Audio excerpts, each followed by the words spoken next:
Think we're back. Give me 1 second to verify I got the right names on the right side of the table.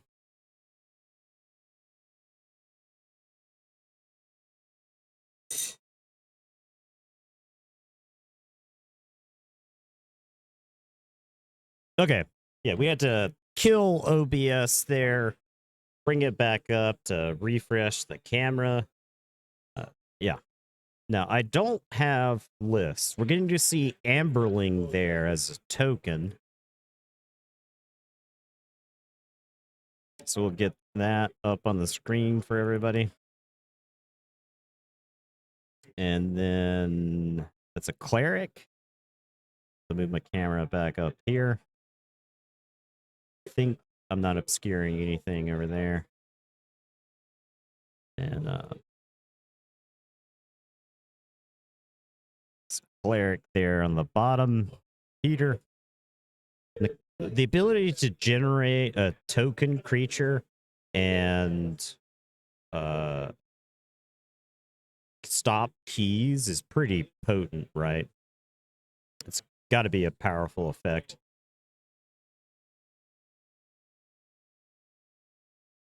I'm gonna see. All right, I got my card set up ready. Yeah, there we go. Now I've not gotten to see Sanctum in action yet.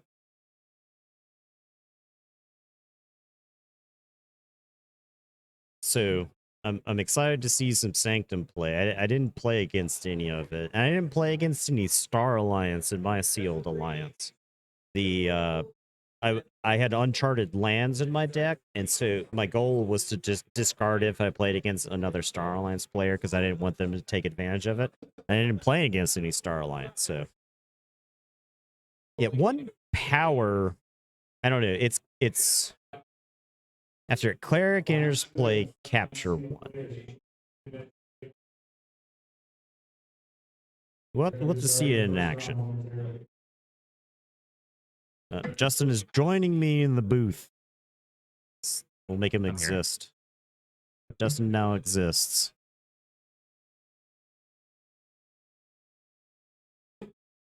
Did you get to see either of these decks in action yesterday? This is Dominic here. I did not play against either of these, no. Okay. Oh, wait, no, but this is Alliance Sealed. This is Alliance Sealed, yeah. Okay. I didn't know if you get to commentate on any of this, so. I don't think we did, actually. Okay. See, these two decks are completely fresh. We don't know what to expect here. Nope, I need to get Sweetener. You can probably zoom this table in a little bit, too. Okay.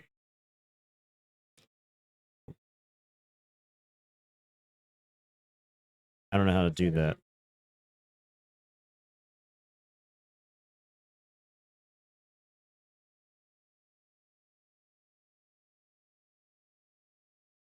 Properties. Configure this. Camera. Oh. Ooh, look at that. I do know how to do that.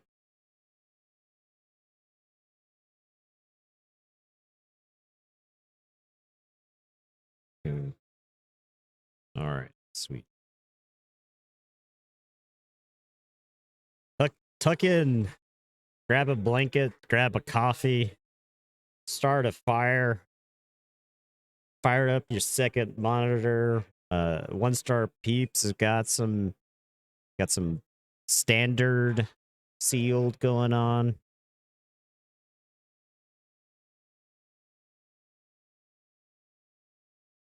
Your blanket's on fire. I hope I didn't advise anybody to set their blankets on fire. If so, that was I'll issue a correction. Do not set your blanket on fire. All right. We've gotten the nod. There's starting time.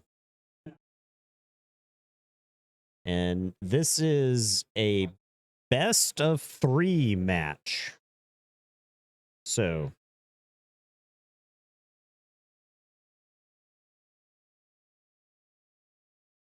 just lost your lap, cat. That's a tragic loss.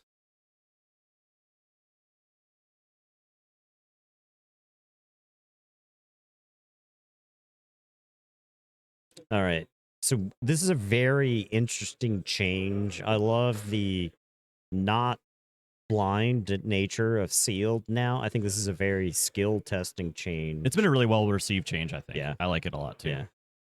You don't have to play around what could possibly be in your opponent's deck based on the houses and the hundreds of cards that could exist there, right? No longer do you lose a game because your opponent has 2 TMTPs and they and you discard don't know one that. on like turn 2 and then you play into the second one, right? Do have we tweeted yet? I mean, I'll tweet.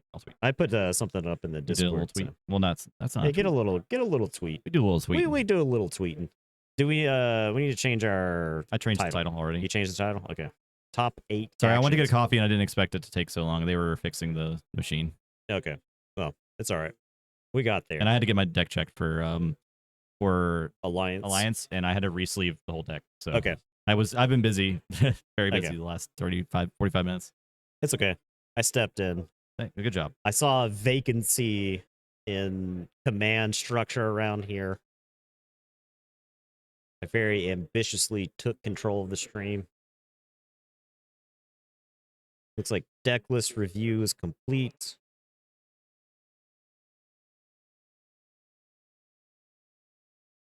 Are we gonna get to see a KEYFORGE with Amberlings this game, do you think? I would say highly likely. You think it's highly likely? Yeah. Yeah. Yeah. These guys are known cheaters. Yeah. I've watched these cheaters play KEYFORGE every week for the last 2 years. They've never played a game correctly. Sad Cry Cub. Sad Cry Cub? Who's that? I don't know. They're cheering on Peter. All right, Sanctum, Brobnar, Mars on Peter's We're deck. Team Peter here. Saw Star Alliance had missed the other houses. Both players have opted to mulligan. Didn't see who won the roll. Who's going first here? Peter looked like he mulliganed first. At this point, you got to imagine both decks are heavy hitters. Which means high octane Brobnar. stuff. Do we know what houses they're playing yet? I guess we don't. Dominic is going first. Okay. Yeah. So give me a full screen, Nathan. What's that? Give me a full screen. You what? Give me the mouse. Give me the mouse. Give me control. Oh. All right. There you go. Okay, now we can see. All right, Mars, Star Alliance, Unfathomable. No Brobnar. J. Philippeg, what's up? Appreciate the kind words in the Discord earlier. Starts off with a Fathom Reader. That's actually a pretty good start, I think. That is great. Something to deal with. That dude is so much harder to deal with than like the succubus, right? Right. It's over 2 bodies. It's like easy to take out the token, but but then it's still hanging around, kind of threatening its ability. The 4 power makes it kind of immune to the damage removal in this set. So while the tokens may die. Okay. Squire recruitment. And that makes a token? Or no? I'm not sure. He's ostentatiously mounting the token. Yeah. So the token's got taunt. Can't hide. Get some chains from something? Oh, from Fathom Reaver. Yeah, he's keeping track of Fathom Reaver. So he draws back up to 5. What's the recruitment card? I think it's something. Go to the very top. Yeah. I thought it started with an S. Squire recruitment, yeah. That's not what I meant to do. This. I don't know what. Yeah. Make a token creature fridge friendly knight. Well, that's 0. Okay. That's 0 in this case. That's kind of a bummer. Yeah. All right, he's getting a random card from his hand. Rant and Rive. Oh, so this is a Plunder. Oh, okay. Plunder is a really good card. I'm going to pull up Plunder real quick for everybody. We're witnessing plunder in action. I just click in here and start typing. You don't need to do that. Okay. You can click right there. Click that. Start typing. There you go. The tokens. Why am I in the tokens? I don't know, man. There you go. All right, we got there. There's plunder. We missed the rest of the turn while I was messing around with the cards, but plunder's a really good card. I'm about to take my seat back. Frigorific Rod. I'm gonna Strato Smack. He was allowed to keep Strato Smack, so that'll murder that. He'll get a token. So he'll get to capture one.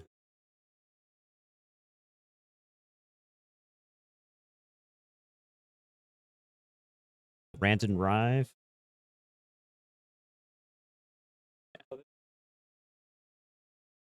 The Brobnar Enhanced creature.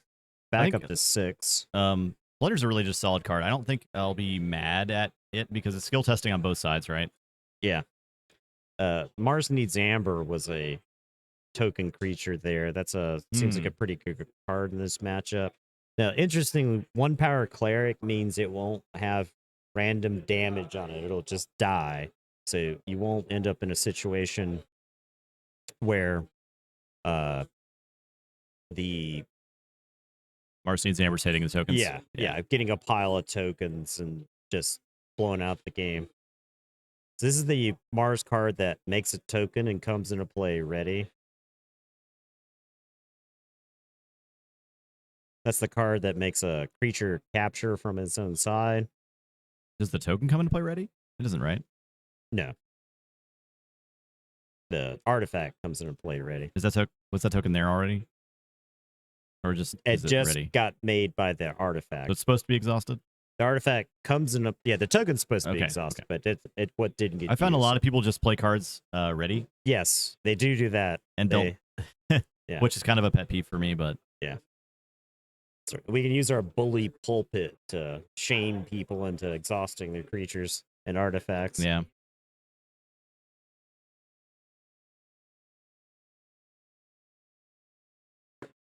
We haven't seen Brain Drain in play. Have we seen? I don't think Brain Drain is was in set, not reprinted because there's actually a lot of discard in Unfathomable in this set. Yeah, I don't think they needed Brain Drain, but a lot of it is random. And then they have the one that you sack creature. Side. Yeah.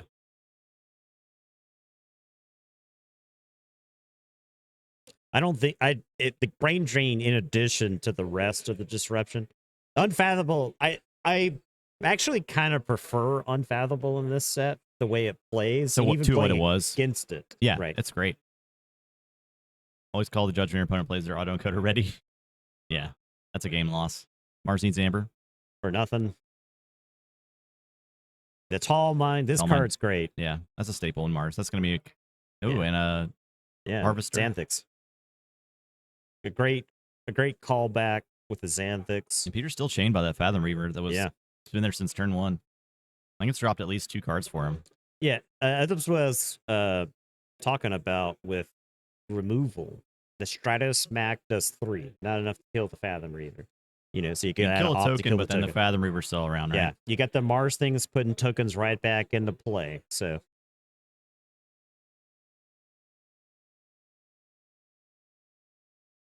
what's that other Mars artifact? One on the far right. I believe it's the Outpost. So you put a friendly creature on the bottom and you make 2 token creatures.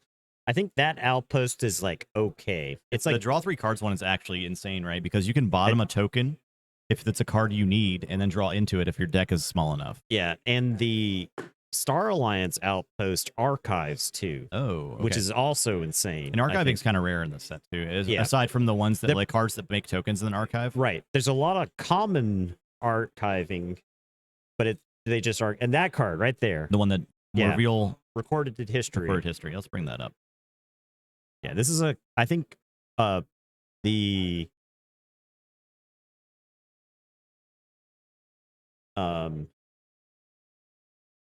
this is going to see its way into Archon play I would say so, yeah. That's a great first turn play. It's insane, actually. Your 2/2/2 hands are suddenly good. You're right. If you have that. Well, and you choose, so you don't have to archive a Star Alliance card if you don't want to, you know. It's very flexible. A lot of artifacts I'm seeing. What's that Star Alliance artifact there? You know what that one is? Why don't you make it full screen? Maybe we can see it. Starts with a H. Cavern something? Cavern something? Something the cavern? Amberling artifact? Norbin's oh, okay. something? Okay. Oh, the one that makes Amberlings +3 power and have skirmish? Oh, very, very good. What artifact hate is in this set? There's not... There's a... There's the swap artifact. Yes. There is... Sanctum has something. Sanctum has an artifact that bounces all other artifacts to their controller's hands. The Super Gorm? Celestial Gorm is what it's called. Yeah, the 4-power skirmish Amberlings are suddenly insane. Yeah. Yeah, I think that's going to be... It's like reverse Reclaim by Nature because it purchases an artifact, but they get an Amber. You pay them. It's like reverse Hawk and Reclaim by Nature. Which is like, it's fine. I think it's balanced. It's balanced in the balanced. context of the set. Fresh marks. This card is very interesting. So he's giving them Amber right there. I wonder if he's doing the calculation where it's better for the forge to happen with the Amberling, because the Amberling will explode. Right? That's a really interesting play, actually. If that's the direction of the play, it might be. Okay, he's slamming Berserker slamming. Okay. So he's stopping the key, blowing up an Amber there. That's solid too. Yeah, I'm glad Berserker slams back. That card's really good. Now it's in the most busted Brobnar side of all time. You're right. Reaping. All right, reaps up to 8. Yeah, Tall Mind's taxing. Fight. Where we take out the Reaver? Yeah. You got an armor there, so your Martian lives. You don't mind damage on Martians because they're immune to Mars needs Amber. I think Brobnar, that could be one of the weaknesses of Brobnar getting super fighty is they're damaged up and then the Mars side dumps a lot of Amber on them. So you would know now in Sealed, you get to look at your opponent's deck list, and you'll know whether you want to keep your Brobnar creatures around or whether you're just happy trading them off to avoid getting set up later. Wizard Random, hello. You all ready for another full day of KeyForge? Yeah. We got 2 top 8s that are all best of 3 matches. That is 6 rounds of best of 3 matches. That's at least 12 hours worth of KeyForge right there. So I think the Alliance tournament might go kind of fast. I think the Alliance best 3s will be over in an hour. I think there's a chance they're over in 45 minutes. Yeah, 100%. Like, based off of the games we saw yesterday. Yeah. There's a chance they could be 20 minutes. It could be 2 games, 10 minutes each. Yeah. Right? The thing I found about these Sealed Alliance games is they sort of they kind of start a little bit slow, and then the ramp up is crazy. And the end of the game is just like back and forth until one person generates enough advantage to win. Right. I like I said, I wish I had the Mortivis game recorded because it really demonstrated the swing factor in this. So look at ID cards for both Sealed formats, Alliance and Standard. We can see the names of the cards, or like the names of the decks. No, I think if you're asking, yet. If you're asking the rules, now the rules are there's no blind Sealed anymore. Oh yeah. So in Sealed you get to review your opponent's deck list as well. Yeah, I think I've got that right. Yeah, I think you're right. Based on yesterday, the first game will take 14 minutes and the second will be 6 minutes. Yeah. Early concedes. I could see that too. So it's a kind of probably strategic if you're playing against somebody you haven't played against yet and you get out to a disadvantage. You don't want to see them to see your game plans, your like sneaky game plans. I can see a concede in one of the best of 3s.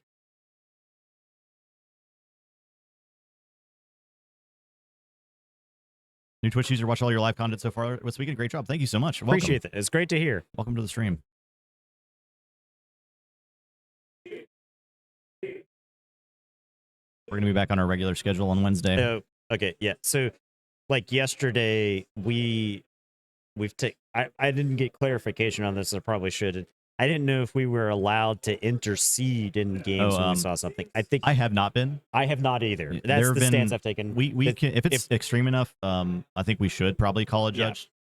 Yeah, right. Because we are considered spectators, and spectators can bring judges into it.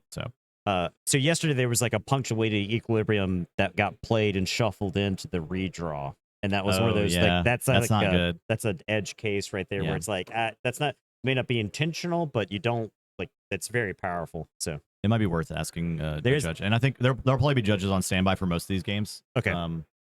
Watching closely, because it's different when there's a round of a bunch of people rather than just 8 games or 4 games going on, right? Yeah. So yes, there is an error in this game so far. Oh, what was the error? The Mars Needs Amber put on the Mars creature. On the Mars creature. Okay. Yeah.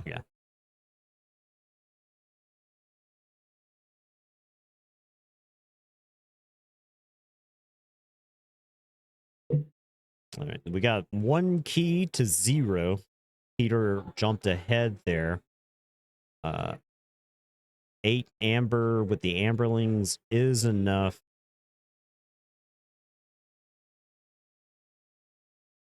Yeah, it definitely should have been caught, but it's one of those I'll where go ask right now. Okay, yeah, get clarification. So this is top 8, right? Yeah. And like I was saying earlier, we're not dogpiling anybody who makes a procedural error.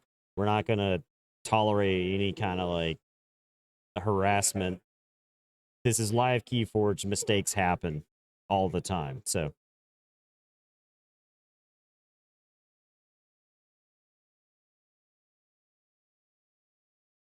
Justin's getting clarification from some of the event staff right now.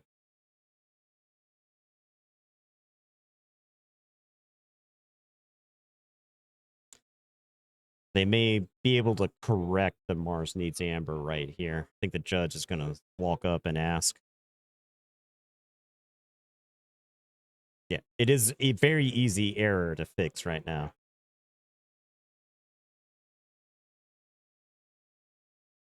I know if the roles were reversed, I would get annoyed about people interrupting my game, even if there was a mistake that happened. So, how far are we from the table? We're as the crow flies, the table's like right behind us. It's like right there.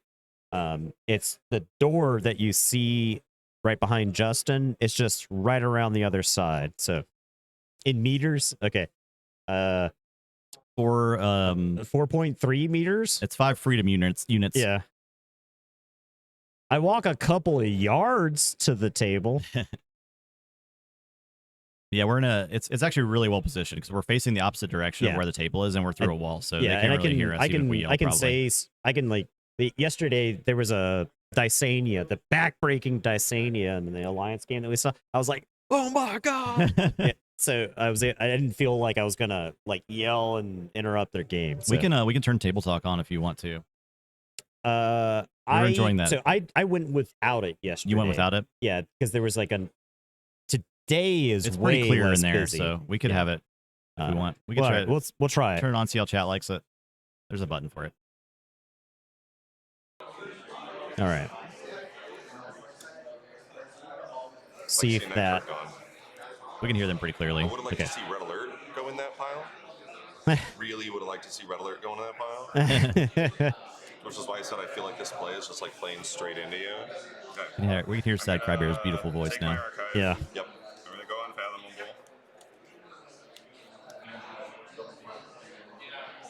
Unfathomable. Could be a Maelstrom, maybe. I don't know if he's got a Maelstrom. Oh, it is. It is. That's big. That's big. Okay, and that's like the type of board you don't want Maelstrom. Yeah, right? It's all kinds of wacky. So I gain 5. I'll sub this. Ugly Maelstrom right there. Pile of amber recaptured. Creatures shuffled, put them back on top. 2 chains, very small price to pay, in my opinion. I felt like I was playing straight into you, but I don't have a lot of choices. Yeah. All right, this game turned around pretty dramatically there. For this guy, you draw 2.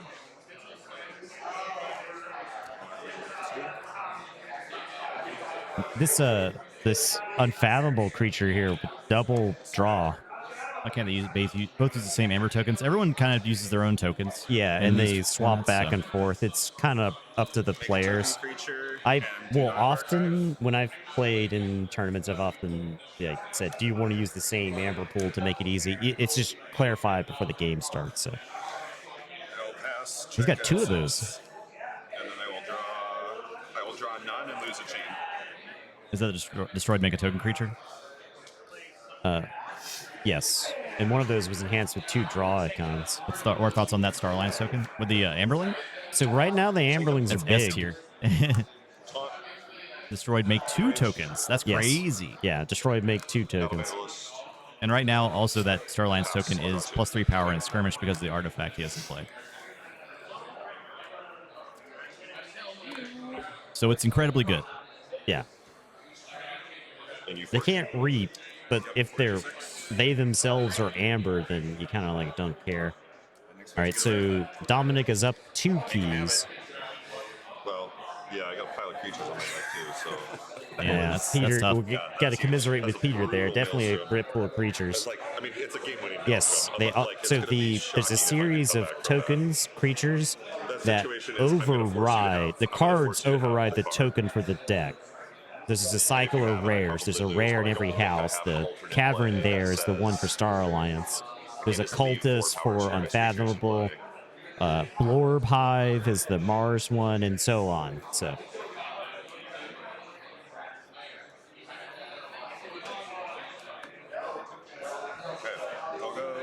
I actually think you'll end up with fairly, like the rare tokens are going to be more common. Yeah, because the rare is always going to override it, right?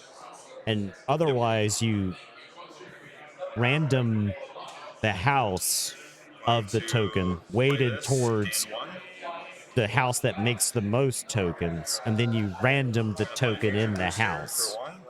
Future booster? Oh, okay. That's the look at the top part of your deck. I haven't actually seen any of those yet. No, I was the excited first one for I've that seen hit artifact. the table. Also, the double Hawkins bursting a bit. Yeah, it's some good burst there. It looks like Dominic probably has 4 amber then, right? Yeah, I think so. No tokens. We don't see all of it right now. But you have to be careful around negotiating around the destroy make token creatures from this point forward, right? Because now the tokens count as amber. Yeah. They're like, it's like a Dust Imp if Dust Imp put 2 Snufflegators into play that you could then use to forge a key with, right? So it's so hard to remove all that stuff, right? Yeah. Taking out a Hawkins gets to make a token creature there. This is actually good because he knows his deck is like covered in creatures, and so being able to make the tokens, he's going to take some damage there because his armor's gone from the first fight, but he's getting to mill through a lot of those token creatures. That makes playing against Maelstrom a little less punishing, I think. I think so. I like that. Maelstrom's better in this set. Like, Maelstrom feels better here. Yeah. Like I said, there's a lot of like frustrating things that Unfathomable can do, but it doesn't feel as bad playing against it in this set as it did in Dark Tidings. Play a Katarina. Capture 1. Unity or Discord reprint. I don't think any of the modal cards got reprinted. Yeah, no. Because it was a cycle for the previous set with different houses, so.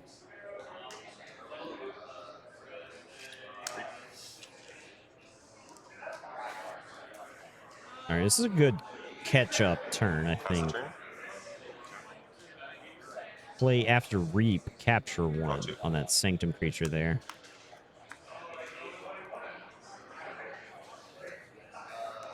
All right, I think Dominic is pretty far ahead here, but there's a corner case for Peter to win this game if he gets to utilize the Sanctum board a couple of times. It's a pretty powerful Sanctum board, in my opinion. I'm gonna Omni this. Yeah, I think making tokens got Peter through the Maelstrom. Yeah.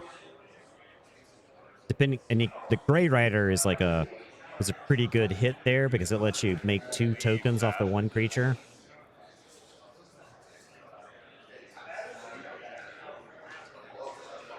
At least he doesn't have to play. He doesn't have to worry about the Maelstrom again, right? For a while. Yeah.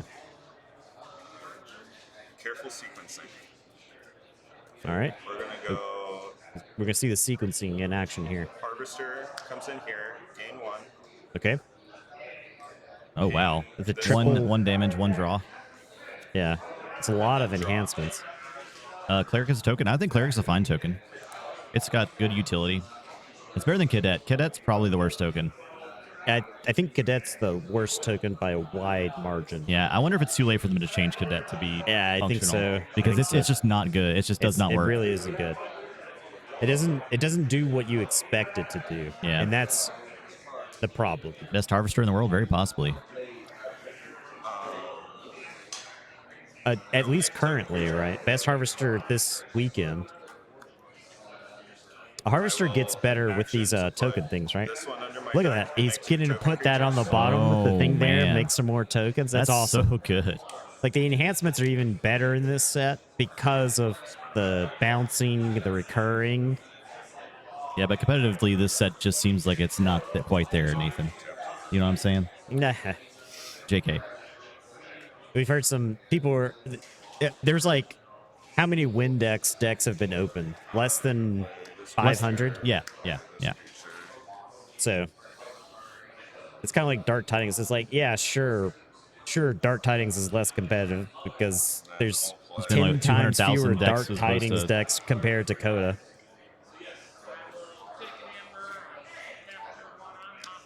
He's got a lot of enhance in that deck. Look at the 2 Martians there. Yeah, they think about all the common enhancement creatures is they are solid bodies as well, and they have relevant traits. So they're adding a lot of utility to your deck. That was the thing about the mutants and mass mutations. The trait itself was useful. Yeah.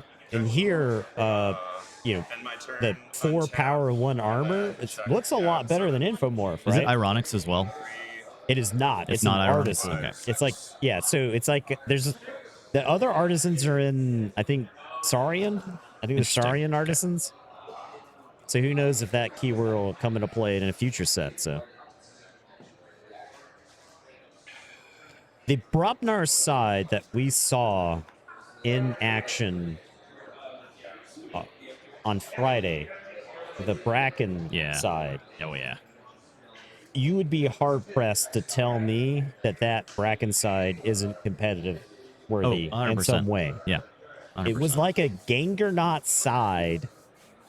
And it was like unkillable. That tutors for itself and gets around half the board wipes in the game. Yeah, because a destroy just goes back to your hand. Yeah. So I sure, it can get purged. Sure, any number of other things can happen to it, but still, it's just like, I don't know.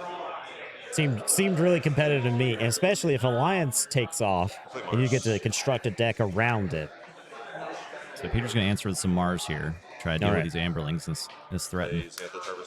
Harvester. Okay, that is not as good. He doesn't.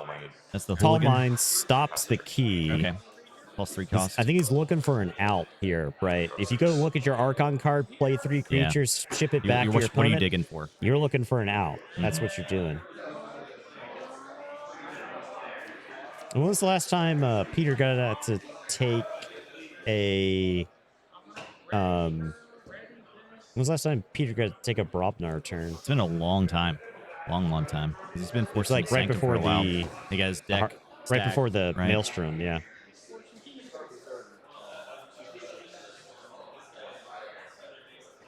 Sanctum doesn't really take out those Amberlings, unfortunately, right? Yeah, really only the middle creature does. Like one of them. Keeps him off the key. I don't know if it was a misplay with the Harvester necessarily. You might be playing around. There's some various flank and like grand melee cards like that. Maybe he was trying to play around. I don't know. Yeah. So, the positioning on the Harvester, if you shift it to the other side of the other Martians, it's got more of a secure one. You also hate not threatening in this situation, right? Yeah, it's a bummer. When you're stopping their key and you're on your first key still, you want to be trying to threaten as you stop them, but it's a bad. You get further and further behind. Yes. Yeah.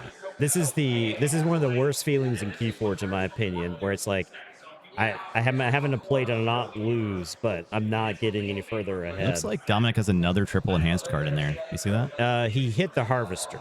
Okay. So he put the harvester on bottom with the outpost And drew back into so it. But there was another one in his hand. There's another triple enhanced card in his hand. Oh, really? Yeah. He's got so many enhancements. And we see two on the board, right? It's 3 enhancements. And he's played a bunch of enhancements so far. We'll go Star Alliance. I'm going to play Recorded History. There it is. Oh, Recorded he History. has 2 of those. Wow. We'll go here. Capture. And then damage will go here. Damage into Tall Mind. Damage will go Grey Rider. here. Grey Rider. Okay. Can finish it off somewhere along the way.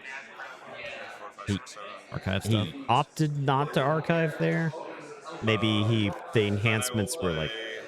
Okay, so he's opting not to archive. To do 1 damage to all of your creatures. Gonna kill the Grey Rider and the cleric. Spread some damage around.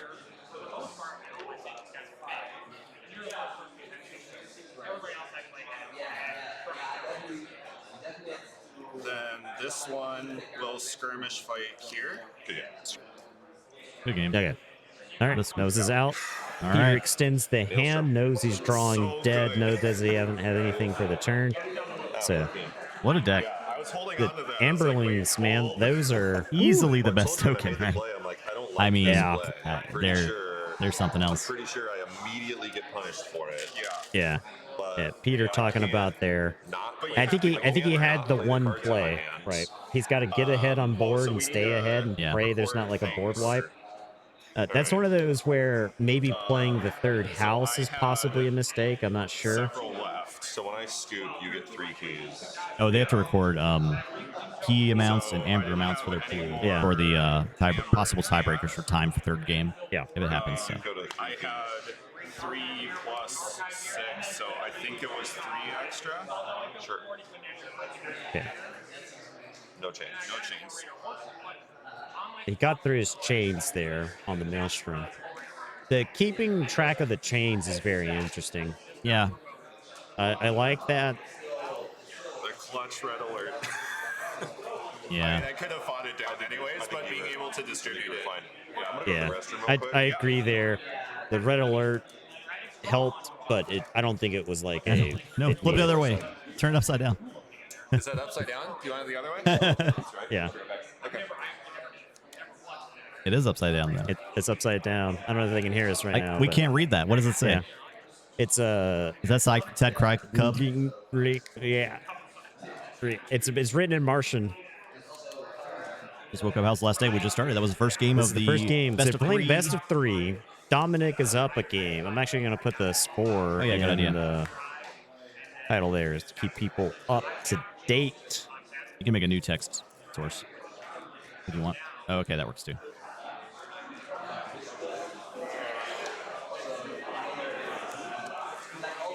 Sad cry cub. You vowed yourself as Kenny. Lucky Star Kongi. Hello. Can you switch pods? That's a great question, actually. That's a great question. I don't have the answer to that. That's a wonderful question.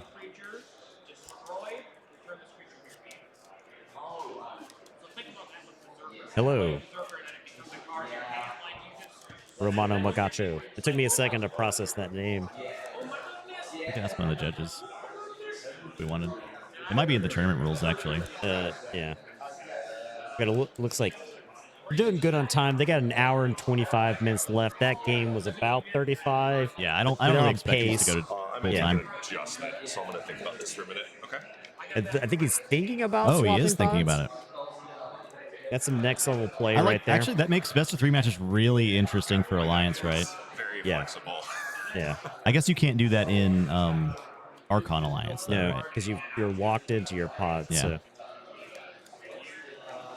So. It's easy. I think saying that Celebration's easily the best organized play event that we've come to. I don't think that's controversial. I'm including the Vault Tours that we won, right? Like, oh yeah, those are like those obviously well very run. special to us, and they were really fun and really cool. But like celebrations itself has been a blast. Getting to meet everybody, it's just everybody's here to play the game. I haven't even seen. I don't think I've seen anybody get mad. Like during a game? No, Yeah, I have yeah. not. It's just like you got it, you won. There's not many stakes except for like winning, Yeah, right? Just yes, the yes. pride. I don't think there's really any major prizes or anything. The stakes are low in a lot of places, so that means you're not like it's not tied to your identity or self-worth, right? Yeah. Like you don't. You're like, okay, you got it. That's You won the game. one complaint I've seen or I've heard a few times around the room for the money being introduced into Vault Tours and tournaments in the future is that it might bring in more it can kinds kill of those that players, vibe. right? Yeah, it can kill that vibe. And it's a little more of a feels bad when you're losing $1,000 when you lose a game. Right. Now we talked about it back in a while ago, where it was like it's up to the community to make sure those people understand the unspoken bond. Where it's like you can show up, you can be competitive, but like being a dick is one of those things where that's uncalled for. They're take backs. We saw some take backs on stream yesterday, and there were it was opened up some good chat where a lot of people were like, I don't think I would have let that be taken back, and that's fair, right? As long as it's consistent. It's up to the proponent at that point. If it's a procedural thing that doesn't show information, I think a lot of players in KeyForge are fine with saying that's cool. You didn't see anything. There was a play yesterday again. Yo-Yo Milkworm made a fight where he thought he was fighting with a splash attack creature and it would killed a token, but he did not, and the token was revealed. So he was like, "Can I take that back?" And his opponent was like, "I would have said yes if it didn't reveal what this card was." Yeah, and it's just like you can't lose that information, right? Yes, so that was like I think that was a reasonable interaction there. Yeah, and that's fair. I understand. It's like once you've seen it, destroy them all. Where was that? He needed that to take out the cavern. So he's siding out the Mars, it looks like. Yes, he's siding out the Mars. He may be swapping into the other Mars. Yes, there's a lot of really cool interactions in this set. The set is the interaction we've had with our opponents that aren't ourselves. That aren't Nathan or me. Right. Been great. Sideboarding into Star Alliance. All right. I really like that. We'll see if you're down a game. Yeah. You lost the previous game, and right? you felt like you didn't have an out, right? Yeah. You look at your Amber card, you look at your Archon card, and then play 3 creatures, draw 3, and then it's almost into a scoop, right? Yeah. So if you're siding into something that makes you feel like you got a chance, that's the thing that I think a lot of people felt was like missing from Sealed. Yeah. You missed logos?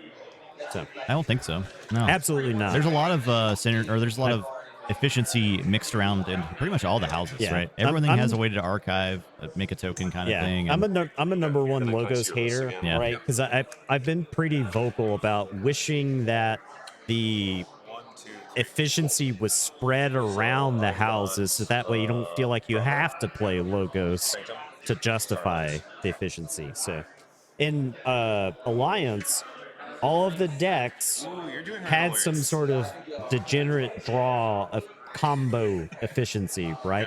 Not all of it was logos because of Battlefleet and Punctuated Equilibrium, Martian Generosity, but a lot of decks had logos, and a lot of the decks that were looking for the degenerate stuff played logos to filter to go to it. So Compacts of Equidon has kind of filled that Shadows role, so it's got some stealing, but it's got capture mixed in and a few other mechanics. But I think the Compacts stealing has to be maneuvered a little bit differently than Shadows. So it wasn't just mindless, right? So it's like a merchant house, and I really feel like they nailed the flavor through the cards. Oh yeah, because it's the meme of there's a trade-off. I will give you this, you will receive I will receive this, right? Oh, you can throw the link to the challenge in chat.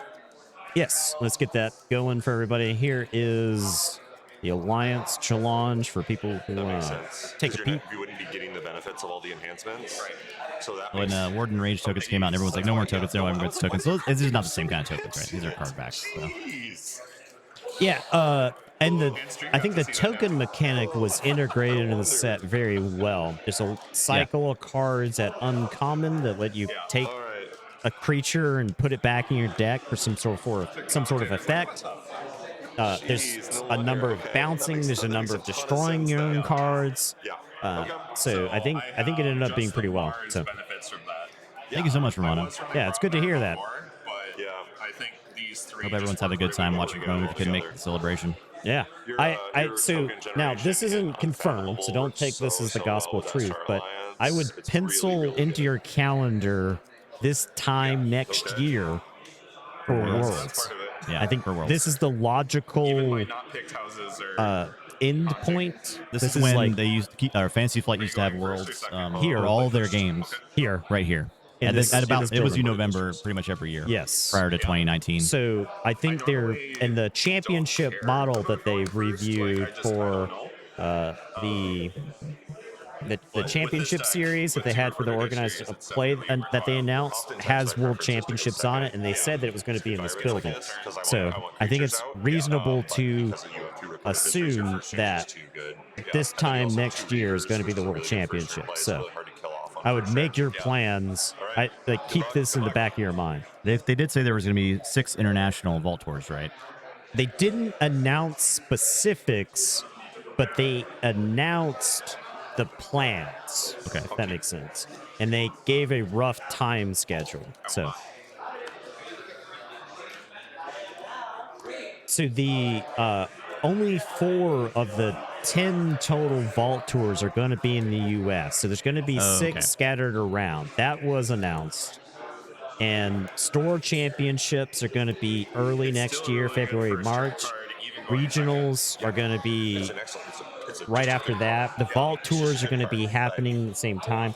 National championships for the US is going to be at Gen Con. Nationals gives you a buy for Worlds, and then Worlds is going to be here. So that's the championship series there. We have almost frozen to death walking back to the hotel every night. Yeah. So. Okay, so I will draw 5. It's 320 degrees Kelvin. Did I do that conversion correct? I don't know. Are we back in the game now? I think we're getting back down in the game. The player's mulligan there. Peter's starting off. Starts off with. There we go. The Great. What is that? The Great Gourd. Let's go. I haven't seen that. Let's go to the box. It's like -2 Celsius. The Great Gourd. Yeah, there it is. The Grand Gourd. The Grand Gourd. Start your turn. If you control the most powerful creature, or the creature tied for the most powerful, make a token. Whoa. Woo! That's really cool. There is no Gargantua Scrapper. That's awesome. Upgrade your creature for 1, and then a draw. And that's I'm then going to do 2 damage to it. Okay, so he's just playing that to end up killing it. I think so. Probably. Or at the very least, draw a card. And I'm going to enrage it. Enrage. That doesn't kill it. It says after fight, make a token. Yeah. It's a funny enrage token there. And draw to 6. Madge. We need to print some Madges out. Actually, Madge tokens. I got a feeling that the Grand Gourd, if left unchecked, it's going to run away with this game. There's a token. Yep. Make a cleric. Make a token. Capture 1. I think they decided not to put bad cards in the set. I haven't seen any card that I'm just like, ugh. Yeah, that's terrible. There are cards. I would say it because I mentioned that it felt closer to Coda, and that's because the cards are more generically useful in more situations. Yeah, and there might be a card in your hand that's not good at that particular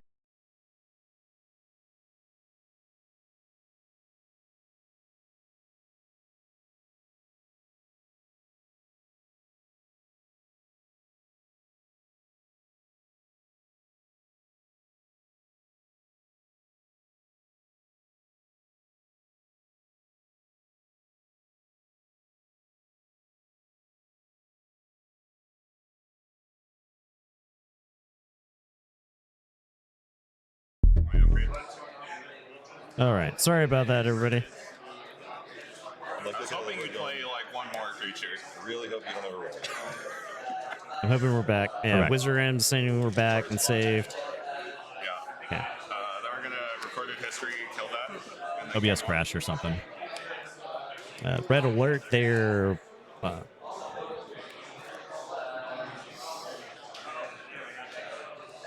Red alert has kind of leveled the playing field.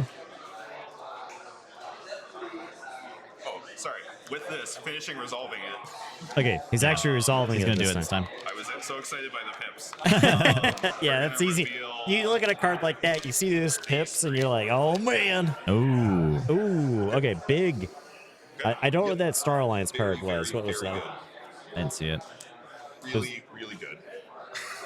Pass to you, check.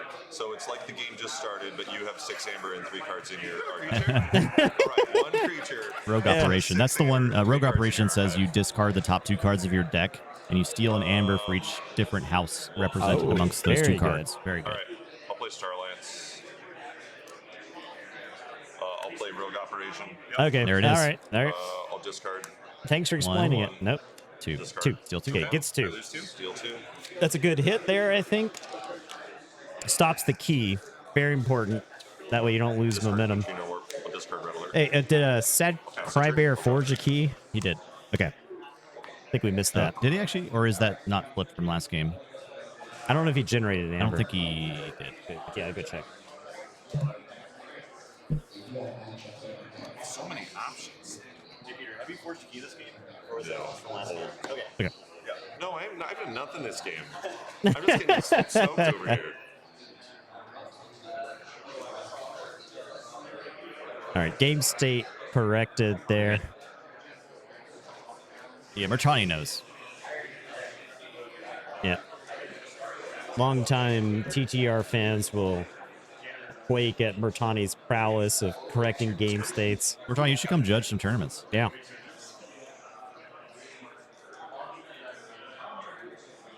There's so many pips in that deck. Good lord. Wow.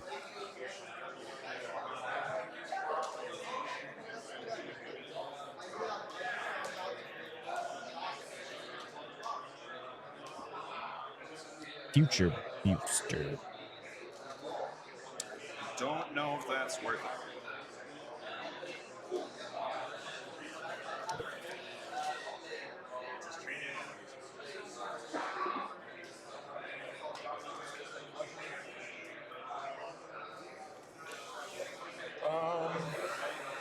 That's another one of those situations where I kind of hate having to stop a key but not progress your board. Yeah.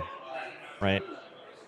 You don't, I mean, like, yeah, you stop the key, but how are you supposed to? You want to be presenting some kind of threat. Right. In addition. I will play Mars and not take my archive.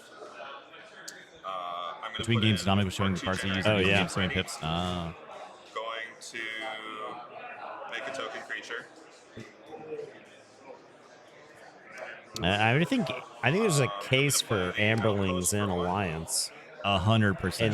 in like standard.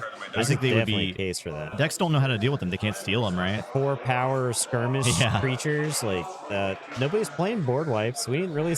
You saw Savage Clash occasionally, but like it's basically the board wipes that were left in their decks after they made the alliance. They didn't really plan for that. Yeah, and there's like 2, maybe. Right. They're not prepared to Probably remove 1. creatures every turn. Yeah. Savage Clash was probably the most common one because of the Untamed and Mass Mutations. And check at 6.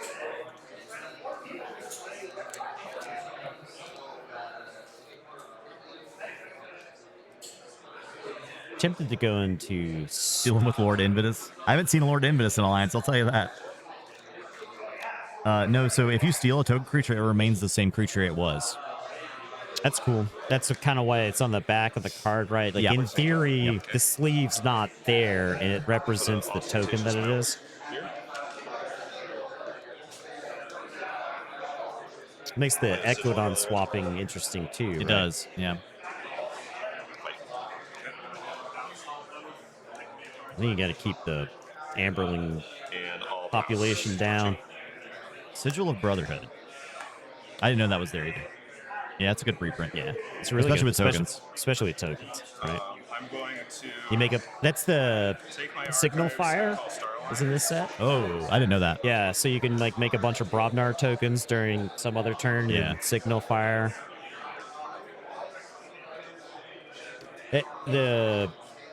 I'm really pleased with the cross-out synergies and the ability to use stuff during other turns. There's a good representation of that in this set. So recorded history for one, and reveal another Marstein's Amber, Guilt Spine with an damage pip. The damage pips combining with the Mars Needs Amber, right? And a Hawkins. Hawkins, put Hawkins in the hole. That's a good tuck for Hawkins, yeah. Yeah. You save them until you can get use of them. I'm going to play Rogue Operations. Okay, we did see that earlier. Deal 2. Yeah. Deal 2 right back. Sitting at about 7, 8. I think there's a 1 Amber right off the top of the screen that you can't see. And then I'm going to play out these 2. All right, the Enhance and another Hawkins. Future Booster. There's an argument, like, procedurally, maybe you Future Booster at the beginning of your turn, so that way you've got information on what you're going to tuck. Okay, yeah. Because you might not tuck the house that you're going to draw into. Because you don't want to pull the archives and be... Yeah.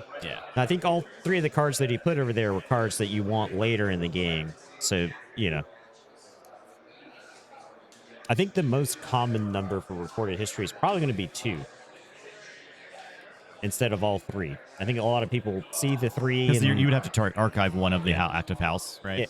Yeah. I'm not someone who gets super mad if I make my archive a bunch of different houses, but it does lead to some clunky draws later on where you've got effectively chains, and the goal of using your archive is to try to make your draw more efficient. Right. So.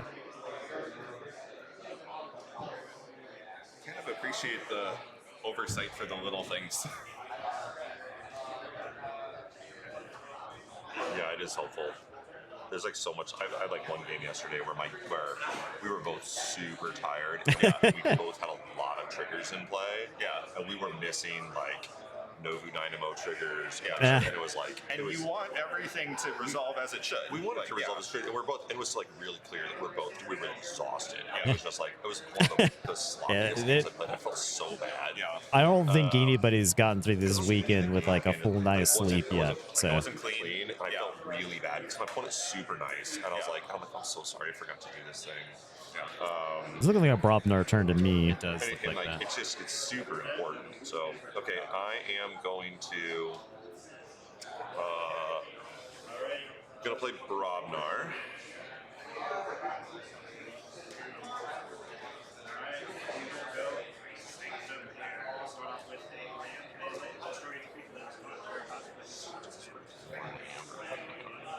I don't know if I see easy marks or not. Do you see it? I can't tell. I see the Berserker Slam. The outline of that is pretty clear. And there's also the fight card, the Shock Herder. And it looked like he had 2 more Amber Pips, so I'm not sure if those were actions. I don't know. I don't think we've seen enhanced creatures out of Peter. This game's cadence is a lot slower than the previous game, right? Situation. What is more important? Last game felt like we were gonna get a pretty quick series of games, but this one's kind of slowed down. The Ambling tokens haven't quite popped off yet. Right. I think they're very vulnerable until you have the artifact, right? The interesting thing about the tokens is that both Sanctum and Brobnar are really good at fighting in this set. Yeah, he was considering the fresh marks there. He would have to lose the creature. Yeah. He's going for the Amber. Yeah. Because you could Sigil first, right? Yeah. So he's opting to save the Sigil for potentially bigger. Oh, double fresh marks. All right. You could also fight, but he's opting for the Amber and then a slam. And I think the key gets through. Because I think Dominic has enough amber to forge. No, does he have more? There's amber that's not on the screen. Yeah, so it does forge. Let's see if we can zoom out. See if we can get the full picture of Dominic's amber there.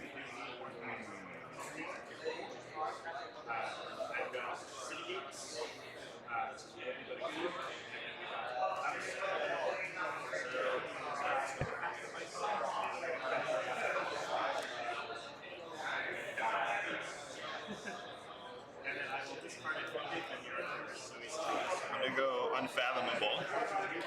Trigger this. Starting with the future booster makes sense. Yeah, I think you'll want the more perfect information. Double oh draw. My God. Oh my man. God. With the future booster, like how? That's amazing. Oh man. This is the play that guy. upwards trending up stonks emoji. Future booster with all the enhance in the set. I'm going to play this guy. Oh, Is that that the card. guy? Okay. Yeah, Zora Roach. We're bringing this up. If you haven't seen this card yet, get ready to hate this card. I'm gonna play this guy, make a token in archive. So it's Zoro. So I think I lose. Z. Brio. Yeah, there we go. Okay. Yeah, that's the card. Up to 6. Yep. When your opponent plays an action card, instead of resolving its play effect, destroy the creature on your left flank. So he's got the 2 creatures that destroy to make amber tokens. Oh my gosh. So if they get destroyed on the opponent's turn, can the opponent dictate where opponent they decides go? which flank they go into. That's something at least. Because you're making amber control tokens all whenever the you play an actions. action. So. Yeah. So good. Jeez. Especially with these. Yeah, they were just. Yeah. That might that. This is a an I don't know how incredible you- position here. I have no clue how you deal with this. Play 6 actions. You have to in have order creatures for- fight with them, and just to kill this. wow. Yeah. So if I can't An incredible kill that, board position here. creatures, You wish you had all that I would Brobnar play stuff 7 back, right? 8 consecutive actions to get to it. That doesn't even quite get there, right? Because you don't have anything to fight with. You mean 4? 1, 2, 3, 4, 5, 6, because they're both going to make tokens. Oh yeah, because I can't put them over there. Yeah. Oh, Selective preservation looking pretty bad. Yeah. Oh, because that blows up artifacts. See what? So that's what he sideboarded into. He's got the Pulpate, Technivore Pulpate. So, his opponent has a lot of artifacts. but now Pulpate just kills a flank creature and makes 2 Amberlink tokens. No, it's actions. Okay. I'll play Technivore Pulpate's Oh, a creature. okay, I got you. I'll play selective preservation to kill that. Destroy a creature of each power. It's just No, to it's kill it just- from that. Oh, yep. Okay. So I make 2 tokens. Yep. Where do you want them? There. Yep.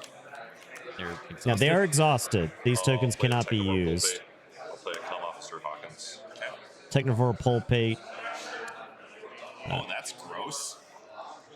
Technivore Pulpate, really good, I think, against Dominic's deck. I think if you started the game with Technivore Pulpate in play, you'd feel pretty good. This is way better.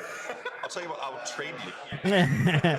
You can have the Pulpate. There's some Equidon action happening right now. I think Peter's trying to negotiate a trade between creatures. It's within the spirit of the game. Yeah, I think it's fair. It's in the spirit of the set, at Yeah. least. Okay. So I forge at 6. Yep. Okay. So 2. And then all the Amberlings explode. So it's actually You can you just grab the actually exhausted want ones, then we don't have to worry about the. Yeah. you actually want the tokens gone. Okay. Oh, they got the super enhanced Yeah, game 1, that was Harvester. so happy that was a token. Yeah. and the 2 red alerts and a pulpate. That makes Yeah. sense. Yeah. All right, so we're 2 keys to 1. Stratosmack is blank. Now Shockherder's good. I don't like Peter's Imagine chances from playing here. the Brio guy against any deck in Alliance. Yeah. So, yeah. Right? I'll Battlefleet and you'll kill a token. Yeah. And I'll Battlefleet and you'll kill a token. I'll Martian Generosity and I'll kill And you a have like token. a unfathomable side with plunder. I'll control the weak and kill a token. You know? You'll have like plunder to rip cards out of their hand. You have Abyssal Sight. You have Yeah. token makers. Unfathomable from Woe, mark my words, I think will change the face of Alliance given a chance. I think so too. You have the guy that if you have a control token, they can't forge keys. Yes. Yeah, that guy's really good. He's essentially a KEYFORGE, Yeah, right? so that's more stuff they have to deal with. Yeah. You present creatures that are huge problems. Yeah. And rip stuff out of their hand. Yeah. That sucks. Dominic is struggling because he doesn't know which artifacts he wants to blow up because he's got artifacts of all houses right now. And so the Pulpate is actually, if Peter has an avenue to win the game, it's on the back of the Pulpate. Yeah. I think. You might be considering just like calling Unfathomable because I think the Frigorific Rod is the thing he's most okay with losing. That and that, but that's not good.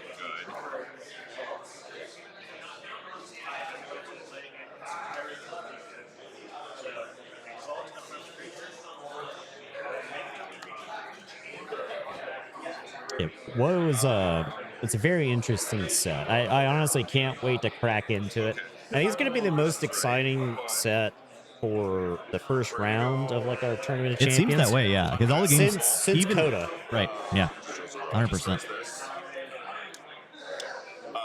This guy is Top 8 is best of 3. Yep. Yeah. We've got 57 minutes left in the round. Plenty of time. I think we got plenty of time. This game's about half over, so. Okay, yeah. So he's fighting the Pulpate off the board. He feels the Pulpate is too powerful. Okay, Hawkins is gone. I think you want to keep the creatures under control. Yeah, because then you don't have a way for him to fight into the... Oh, Plunder. Okay, this is big. Okay. This is a good protection against Briar Zorch. Okay. I think you can keep that. That's looks like a not an action. Yes. I think you get rid of that. Yeah. That's a good call, yeah. Because you don't want him to be able to play Brobnar creatures. You don't want fight creature immediately. answers. Yeah. I will. Yikes. Briar Zorch is a good argument for packing cyber clones in Alliance. Yeah. We were talking about that before the stream. We were talking a lot of Alliance around breakfast, and people aren't down on Alliance here. They know it needs work. Yeah. But most people are confident that Alliance can get there. So Cyberclone was a big topic of the conversation. Cyberclone would be an excellent answer versus the Briar Zorch here. Being able to just use a creature to get rid of another creature. Got through the whole deck already. He's got 6 cards in his archives. He's saving his I think Mars Needs Amber was over there. He's got the Hawkins. It's got a number of things. Hawkins, the deploy is interesting with the Briar Zorch, right? Yeah. Summoner captures 1. I'll play a Lightbringer Outpost, Amber Pit. Your thing's gone. Yep. I'll play a Spire Recruitment. Okay, so I actually get a token here. Tokens over there. 2 tokens. No, he doesn't. Sorry, I'm just joking. He doesn't get anything. He gets nothing. You get nothing. You The stole opponent Fizzy gets 2 Listing. tokens. And I will pass. Drop 4. He really wanted that token because you want some creatures. You want something you can crash into the Briar Zorch to get rid of it so that your cards actually start doing things again. We might, if his Sanctum creature isn't answered, I could see a turn where Sigil of Brotherhood gets cracked so that creature flies into the Briar Zorch.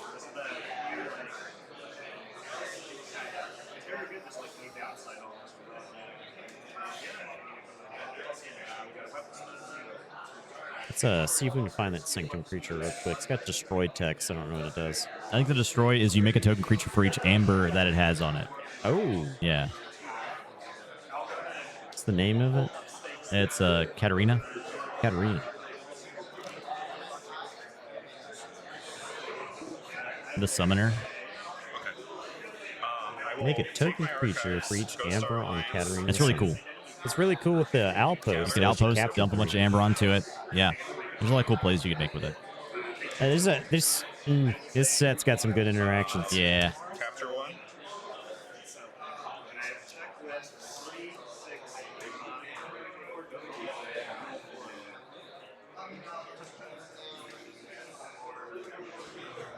Camaraderie for 1. Camaraderie? Exhaust this one to draw 2 cards. Is exhaust to draw 2 cards? I think it's exhaust a creature of each house and draw 2 cards for everything that you exhausted. Let's bring it up. That's a teamwork. Make a good token find. creature.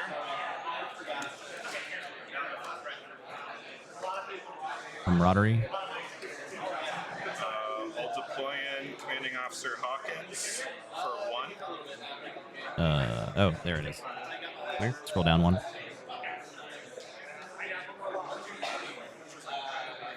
Wait, I saw it a minute ago. I swear. Oh, here it is. Yeah.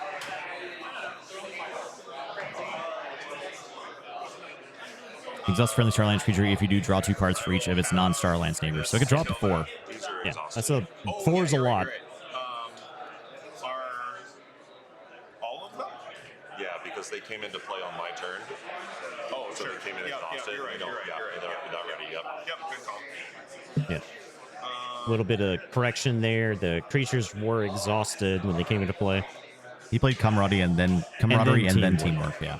Teamwork gets him a another token. It's going to be exhausted. Remember, and the cavern's out. The cavern hit play sometime during this Star Alliance turn. Okay, May have been drawn off of the teamwork, I think. Future boost may have been used, should have been used before, depending on what you knew. I mean, he was maybe before he drew cards. I think I would use it before I drew because I don't want to draw like a Mars card here necessarily.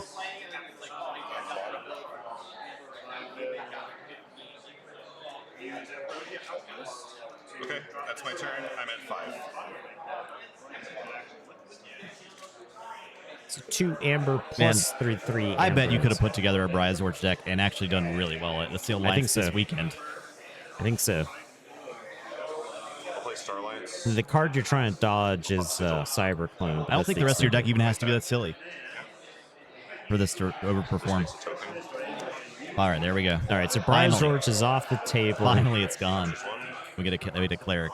All right, and the cleric keeps red alert. Ooh, red that's alert big here. So that's 5 damage. That's enough to wipe the board.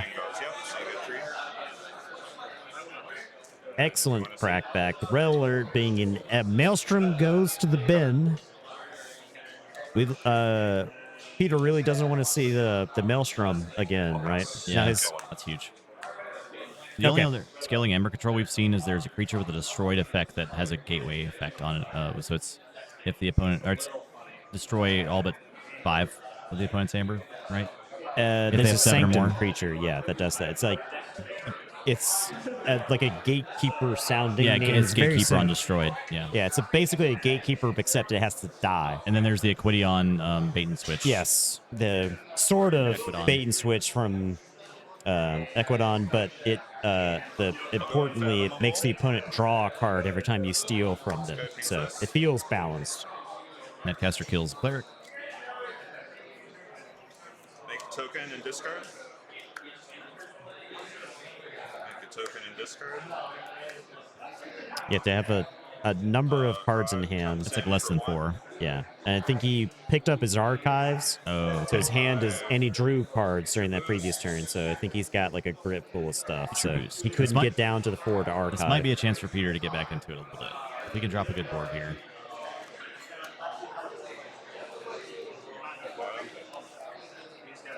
The gatekeeper card, I don't think Doorstep is in this set. It's not. No, so, I don't think so. Draw 1 and check at 6. Got the 2 Amberlings to. Play Brobnar. You're gonna see some Brobnar action. Stratus Smack. Caster for 3. Okay. Smith. Make a token. Bang. It's a great picture. Yeah. Capture 1. Play a Rowdy Scald. I'll play a Rant Ride for the Amber. Threatening. And I'll pass check at 6. All right. Draw 3. All right, stop the key. We could see a Mars turn from Dominic here. We haven't seen Mars in quite a bit. He had a grip full of cards and played Star Alliance, then played Unfathomable. We could see like a 5 or a 6 card Mars turn. The Dominator, whatever the Harvester, the triple enhanced Harvester could appear on this turn. I think it was this turn. I know it got discarded as a token earlier. He's reshuffled. Okay. So he's been through the deck, and he's been future boosting the whole time. So efficient, right? That's crazy. Interesting. The future boosting and the outposts. You kind of stack your deck, right? Yes, you can kind of like engineer big turns for specific houses. I really like in the that. game. It looks like this is gonna stop the key here. It's going into Mars. The outposts are great. They're 1,000 times better than the ships. Yeah. Outposts are awesome. Kaboom with the damage. Okay, so he's killing his own Amberlings here, but he's getting the Amber back.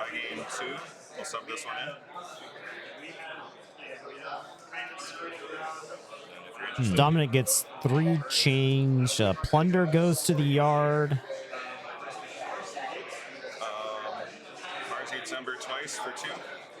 Okay, so I think that puts him at 6. He's got check.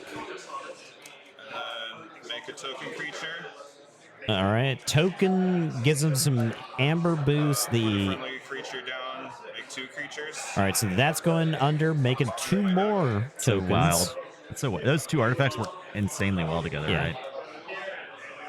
Because you can future boost. Look at what that token is, and if it's something you want to like, well, I guess you can choose to put it on bottom or not anyway, right? But with the outpost, you can sort of like stack multiple cards on the bottom. Peter goes down there. Yeah, he lost that game to the Briars. Oh, for 100%. 100%. That was a good game. It's a clap. Please clap. GG WP clap. Yeah, it was good clean force. I feel like Dominic was definitely in control both of those games. Yeah. Peter made it a fight. It's those artifacts and the efficiency and the unfathomable really coming together. I think I like Peter's call. That game felt a little bit closer. The red alert gave him a chance. The Technovore Pulpate made Dominic do something he didn't want to do to get rid of it. Right. So, excellent game there. A very good deck. I agree. That is a really good deck. That deck is good. Yeah, the Amberlings, the artifacts, the future booster. When like Frigorific Rod is your worst artifact, you're feeling pretty good. Yeah, Frigorific Rod is a standout in sealed play because there's a lot of times there's creatures you don't want to activate. So we got they sent us a folder with all the spoiler images for Winds of Exchange, so we have access to everything. So like I said, I can't say enough about how accommodating GG has been for our stream this Christian weekend. Peterson walked by the booth and was like, after the keynote, and was like, "Hey, thanks for doing this." Yeah, they shook our hands. Really and, cool. You know, so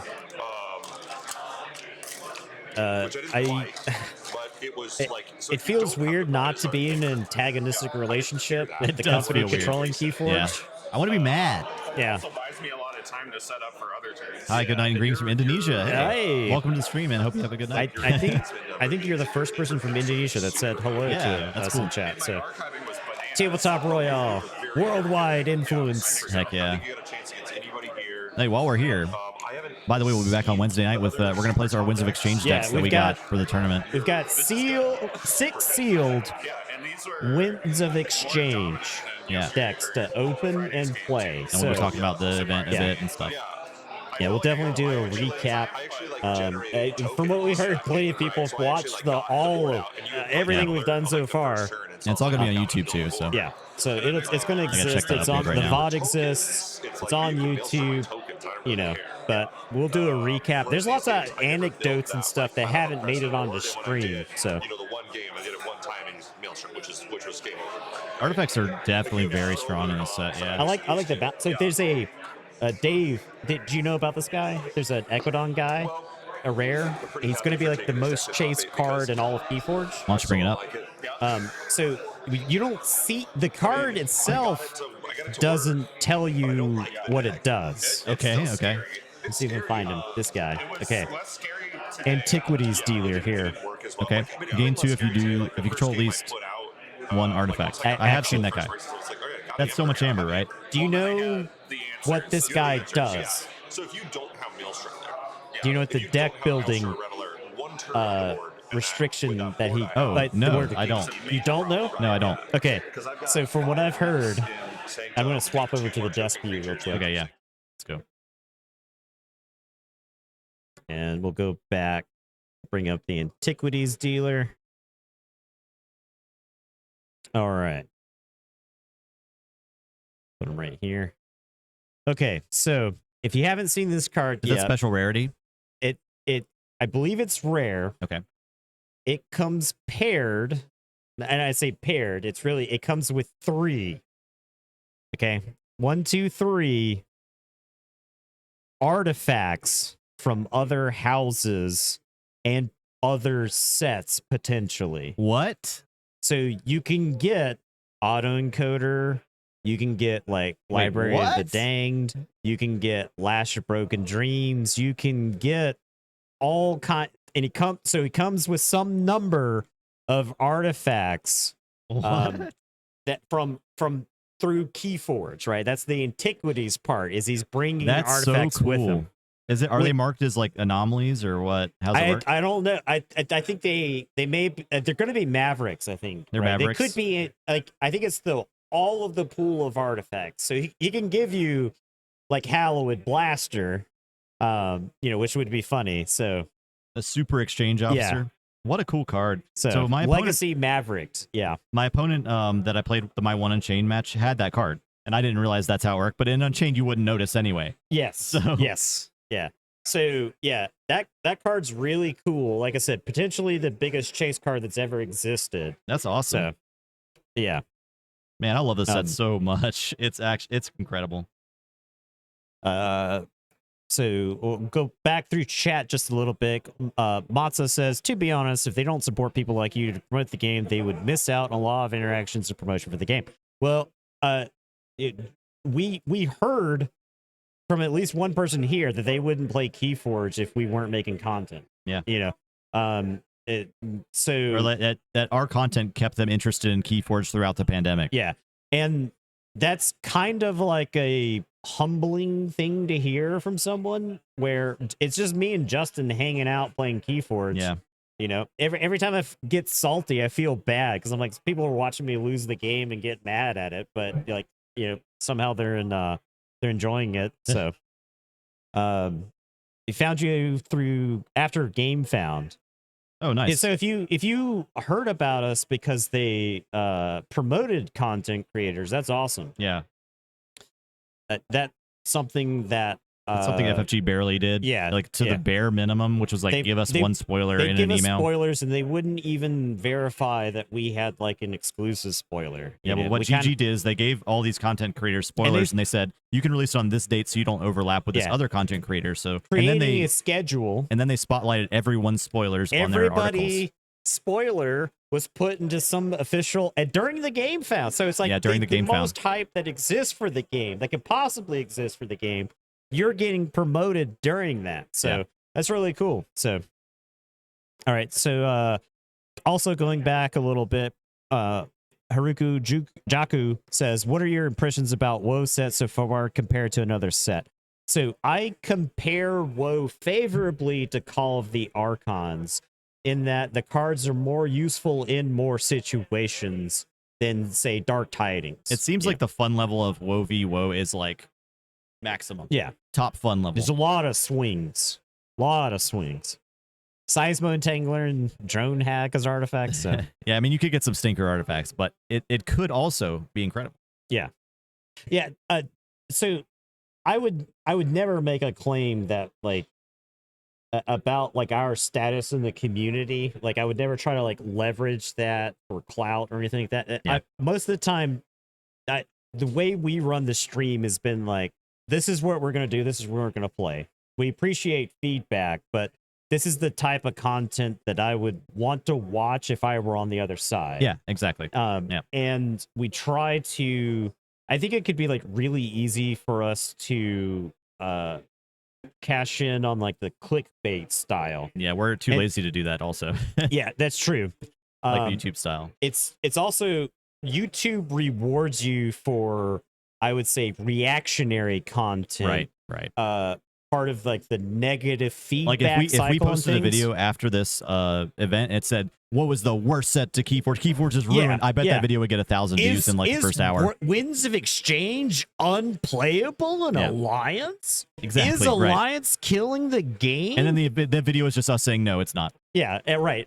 And we'd play up the negative part, and then but we'd end in the last like 15 seconds, like, nah. Yeah. Nah, it's good. Bryosorch probably redefines Alliance in some way. I think Dominic could take that exact build into the Alliance Archon tournament and like throw a lot of people off. Yes. Honestly, those 3 decks, that's probably enough. It's really funny to think about. Yeah. I think Bryosorch itself, I think it just shuts them down. Like they might just stare at that and like, I literally have no answer to this. Yeah, I play 5 actions. Yeah. I kill a pile of tokens. They're like, I play Igor, Helperbot. Yeah. Play Nature's Call to kill an Amberling token. Right. It shuts down Martian Generosity. It shuts down all the draw stuff. So those combo decks shuts down library access. They weren't prepared to fight. Shift. Like they had maybe like a Nox, which is funny. Like Nox might be the best card against Bryosorch. Yeah, because it could go fight. You would need neighbors at that point for it to actually go fight. But yeah.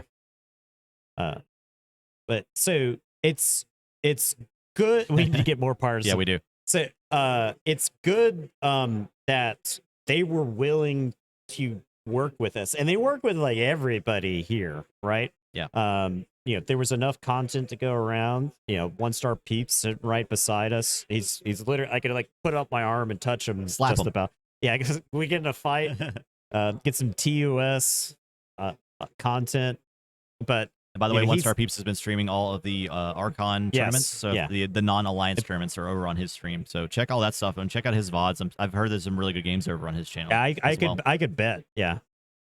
I know Dave ended up on stream in a couple of rounds with Caruso, the 5E deck.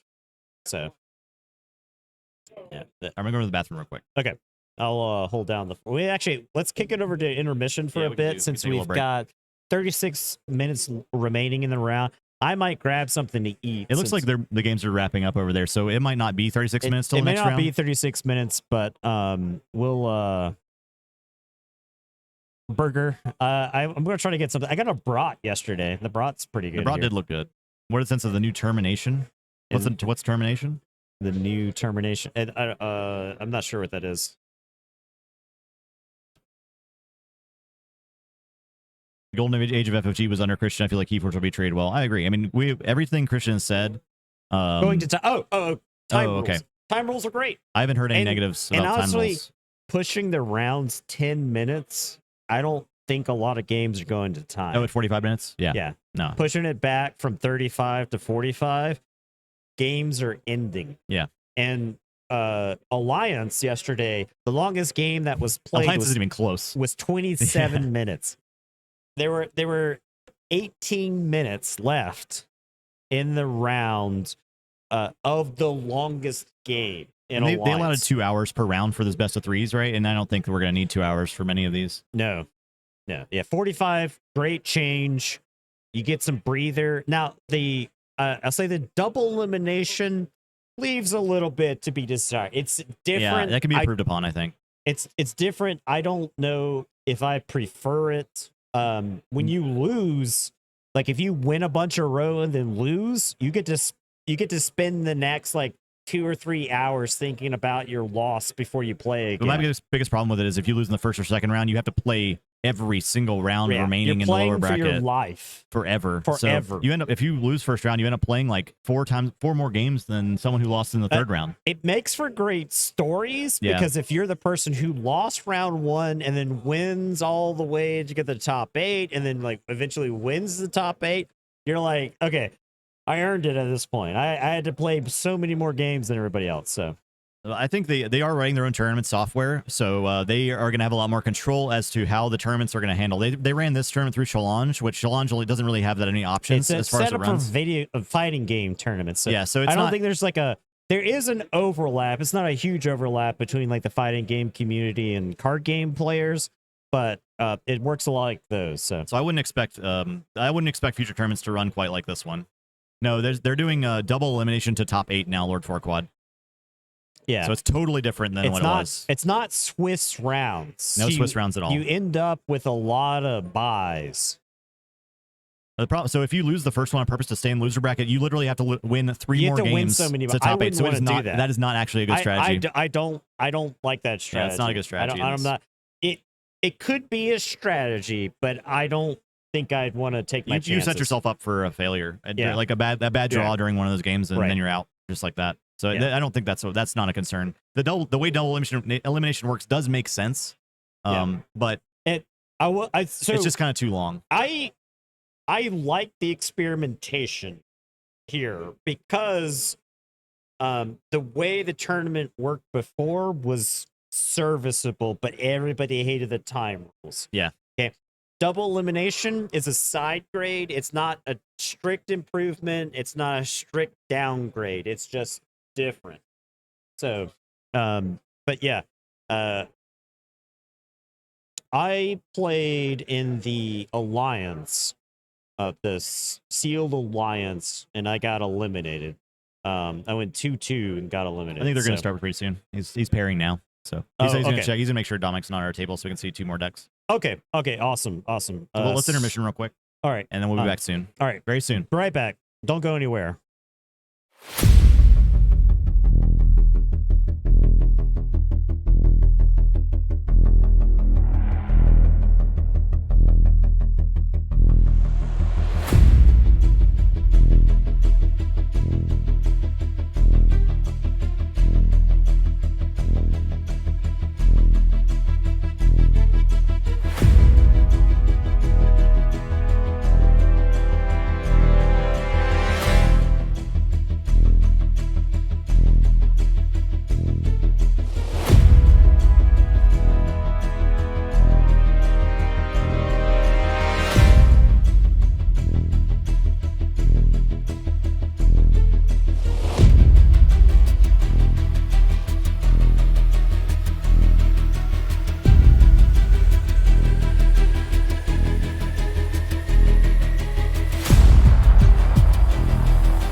I'm recapturing my spot. Game or round 2 is starting now. Or I guess this is semifinals now. All right, so we have Nova on bottom.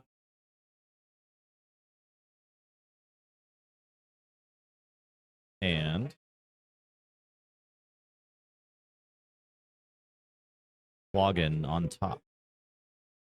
These are 2 Brobnar tokens. This is going to be a fighty game.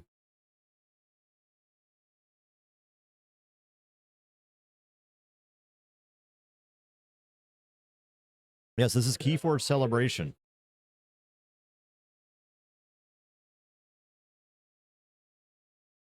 All right, so Cloggin has Berserker. And Nova has Warrior.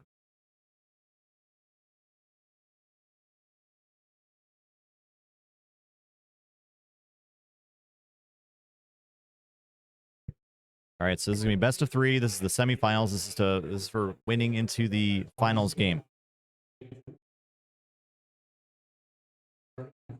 And 2 hours starting now. Do all WoW decks have a way to create token creatures? I think they can technically roll without one, Lucky Sarakongi, but I think it's extremely rare. We've seen a lot of token generation, so.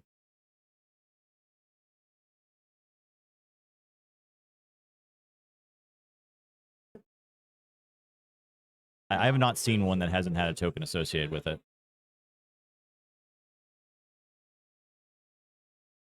All right, let's turn tail mics back on. There we go. Oh, wait. There we go. I'm going to mulligan.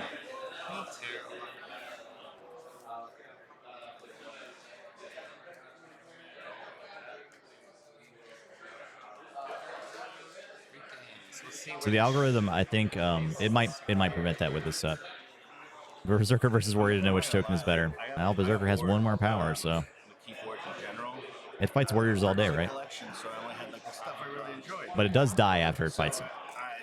I think Berserker comes with an artifact that is associated with it in some way. I think it loses its after fight ability. Wish the art of those 2 weren't so similar. Yeah, you're right. They both have flaming axes. What's up with that? Totally okay. What am I doing? 1 less, right? Yeah, 6 for you, 5 for me. The specific token you think will be better and more players would like to open? Amberling. We saw Amberling last round. It's extremely powerful. We're going to do the offering to kill a dog.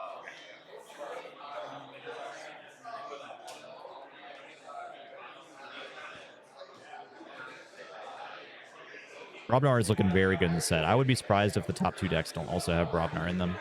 Although Dominic won last round without Brobnar, so and his deck was very good. Prospectors are solid too. I like Researcher. I like Senator, the one that reaps and draws a card.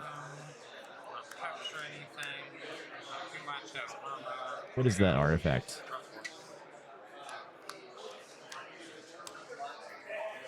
Can't quite read it.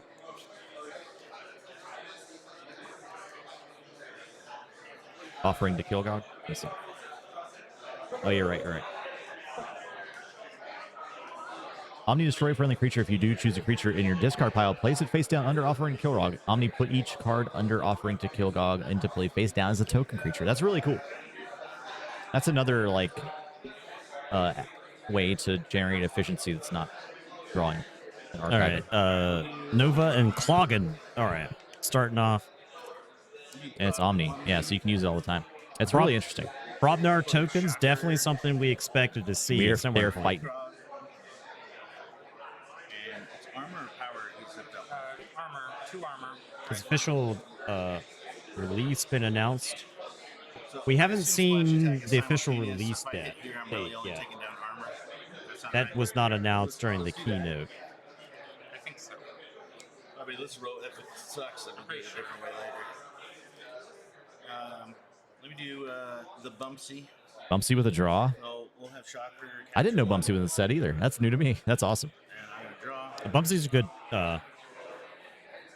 Bumpsy's a good reprint. Yeah. I like Broke.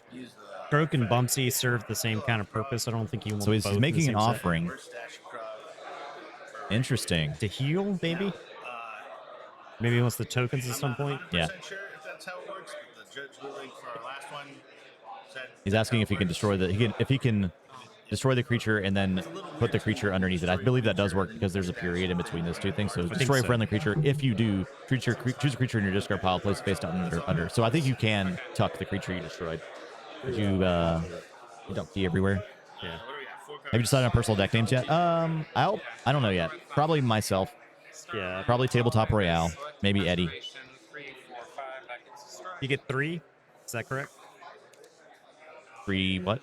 3 names. Oh yeah, 3 names. Yeah, from our backer tier. The Nurse Soto. Nurse Soto is that's a reprint. You can make 6 Berserkers with an empty board. That'd be pretty strong. The offering there. The offering can like set up a really, really big turn, right? If you're using it every turn. Right.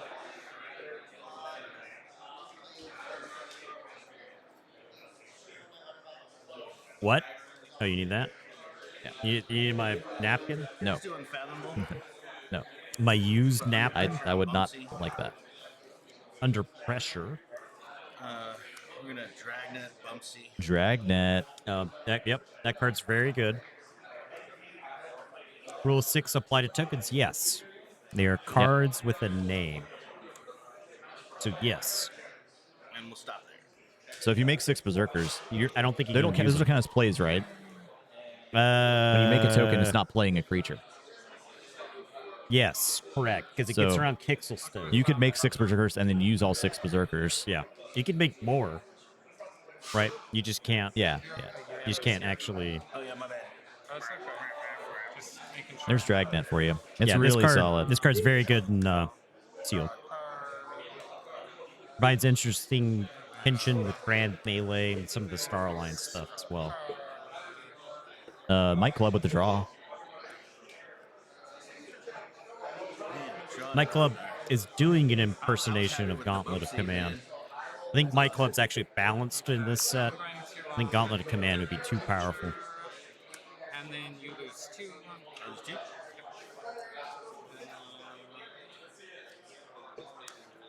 Jarl. It's the one that creates tokens. Yeah, when they fight and survive. Okay. Alright, and Warriors of 4. Or when they destroy an enemy creature fighting. You make a token. Alright, let's do the Equinox. Not a lot of amber from either player at this point, right? Nova's got 2. Prepping a Maelstrom, maybe. We'll do Auction Off, and we'll purge Might Club. Auction Off. There you go. That's the Purge and then gain 1. Okay. That's pretty solid on Might Club. Might Club's You don't mind getting rid of that, especially if you're all there. You can end up with a lot of tokens. Make me sad. No, but it's sad. We'll do, where do we kill? An amber is a small price to pay for purging a Might Club, I think. I think so. Prepping a Maelstrom could be. Do we know if Quaggan's got a Maelstrom? I don't think we know. Forge key, or if you have Forge keys, make some tokens. Gonna play Generous Offer. Okay. Stealing 2. Destroy friendly Generous creature to Offer. steal 2. That's another one of those, you give your opponent amber so that you got stuff to steal. Any Legacy Martian Generosity been open? I don't think so. No. Not that we saw, but like I said, there's probably about 500 decks or maybe less than 1,000 total that were open. And none of them have been scanned. They can't be scanned yet. The database doesn't exist. The So this is data visible migration hand. hasn't happened. Visible hand. Reveal your hand and play 2 or make 2 token creatures. He's going to Generous Offer again. Very powerful. Wow. I can see why this deck is here. That's the thing about sealed decks in the top 8. You They're see popping off. strings of combos of cards. We knew about the Bumpsy. The Amber Control, out of this world. And we're gonna pop this guy. Destroying. Jeez. This is a wild deck, right? The artifact. It's doing some really interesting stuff. Where's he?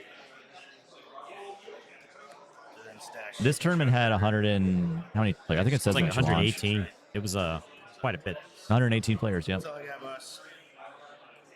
And then the Archon sealed tournament had 30 or 40. Such a weekend of FOMO. Yeah, I'm glad we came. Yeah. I'm really glad we came. See, he has 3 cards under the offering now, right? think it's 2, but 2. could be 3. It looks like 3. A couple times. Presumably, I get Yeah, Brobnar does have Iron Obelisk. Yes. Capture. No Grunt Buggy though. I doubt you'll ever see Grunt Buggy Reprinted. Yeah. The Cadet that's not Cadet. The Star Alliance creature there is very interesting. I had 2 of those in my deck. It's kind of slow, but after Reaper, after fight, it gets to capture based on the number of houses represented amongst him and his neighbors. Oh, okay. So you can capture up to 3. I'm reading that. Yeah, the Antiquities dealer could give you a Grunt Buggy. That's true. Capture one for each house representing among specialists. Got back at his neighbors. Oh, not specialists. My bad. Yeah. Sorry. Cool. So recorded history. Not nasty. surprising that we're seeing a lot of recorded histories here, right? Yeah. That card's just crazy what am I doing with efficiency. I'm archiving them. Oh, yeah, okay. Cool.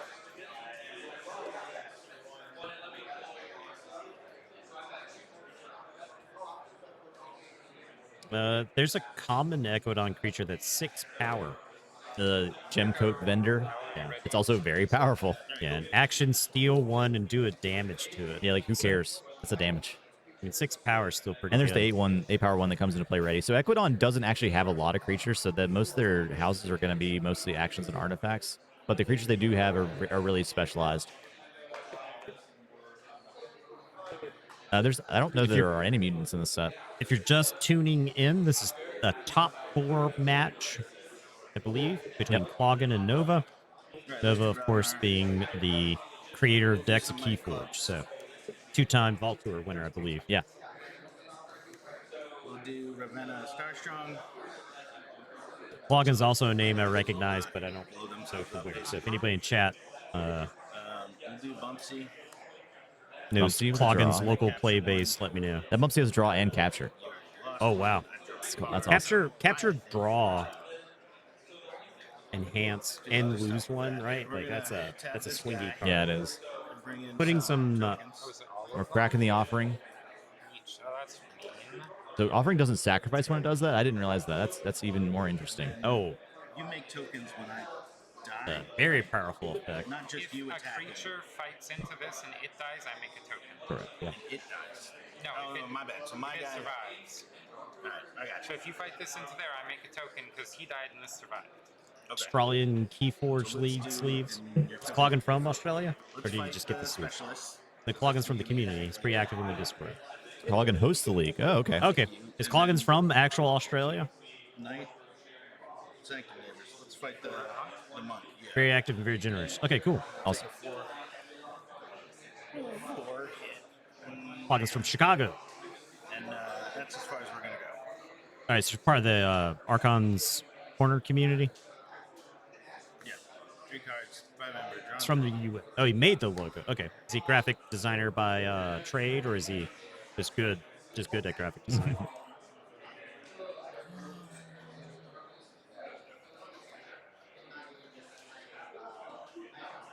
So the Berserker guy there is the one that makes them lose their after fight ability.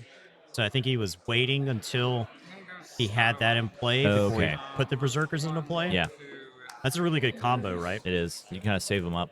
Double transport Yeah. platform and a future booster. This is a very strong setup. If you've got some attachments, they got some pips on them, or maybe even some other enhancements, then I think you can end Urso up fights pretty into cool. the guy. Get some damage. Nova doesn't have Mars, right? No. Future booster lets you look at the top card as an Omni ability, and you can put it on the bottom if you want. That's right. You Future chose those booster is very good. Transport platform kind of makes your tokens like a squishy archive. That's true. That's an interesting interaction. Kind of like a shell. Play Talent Scout. Talent Bring it Scout. to your hands Let's pull that up. and play something cool. Why does Talent Scout have an amber pip again?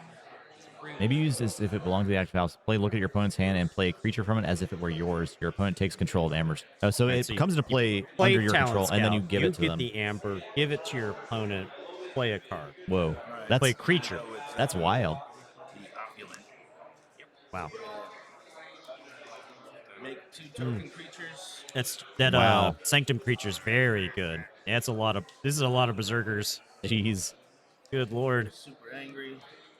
No therapy on the. He's a great art director. Okay. Cool. We're gonna play Gem Coat Vendor. Gem Code Vendor. There it is. There you go. 6 power. I would say both these decks are very good, right? I mean, you're a top 4 of this tournament, so Yeah. they got to be powerful, right? I really liked to see what these decks are doing with the tokens and like the tucking cards and setting up turns. And then 4 of yours go back to your hands. Okay, what card is that? All of them? I think it's the one where you shuffle 2 friendly creatures into your deck and then you return 4 creatures to their owner's hands. Return 4 enderpeak That creatures. feels like a beating here. I think right? it's pull up stakes. Let me see if I can find the card. Pull up stakes, yeah.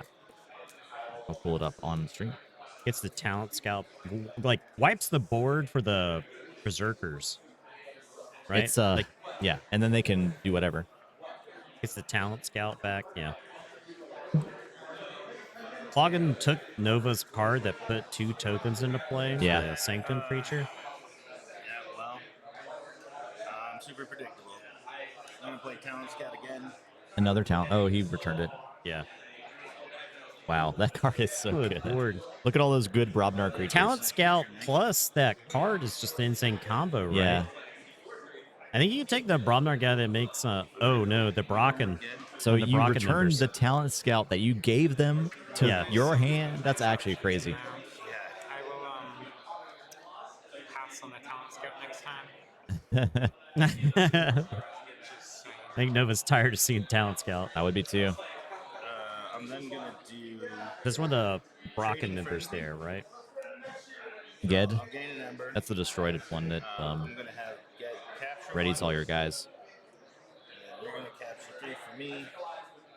It's very Dead good hammer. in this situation. We're gonna have Gem Coat Radiant Vendor Rage. capture 3. Each Each other Brobnar creature, Brobnar all creature. them berserkers. Do you feel like they finally got Enrage right in this set? I think so. Enrage feels perfectly applicated Then here. we're gonna play. We use the offering to kill this guy. Nova off, could transport platform it. Yeah. And then we're gonna. I don't think she wants to do that. I would not not not recommended. would not transporter platform the And now it has 3 amber on talent it. scout. Ugh. Yeah. Oh no, there's one That other creature. that turn was I think absolutely crazy from Cloggin, Yeah, right? yeah. I think Equidon is top actually tier. top tier in Yeah, this 100%. It doesn't feel like over designed either. Like I think it's balanced and really good. I think it went through several iterations. I think the last round of playtest that GG did before they put the set together was extremely important. I don't think Nova's spending much mental energy thinking about SAS scores right now at all. Yeah. There's also a council of people that worry about SAS numbers, and Nova crowdsources a lot of help from that. I believe she doesn't like just decide all the scores on her own. Right.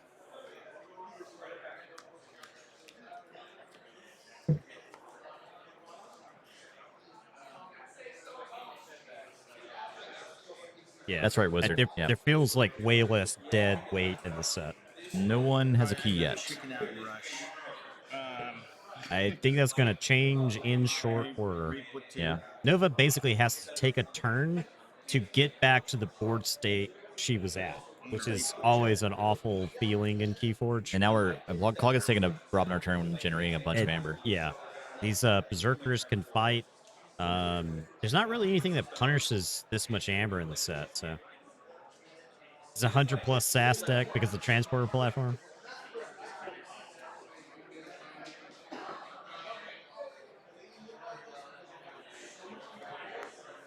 Talent Scout. That's an all-star. Is that rare? I'll have it up. We'll do it. It's got to be, right? That's got to be, I would imagine. Fighting the Talent Scout. Loggin's up to, I think, like 10 amber. Yeah. It's quite a bit of amber. Yeah, my bad. So used to them dying. Is the burger tokens? Yeah. play Press Gang. We're gonna make a token creature. Oh, Press Gang is pretty good. And if we killed something, stash that token's actually ready. Yeah. I guess you're ready.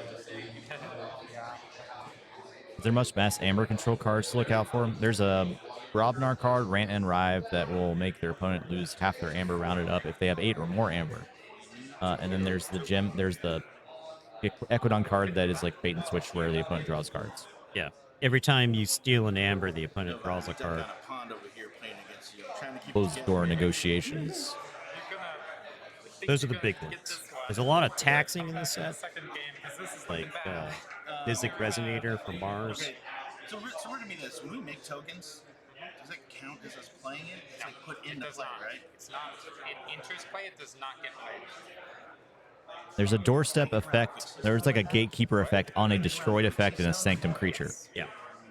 Okay, all right. So you gotta jump through. You have to jump through a lot of hoops to doorstep. Fight in the fire spitter.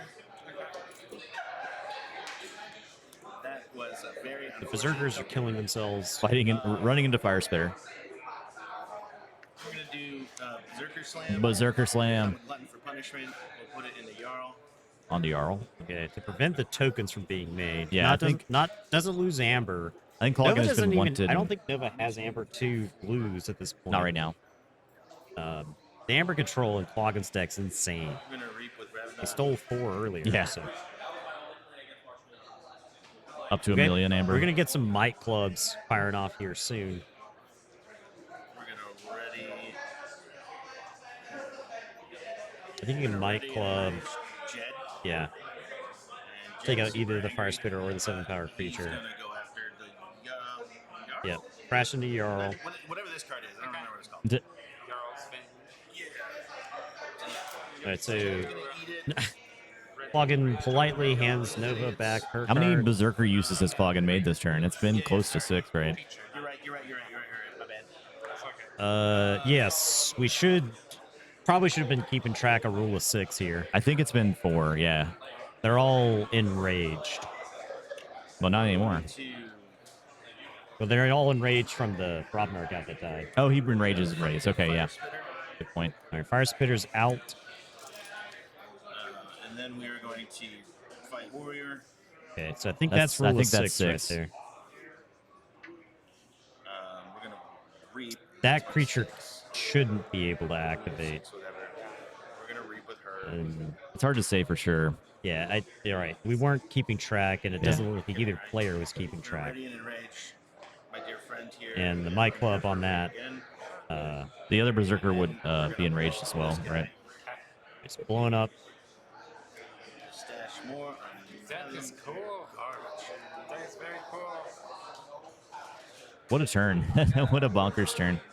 He's taken like 10-minute turns, like in sealed. Like, this is There's no it's pretty great. These are some of the most impressive turns I've seen. I saw there were turns in Alliance that were less impressive than this. Yeah.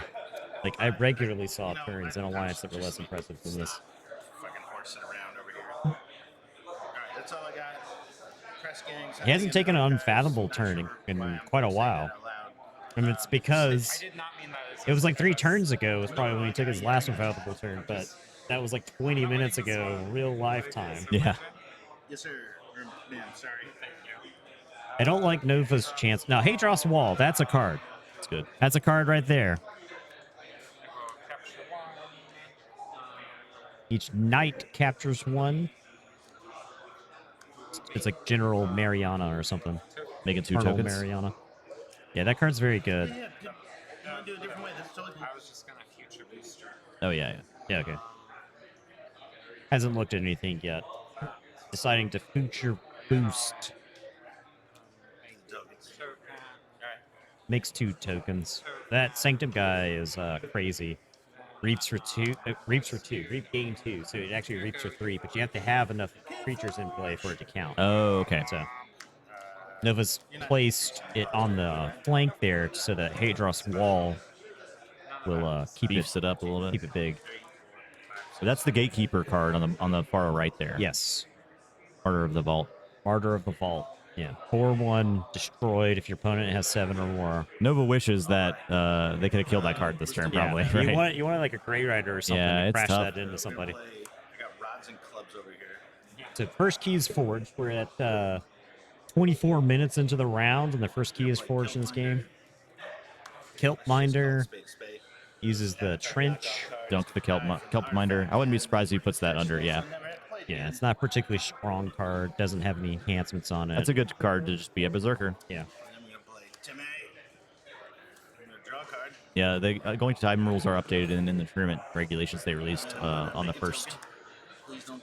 The one that stops the keys from being forged. That's the opponent can't forge keys while you control a token creature. Right?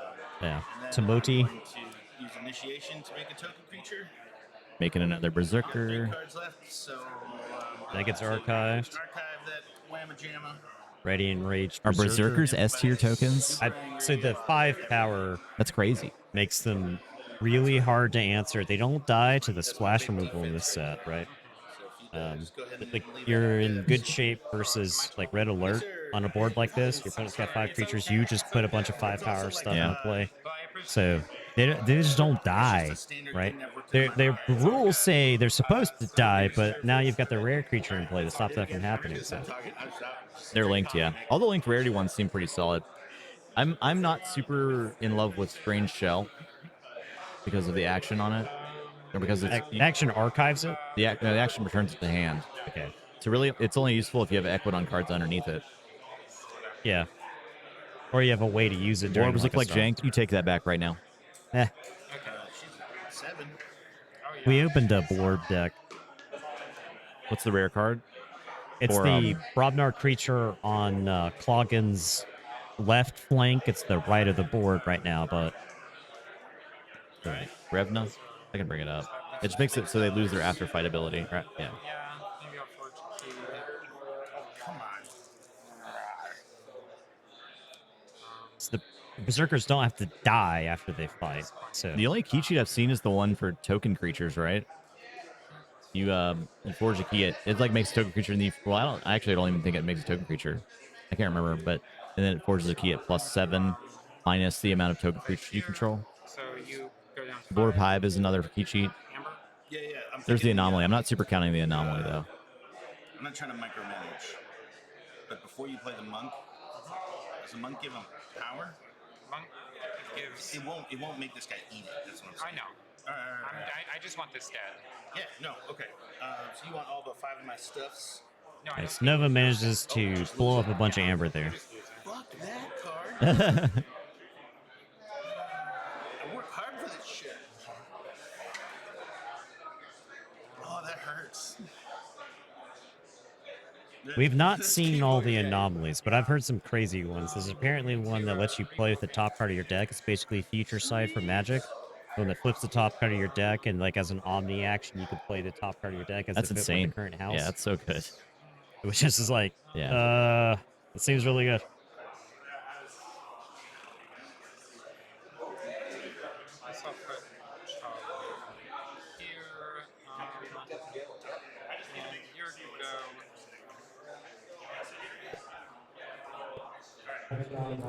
I'm not better, you're better.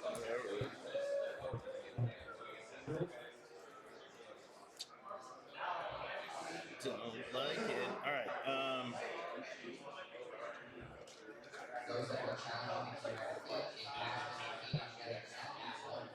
I mean, the Gatekeeper kind of is getting Nova back into the game, possibly. It stopped. I think it stopped the hemorrhaging. I don't see an avenue to victory if Cloggen forges that second key. The anomalies were put into the set, and it's only for cards from the next set, Grim Reminder, because I don't think anything is designed past that right now. Right. Throw him in Tawny Boy over here. That's not a Brobnar. Ready and Enraged. And it's not Brobnar. So you've enraged it and readied it, but you can't fight because you chose Brobnar. Hey, you're right. You're right. Good call. Cloggen makes a unforced error there. Mic Club onto the Bender. So I think I want to kill that thing still. I'm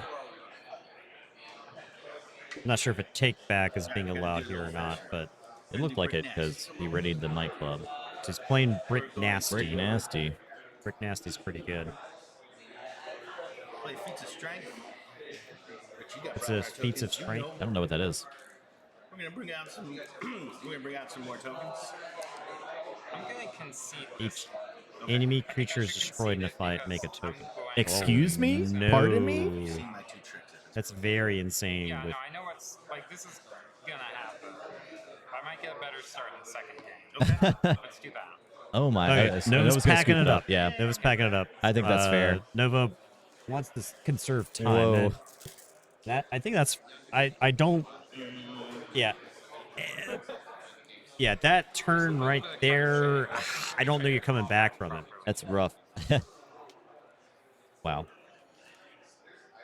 Good game. It may be one of those things where you want to save yourself the mental torture of watching yourself lose for the next 15 minutes. I mean, Clogman's going to take another 10-minute turn just beating up the entirety of Nova's board. Yeah.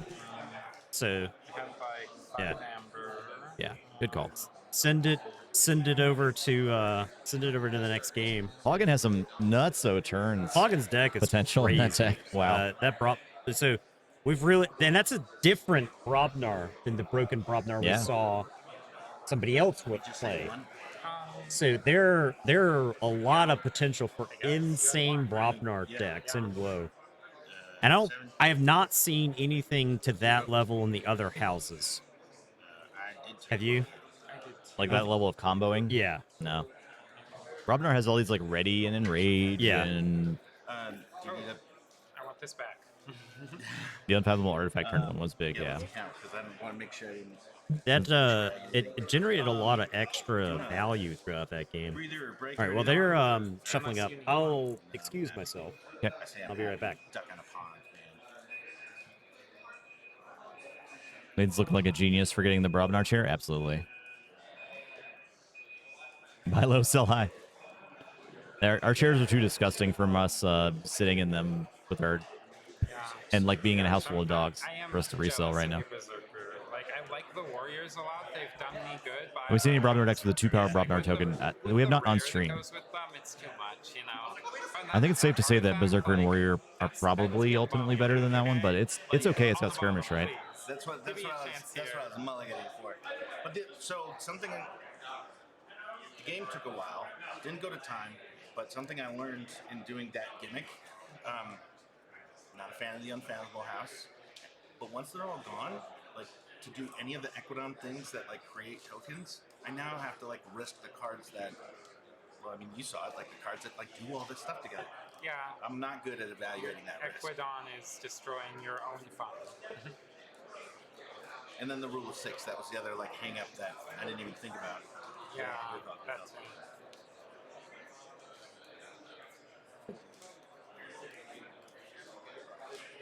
That doesn't look like Nova's going to swap out anything. I think Nova could get like a better Brobnar setup that lets them fight against Cloggan. It's just so tough to fight these Berserkers, right? Ready and enraged that makes me super happy. Okay, so I lost. I'm going to choose to go second. Nova going second.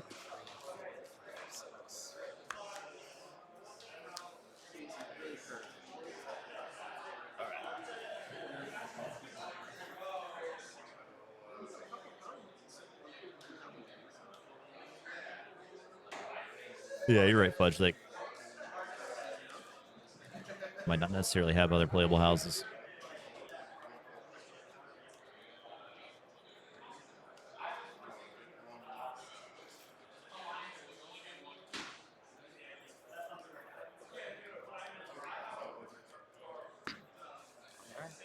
The mulligan. Cool.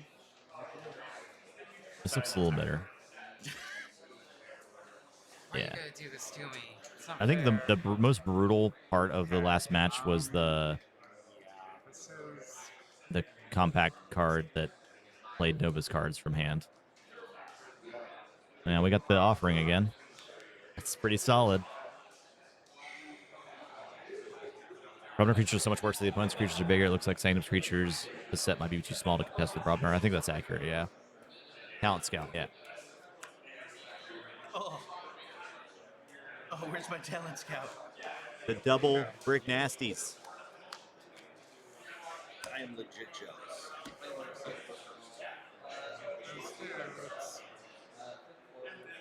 I had to tie my shoe. Double bricks big. All right, we'll do Unfathomable. We're gonna play Flounder Right. Flounder right. We're gonna blow up Flounder Right to kill one of the bricks. Just having that Omni ability to destroy your own creature is really powerful with a lot of effects. Like we said earlier, if Nova had a way to destroy her Martyr, that would have blown up a ton of Amber that one turn. But this time he played Flounder right and then used the offering to destroy one of those brick nasties. Very powerful. Super good. Was it a double brick nasty start? Yeah, double brick nasty start. That's a brick nasty is a card people are going to be tired of playing against. And then he plays Abyssal Sight to look at Nova's hand to discard a card.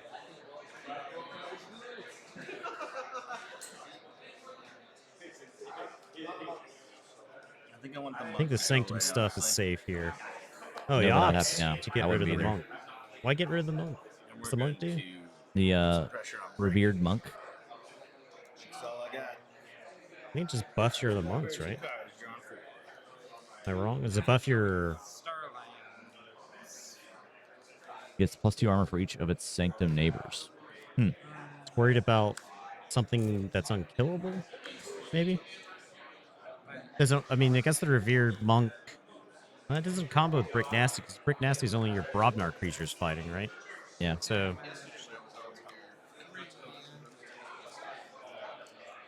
And the under pressure on it now, too. I think Brick Nasty's fine even existing there, even if it's exhausted, so... Brick Nasty's passive effect. Brick Nasty could have been a 2-power goblin. Ooh, there it is. The FOS transponder. Fine. FOF transponder is really good. Wow. That's oh, could you imagine that with Berserker? Yeah. Oh my. As in that, like, you're just like Berserker, kill something, make a Berserker. It gets like destroyed after fight, right? So it doesn't even have to. You don't even have to like trade exactly. Yeah, exactly. Any leaders? I don't think I've seen any leaders. Equidon? If a responder runs in a rule of 6. Give you some money. The transporter platform's getting purged. I think that's fine. Is it destroy or purge? It's purged. Okay, it is purged today, correct. We're going to play the Visible Hands. Making 2 tokens. Visible Hand is a very good card. Yeah, you don't really care. You're showing your opponent your hand. Yeah. Most of the time. Because you're about to draw up, right? Yeah. Generous offer is going to take out a... Alright, so Berserker Slam is the important one. Nova probably wants to... We yesterday saw FOF on with Nova, with the Warriors. So... Nova wants to protect the Brick Nasty. Probably wants to put creatures on either side to keep it from getting slammed. Can we negotiate with that one particular opponent? Sorry, sure. No, it's okay. It's not just you. There's another player also the other. And yes, that is unfortunate. Yeah. Generous offer is sack a That's creature and really steal 2. unfortunate because I beat a person who really, really wanted to play in this event, and took his spot. So what we're presenting is you have an option. I know I have to choose which one I'm playing, right? Yeah, so I have to concede this. Nova's conceding to go play in Archon Alliance. Is that what's happening? What? That's a very, very bad schedule. Yeah, it's a really bad schedule, and Nova's saying that You are going to win this, though. that the scheduling here makes it so that what if we, this game can't be completed. I don't know if you want to handle it that way, but So Can it? They're not starting Archon stuff till after this. yeah, I don't know what's going on. Dataforge stream gifting 5. Thank you so subs. much, Appreciate Dataforge stream. this. Appreciate that. Fun, like maybe Yeah. I can bust out like a couple wins. sure. Oh yeah, no. Okay. I mean, I'm not going to try to argue against this because like I understand that people have planes, you know. Oh yes, yeah. I'm not even thinking about that. I'm sorry. So I believe Nova is conceding here. to go I don't play have a playing in. fortunate that I have to worry about in that regard. Oh, But Do you want to go Archon? try to clarify what happened there? Ask them Let's real go quick? see. Yeah. Let me go see. Look, if we're talking like Swiss rounds or lower bracket rounds, I can understand scheduling conflicts.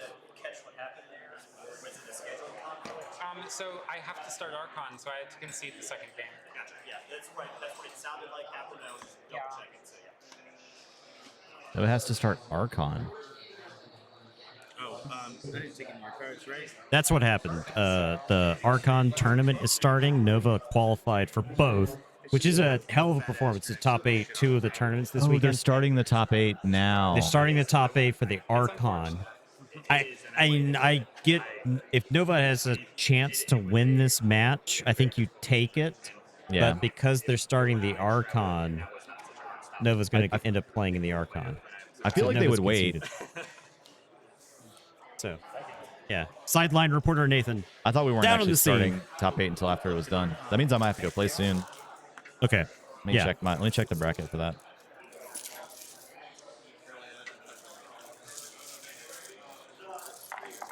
We don't have tables yet. You don't have tables yet. Okay. I thought I was going to lose this and get like a couple hours break. Yeah, I think if game 1 was closer, there's an argument to play it out just to see, because depending on which tournament you think you've got the best chance of winning, right? If you think you can, win this, make it to the finals and play, then go for it. Yeah, but Nova being down a game and kind of not looking good. Yeah. In that matchup, the matchup itself, I think, was not looking good. Yeah. Your token is strictly worse, right? Yeah. You have a 4 power token to the 5 power token. So even all things being equal, which I don't think they were, your token is strictly worse. I actually played a lot. Yeah. Nova had said that the Brobnar side was pretty good, but the rest of the deck was very mediocre. So yeah, I think you take your chances in Archon there. Yeah, but Cloggin takes it down. I think that game could have gone in a lot of directions, but based off the power level of what we saw in the first game, I think Cloggin was likely favored to win that matchup. I think in future events, they're not going to be scheduling tournaments simultaneously. This event was largely to test these formats, right? Yes. And test the interest in both types of them. Yes. So I think like Ball Tours are going to have one main tournament, and it'll be easier, obviously, to schedule that. Right. There were a lot of people who opted to play Archon. There were a lot of people who were interested in Alliance, but have decided not to apparently play. Are they putting us on the main screen? They're watching an ad. Thanks for the ad revenue, please. Yeah, Thank you. yeah. Thanks for that 25 cents. Right. This is not even 25 cents. It's probably like 2 cents, honestly. It's maybe even that, right? Yeah. So we're being pulled up on the main screen. I sure hope I don't sound annoying to everybody in this room. Maybe download AdBlock. Yeah. Wait, we're not allowed to tell you that. I mean, we have to do the Weird Al thing, right? Where we have to say, wave to the room. We got a delay going on, so. All right. So, we don't have a game to show right now. Hey, so. Check out this awesome KeyForge game. Yeah. Let's go to the desk. All right, what's up, everybody? So, killing some time before the next round begins. Yeah, Aurora King. What are you talking about in chat, Aurora King? That theoretically could exist. Something. I don't have a ton of web development experience, but theoretically something like that could work. All right. So are we gonna? So my question is, are we going into the Alliance tournament here, or are we continuing? I mean, assuming we're gonna be the finals of Sealed. We'll be the finals of Sealed here. Yeah. I think we'll get the finals of Sealed. Yeah. Before they start. So Cloggin's in the final, and then Dominic and Dave are still playing. Yeah. So Dave Cordero is playing against Dominic. They're over there at that table. Okay. Cloggin took down Sweaty Zach. Whoa. Sweaty Zach from the Zach Armstrong's alternative persona from Call of Discovery. Managed to top 8. So, but yeah, we got Dave Cordero Wizards Exchange best set ever. Total. Well, it's definitely not total trash. It looks not trash. Extremely fun. Yeah, I think fun. It's going to. I think it's going to be a very good sealed set. Like way better than Dark maybe the Tidings. best sealed set. Probably better. Probably the best sealed set. Very like I was not the biggest fan of Mass Mutation sealed. I think WoW is on pace to do way better than either of those. AOA was a connoisseur set for sealed, and Worlds Collide was I'd say pretty good set. I think AOA still gets the nod over Worlds Collide. Is in fact a set of all time. Can they hear us over the thing, or are they just watching it? I think they're just watching. So I don't hear it, at least. Okay. I think they're messing with the volume right now. We're getting all kinds of settings. No, they're doing stuff. They're doing. Let's go to intermission. All right. I'm gonna go we'll be right back while we try to figure out what's going on. We have to learn how to be professional for the next game, apparently. Yeah. So I'll be right back. Yep.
All right, breaking All right, I'm gonna go news. play. Dave Cordero, Team Reapout, has won. He's won the match. And so he is locked into the finals. Finals is going to be Dave versus Clogging. That's going to be the finals. That should start pretty soon. I should be joined by guest commentator, which I'm going to leave as a mystery until the guest commentator arrives. And we're looking forward to that. So, Dave, I believe, is playing Equidon in his matchup. Justin, it looks like the tables for the top 8 Archon and Alliance standard are both getting underway. I don't think anybody's at our table. No, not yet. So the Dark Tidings deck that Justin played, I think, overperformed. He talked about how he managed to beat 2 Martian Generosity decks, and he lost to a third. So he had to power his way through some Martian Generosity to actually win. He was talking about how KEYFORGE has played a very pivotal role so far against the combo decks in Alliance Standard. So Forgive or Forget has done some powerful things for Justin. He's talked about how he's purged a lot of combo pieces, key abductions, Martian Generosities, things of that nature. He did say that he lost a game to Dusk Witch and Sutterkin combos, where the opponent played Helper Bot to it came to play ready, would use Sutterkin, comes into play ready, Reap. We at breakfast this morning we talked about Dusk Witch, how I would love for Alliance to be a format where 1 power creatures are the standard. Like, you must kill. Like, you have to have a way to deal with something like Dusk Witch, or your opponent's going to do some degenerate combos. So Dave looks like they're packing up their stuff. They're doing some post-game talk. I believe they'll be showing up very shortly on stream. I don't know how much downtime. I would want to go right into the next game. Keep your momentum up. You're focused on your deck. You're focused on your plays. Just get right back into the game. Don't want a chance for if you got a hot hand, you don't want that to cool off. So, all right. And yeah, Loggin's deck looks really good. If Dave's deck gets pushed around by Berserkers, he could be in trouble, right? The Loggin's deck seemed very capable of dominating a board and then winning the game through some Berserkers later. Now, what I saw of Dave's deck's actually very good at controlling Amber, and controlling Amber through non-board means. I think he has like closed door negotiation cards of that nature. And the question is whether Cloggin's Amber control can keep up with Dave's generation. So Dave did beat Dominique. Yeah. The next game should start very soon. I'm waiting to see where Dave goes. He's fixing to walk by the booth. I think he was checking in on some other stuff, but I don't know when exactly the next round will begin. Checking over. Justin's sitting down. Justin's actually sitting down across from XO73D. So my top 3 chase cards. So we showed off the Antiquities dealer earlier. I think the Antiquities dealer is going to be the biggest chase card of all time, because it comes paired with artifacts from history that are Legacy and Maverick. So you can get cards that are in this set with the Antiquities dealer, and they're all artifacts, right? So some of the most powerful cards in the game. You could get library card. You could get any number of possible busted cards, auto encoder. You could even get like halfway decent cards you're happy with. So definitely the most. You could get a Heart of the Forest, absolutely. So yeah, but you could also get some of the most miserable cards in the game. So I think that makes it end up being a perfect card, right? Like you get the Soul Fiddle Hallowed Blaster combo. Yeah, that card's gonna be fun. If you haven't seen the Martian Voltron, Mars has a Voltron in this set. They've got 5 linked creatures that all show up in the same deck, and there's like a big robot that's like 6 power and 4 armor that can't be used unless you've used a Martian pilot. And so you're able to, and the pilots all have abilities that buff the robot. And so it's a pretty cool combo, I'd say. I don't even know if combo is the right word. It's neat interactions. You don't have anything that makes it so that you can draw them naturally. So we'll have to, I hope we pull some in our collection once the Winds of Exchange actually ships out.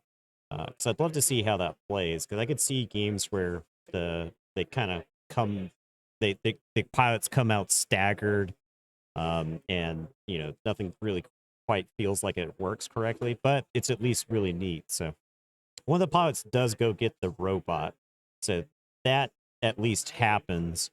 Another one of the pilots like buffs the robot and makes it so the robot can't be damaged, or I think the robot keeps the pilot safe to some degree. So there's some, like I said, it's cool. It's definitely something chase. And it seemed, I don't know if it does any amber control. All right, let's go take a look at the table real quick. Okay, they're not sitting down yet. I'll keep an eye on it. And so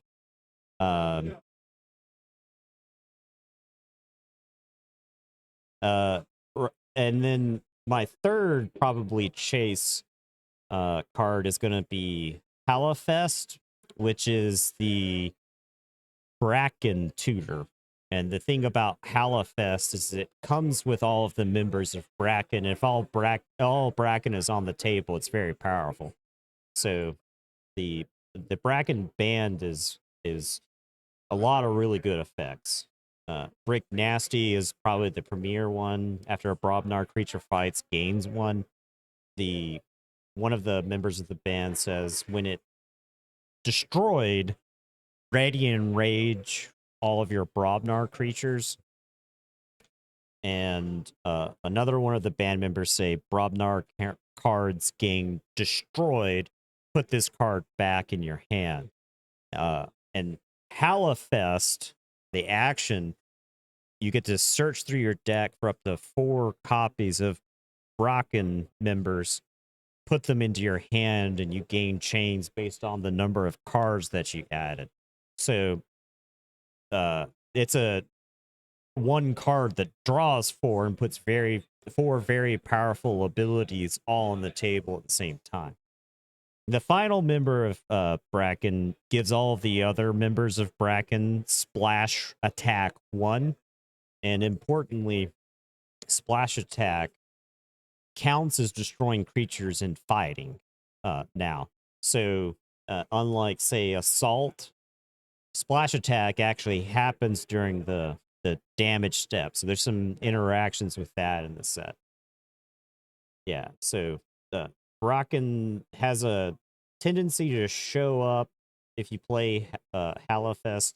They have a tendency to show up and then wreck the board, which is great. Like, you want your death metal band of Icelandic giants to lay waste to their opponents. So let's go to the table.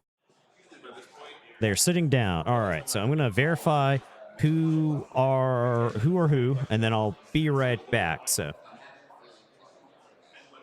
I have a feeling they're going to be more chase than horsemen, because ultimately the horsemen, while they were chase at the beginning, that's not what like people wanted from Coda. So all right, I'll be right back with who is who.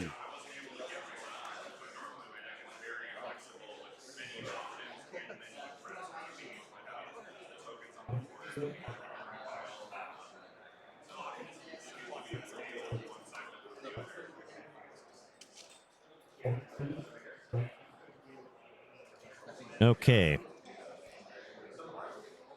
All right. Plugin is going back up top. Dave is on the bottom.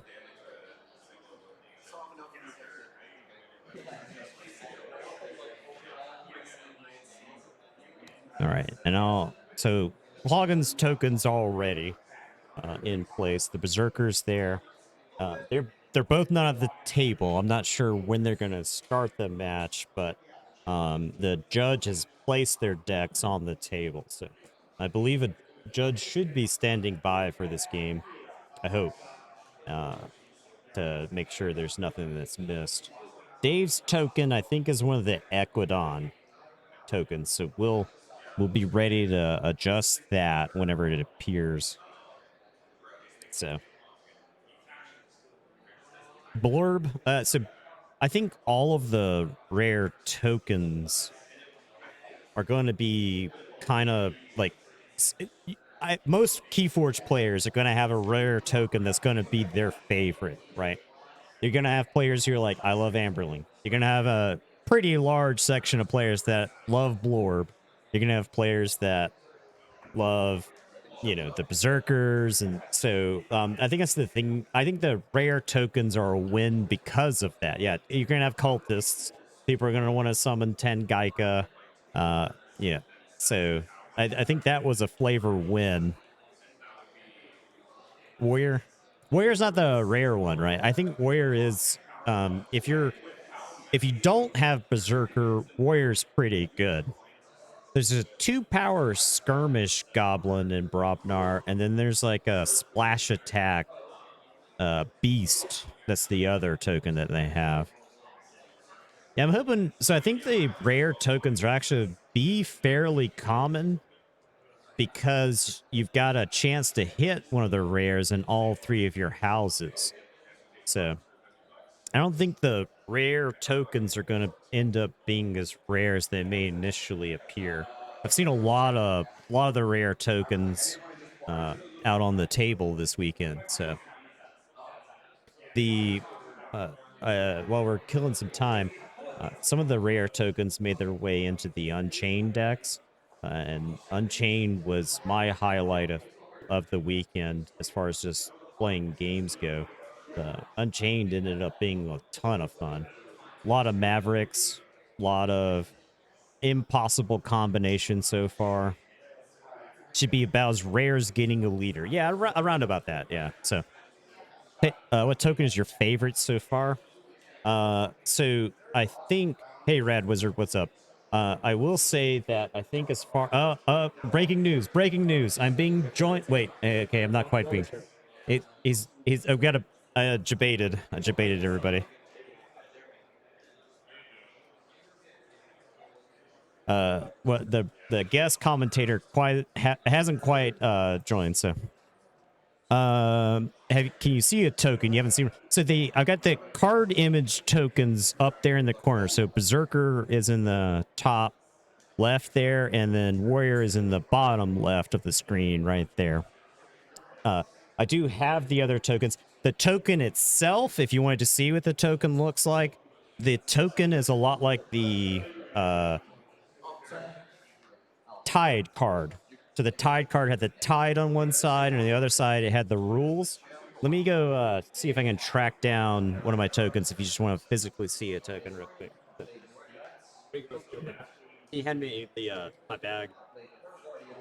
The green, sorry. Thanks.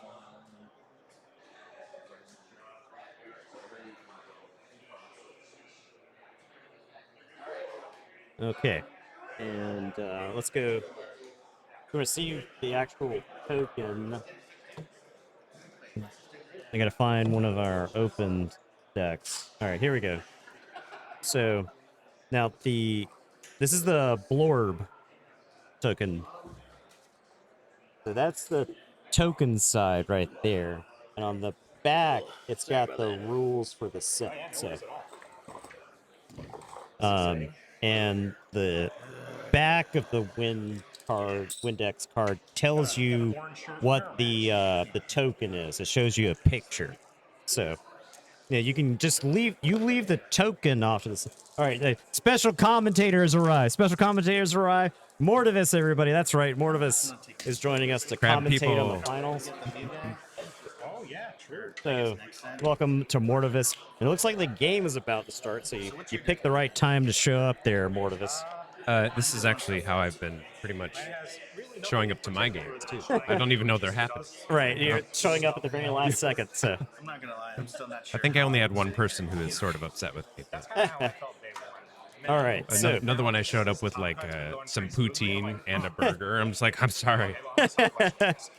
you're just getting food in between every single round. That's All I right, keep my so- energy up. I'm starting 2 minutes now.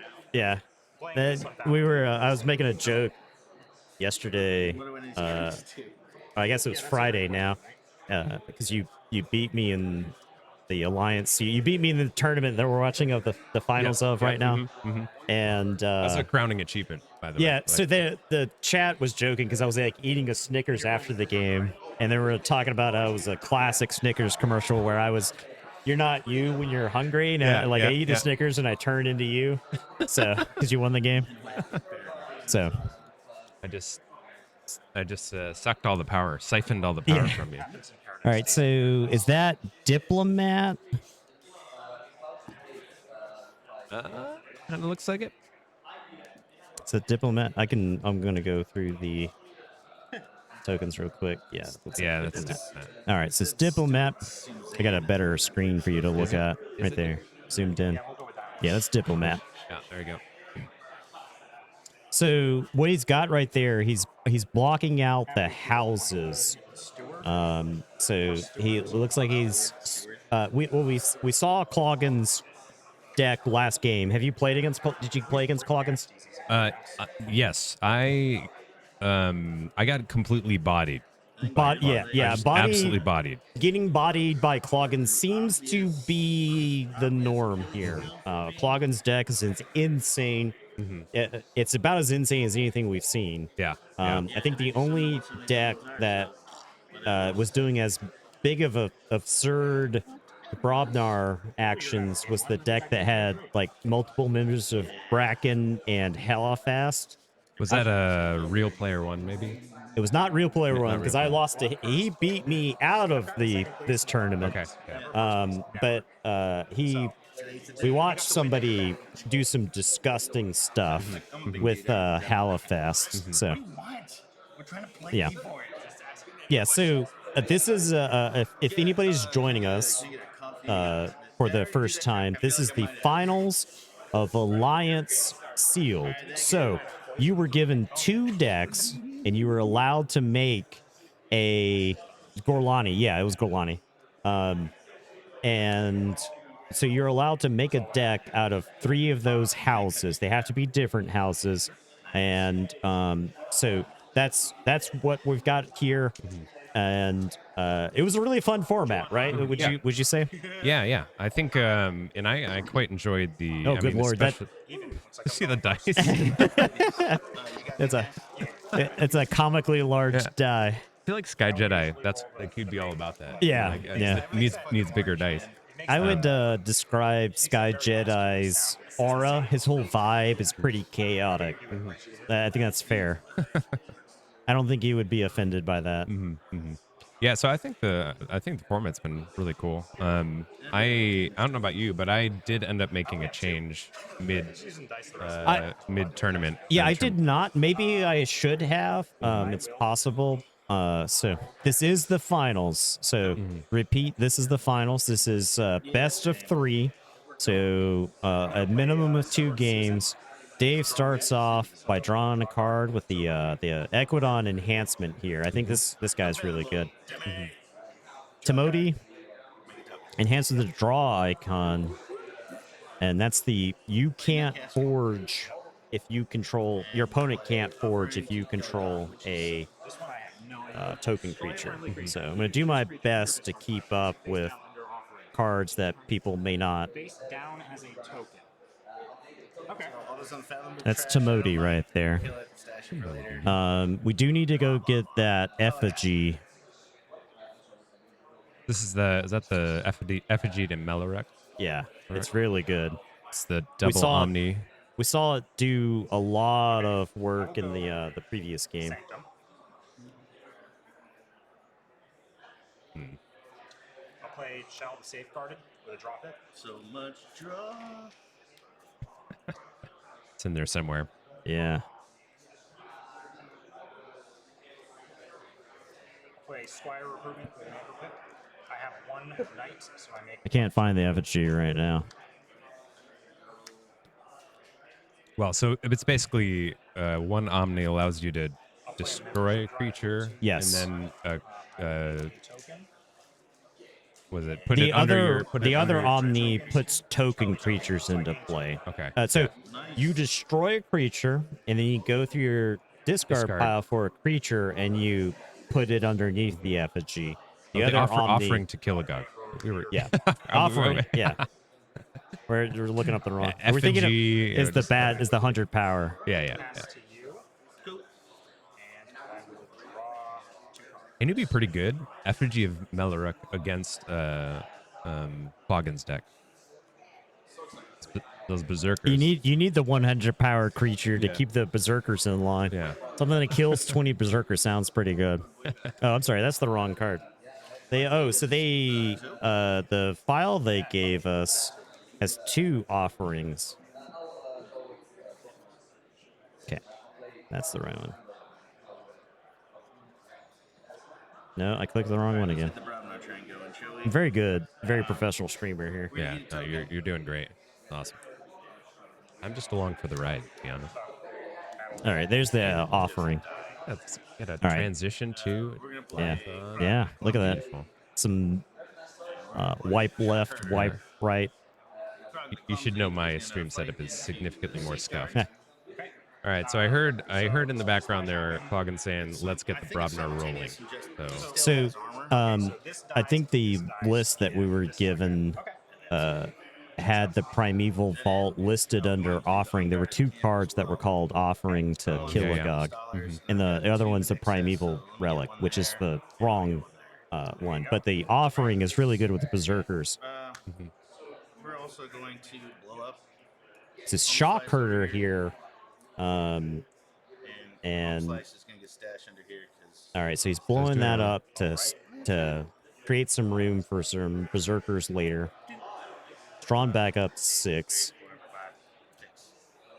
Dave is at 3 amber. Cloggin is at 2. I'm curious to see how Cloggin continues to use the offering there.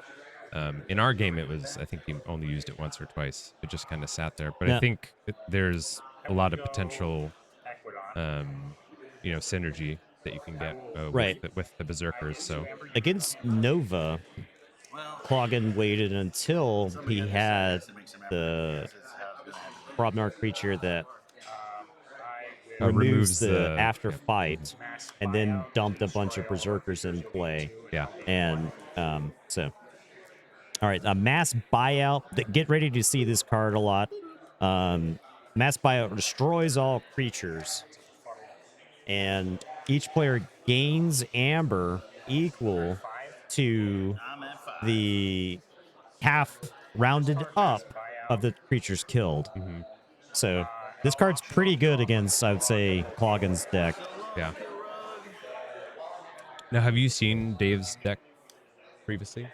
No, I got to see just a little bit when I was getting an update over there. So, all right, Cloggin forges a key there. Dave is threatening a key. Gemcoat Vendor, 6 power. The steal ability. Trading Frenzy. So he's going to capture 3. That's going to keep Dave off the key here. And that was it. 2-card turn. All right, that's the least. Stopping a key is one of the least powerful things I've seen out of Cloggin's deck in the last 2 rounds. So, well, and it looks like that artifact Murtani says was purged. Yeah. Okay. So that's big. That's big. Then the offering to Killigog created some very large swings in the Nova match. So that's cool. All right. have that other view. I'll play Sleepless What's- bigger one? Fishes to What's get that? to The bigger view. Oh, yeah. You sound like Justin. You want to see the match? and then destroy all I non-existent expected some side seating Yeah, commentating yeah, from yeah. Justin, but Mhm. I don't. And I'll just punch you next time. Yeah. Like, I'm gonna say if he you would, Or he would, I'll- he I'll would do go the, like like- this. He'd go like, Equidon next turn. I the get 2 passive tokens. bring the Yeah. the glass down. Like right away. Yep, and the ready. Basically, my experience with these cards is only what I played. So Yeah. Watch your step. Mhm. It's not a card I recognize. Kima captures 3, I mean, there's the unicorn, man. and then Yanni goes to Choose a house. If they do not choose that, you get 2 tokens. So it's like a Interesting, control the weak, but it's I guess it's closer to illusions of grandeur, Yeah. right? Where it's a less powerful effect, but Mm-hmm. the opponent. There seem to be a couple of these type of cards. Yeah. Maybe not quite as adjacent to illusions, but I think they have to do with playing cards from a house Right. or not playing cards. Yeah. Not being able to play cards from a house. So That's I think to Jay Philippeg's point there, I think WoW is really good for that. There's a lot of powerful interactions, and you get to cobble those together from different houses. Yeah. So and I'll be interested to see how how WoW in general lives up to that. Obviously, we're seeing this alliance version of the format, or WoW in an alliance situation where you've been able to kind of have a little bit more agency and slam some stuff together that you want. Flank, right? So flank. all right. And if I recall correctly, Cloggin he was the one that had the tape, so he has made some alteration Yeah. on the deck. Bumpsy. Okay, we've seen this Bumpsy played multiple times. He was using it with the. He's got some return cards in his deck, so he can like bounce the Bumpsy. It's really good. It's got a capture, a draw icon, and then the play effect. So anything that lets you use it multiple times is pretty good. Yeah. Press gang. So one of Dave's creatures dies. The press gang gets to go to the archive. Dave got 2 token creatures from the card. Watch your step. So Zerger comes into play, ready and enraged. So he's fighting a token off the board. It seems like Cloggin's really worried about Dave possibly generating a lot of amber. It's a Cloggin's got 1 card in his archive, 6 cards in hand. Dave is going to get to forge here, and I didn't see any taxing, nothing that stops this key from being forged. Cloggin correctly uses part of the table, the labeled parts of the table. All right, so 1 key to 1 key. Cloggin is up 1 amber. Dave does have a bunch of amber captured onto the gym coat vendor there. So that's I've heard the term banked. Banked? Yeah. Interest free loan there. How did he kill the elusive? I believe both tokens. Oh, you're right. Elusive. I think that was a miss. I think we're actually allowed to go say something there. Yeah. Because the token has elusive? I think, yeah, the token has elusive. Yeah, go grab that real quick. I don't know if a judge is watching. So we're gonna try to issue a correction real quick. Mortivis is on the scene. Yeah, both players have blatant disregard for the Red Baron. This is elusive. Yeah, both players missed it. I'm gonna say my bad on that. It's dead. Okay, Dave is accepting the game state. Dave has accepted the game state. So, all right. And the judge was here the whole time. The judge missed it. Judge is sitting right next to the table and missed it. So, new cards, everybody. Start my tab. If you Yeah, I think they're going to try to correct the game state. Yeah, I'm gonna. I would like it, but If you would like it, let's put. It was the old Tinker. Yeah, bring it up. So that would go. Bring it back. All right, so there was some information that was given away there. The Berserker token. So it's not elusive right now because it's not on So play. okay, there you so go. they've changed the game state there. The Berserker token, they did a rewind. They forgot about the elusive. They've got it corrected now, and so Shut up, chat. yeah. It's all good here. All right, with Square. Yeah, Dave Cloggin says he- thanks, chat. So Cloggin said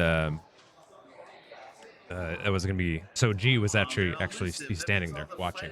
yeah, And so there was a judge that yeah. like I said, Dave missed it, Cloggin missed it, the judge missed it. Yeah. So and so I think there's gonna be 3 laps around the bar. Closed door negotiation. all right, a closed door negotiation just to steal one here and draw one for Cloggin. What we draw? Garbage. I don't actually hate that. I having think had you 2 of want those- to Cloggin's deck's powerful. You don't want to give him too many cards, right? Mhm, yeah. So the Diplomat reaps, Play, and each player gains one. An enhanced card, which is basically blank. key, so I can, A woe deck shipped to you.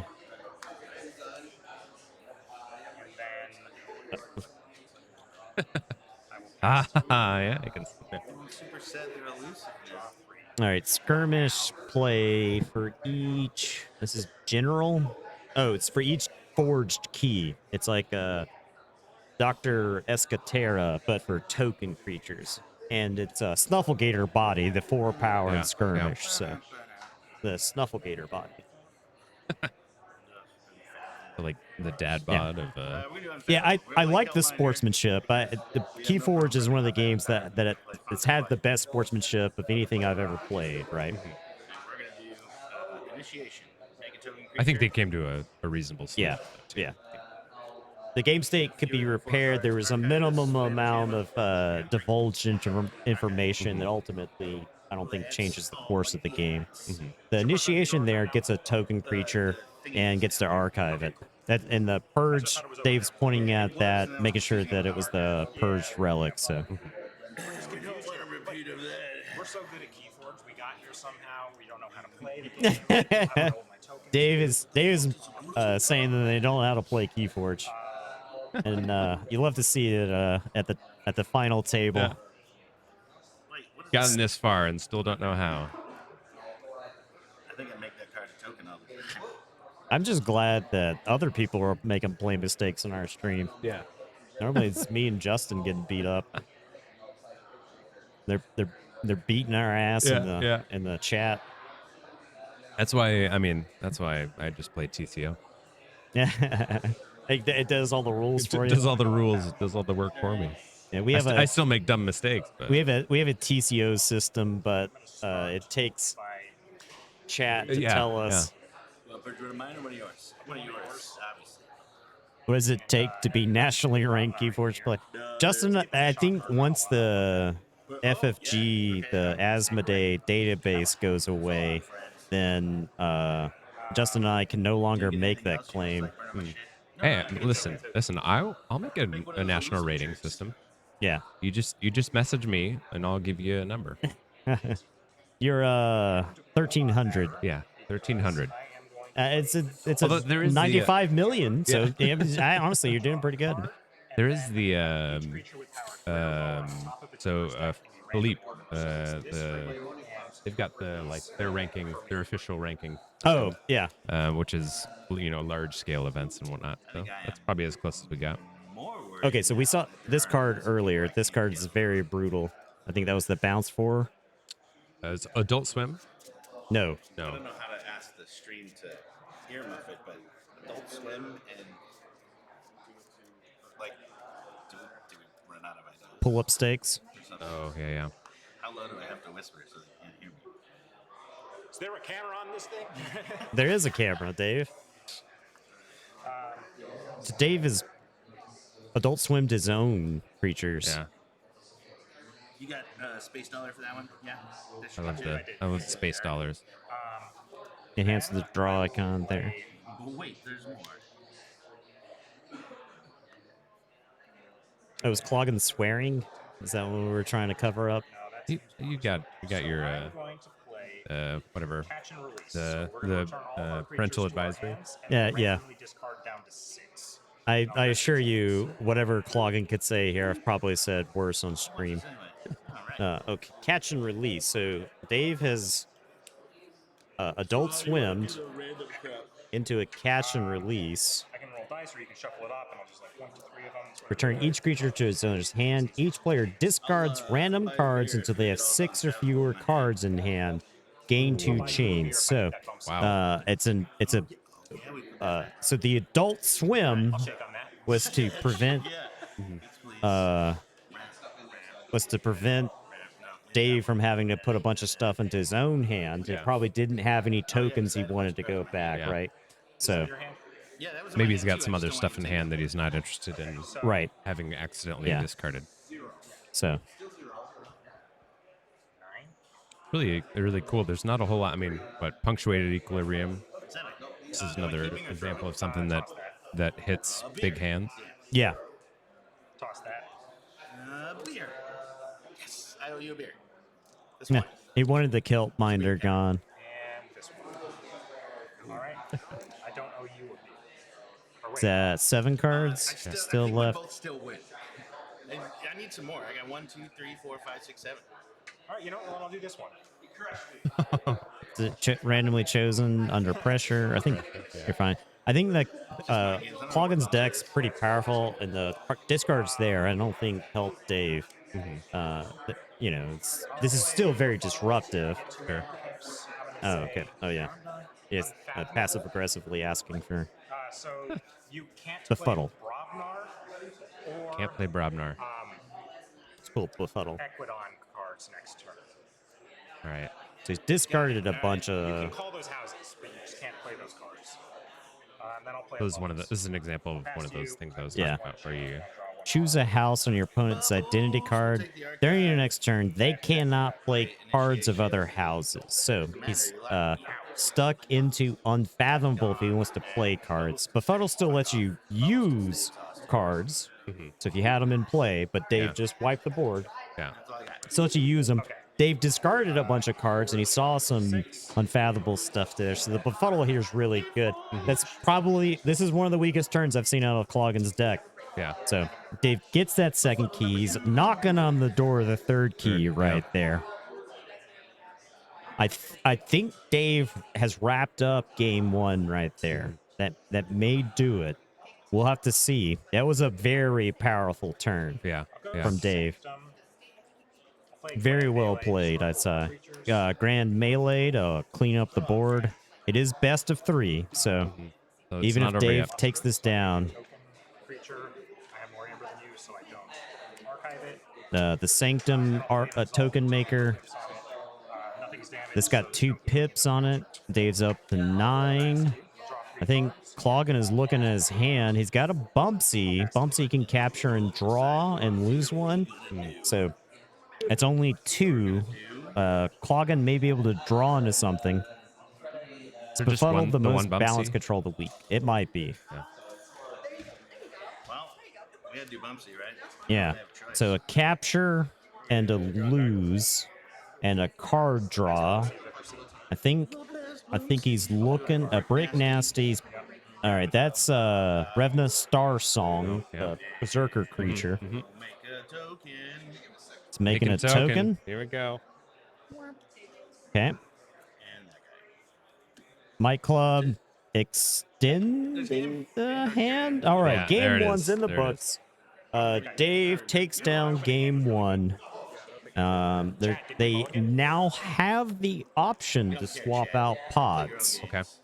So What do you think? I mean, I guess we don't necessarily know what else Cloggin's got. Seems like he's had some really good success with what he's got. yeah, from what I saw from Cloggin, I haven't seen his other pods. I haven't seen him make any swaps. I think he's playing the best stuff that he's got. So So for game 2, because he lost, does he start with a handicap of 1 key? Yeah, that's the new rule. It's on my blind yeah, side, guys. the new rules right there. Choose who goes first, so you got that going. Dave making a quick joke, but yeah. Now, I believe Cloggin actually gets the option to decide who goes first. I think he can choose whether he wants to go first or give it to Dave. So But yeah, that was a pretty good game. I think Dave was handily in control of that match. Logan, his hand got stuck, right? Seemed like he just wasn't able to really establish some Yeah. of that Brobnar nonsense that we've seen. Yeah, the so I think Unfathomable in this set is pretty good. I'm not prepared to call it a tier 1 house. I think both Equidon and Brobnar are tier 1 Yeah. from what I've seen. And I think Unfathomable is really good. I think it's like it's solidly in the 3rd spot. The question is whether it's in the 2nd spot or not. But the to Unfathomable's credit, it's really good versus Brobnar. Yeah. It's doing a lot of things that Brobnar does not want to see. It's putting cards on top of the decks, putting cards back in your hand. It's, you know, disrupting you. I don't think no. We got So, and yeah, it's got some I mean, just the ability to, there's that other card where you can look at your opponent's hand and discard a card. Abyssal Sight. Abyssal There's Sight. actually a rare card. Have you seen Plunder? No, was it? Yeah, let me go find Plunder for you. I don't think it's in this matchup, but Plunder is a heck of a card too. Those are the good ones. I don't know. Let's roll for first. Okay. I'll do odds. Sure. Same die. All right, so Random Plunder says So I'm going first. reveal a random unrevealed card from your opponent's hands. Then you either repeat this effect or your opponent discards the last revealed card. So, yeah, I think for Alliance or like Archon, like a constructed formats, that card, like, you know, your opponent's got a combo piece, Yeah. and you like want to know that they aren't going to Martian Generosity or Control the Weak or any number of other disgusting things. Yeah. You play that and you just like go through their whole hand. Yeah. So, Toss mine Yeah. down too. I think we can do Hey, it. we're gonna keep it All right. easy on you. I like it when you both do it. It's like So we're seeing, I guess we're seeing a fair amount more of that. Cloggins from does have Unfathomable. Plunder, It does? so we All right. could see. So if Cloggins had Plunder in that previous game, he might have been able to disrupt that combo, right? Right? Okay. and then we just go to who hits who in the face harder. We're gonna hit you in the face. Prevents raiding creatures that thought, yes, is brackish water, brackish ground, something like that. It's an unfathomable card that stops creatures from raiding that thought that Yeah. turn. Yeah. Very powerful card. Very awesome in the set. There's also a creature that says if your opponent, your damaged creatures do not ready. So Yeah. Yeah. Now is it the unfathomable creature that is also prevents your opponent from playing actions and Yes. instead kills creatures on your we on saw your flank? that in the top 8 match today. It came out and locked the game out. Yeah. Yeah. It had he played 2 of the unfathomable creature that says destroy create 2 token creatures and that card. So now since you're the active player, you play an action, you destroy it. You can choose to put the tokens on the other flank, but still, it's like you play an action. It doesn't do its effect. You destroy something that puts 2 creatures into play. Yeah. It just feels really bad. So I gotta say, I'm all for this style of unfathomable destruction. Yes, I feel yeah, like yeah. in Dark Tidings it was much more like exhaust, which is cool. You but had to use your creatures to win in Dark Tidings Seal. Just you had to. There wasn't enough pips in the set, not really. And so Unfathomable is like skip your untap. Don't use any of this. There's like some counterplay. You got some options. We're gonna be like, All right, moving down into. I don't know that artifact. a tourist trap. That's what it Tourist looks trap. like. Okay, let's go find that real quick. Tomodi comes down. 6 guys. Oh yeah, because we mulligan. So Dave plays Tourist Trap. Play. Make a token creature. Action. Choose a friendly token creature and enemy creature. If you do, swap control of those. Huh. Very powerful. Now both Interesting. players have Equidon. So swapping. I mean, Diplomat gives both people Amber. Yeah. So And sort of locks down or sort of takes away some of the the purpose of what Cloggin's trying to do with right. It eliminate creatures, right? Best draw. I'm not going to give you Amber. That's the general. No, this is somebody else. Elusive play. My diplomat takes I can't read swap the it. guy's name. He took Timoti. that'll pass to you, and I will draw 1 card. Don't they have to swap tokens? It says choose a friendly token creature and an enemy Oh, creature. an enemy You're giving creature. the opponent tokens for their actual creatures. So, Yeah. so All right, that's even cooler, actually. yeah. You're still gonna do. With breaking news. Breaking news. Justin lost out of the top. Did you lose to Martian Generosity Key Abduction? Okay, so Justin of lost to course. Martian Generosity Key Abduction, and that's that. So Yeah, it's the fighting thing. shrewd investigator. So Yeah, I don't really care about much else. They seem I got stuck with this I one like that forever. tourist trap. It's cool. tourist trap's pretty good. This one at least is fast. I think there's a couple like sleeper artifacts. So I lose 1. I mean, mainly because I just don't know they exist at this point. Right. But there's been a number of There's times a lot where, of like, rare ones, yeah, right? Yeah. Shrewd investor. Your opponent. You may have your opponent gain 1 if you do capture 4. So shrewd investor is really good with the swap abilities, right? You give your opponent 1, capture 4, give control of it over to your opponent. Tourist trap doesn't work with it because of it has to be a token creature. So Revna Star Song comes down. The Super Bumpsy comes down. Splash Attack 7 Body Brobnar comes down. Berserker Slam. This guy. Capture Berserk- onto your tokens. Yeah. Is that a Berserker Slam there as well? Yeah. Justin lost in the top 8, I believe. Got the Ember, yeah. I think that was the top 8 match that was just played. Yeah, they just because that's best of 3 as well. Yeah, I would think it was best they, of 3. They just did the first round of that. You should have 4, Nick. All right. Well, we're definitely seeing a Brobnar situation developing. The press gang coming out. A creature was destroyed, so Yes. press gang will get archived again. Yep. Berserker Slam took care of that. Berserkers are going to start wiping out the board. Fight. All right, so Timoti dies. The enhanced creature dies.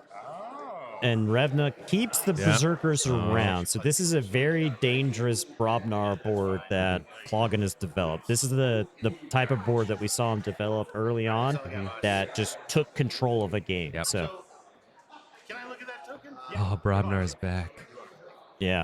You know, Cloggin brings up a good point. Can he look at that token? Is it gonna mess with my head? I feel like it might mess with my head. Yes. If the token's Because under your he controls control, it, yeah. you can look at the token. Don't mind if I do. It was Adult Swim. So I mean, I don't know why we just whatever. 1, 2, 3, 4. That's all I got. All right. I'm going to go. Cloggin draws back up to 6. The press gang is very good in his deck, by the way. Cloggin's. Sleep fishes. Destroy each exhausted creature. Doesn't look like there's any exhausted creatures right here, so this is just for the pips. And a damage there. Well, Oh yeah, math.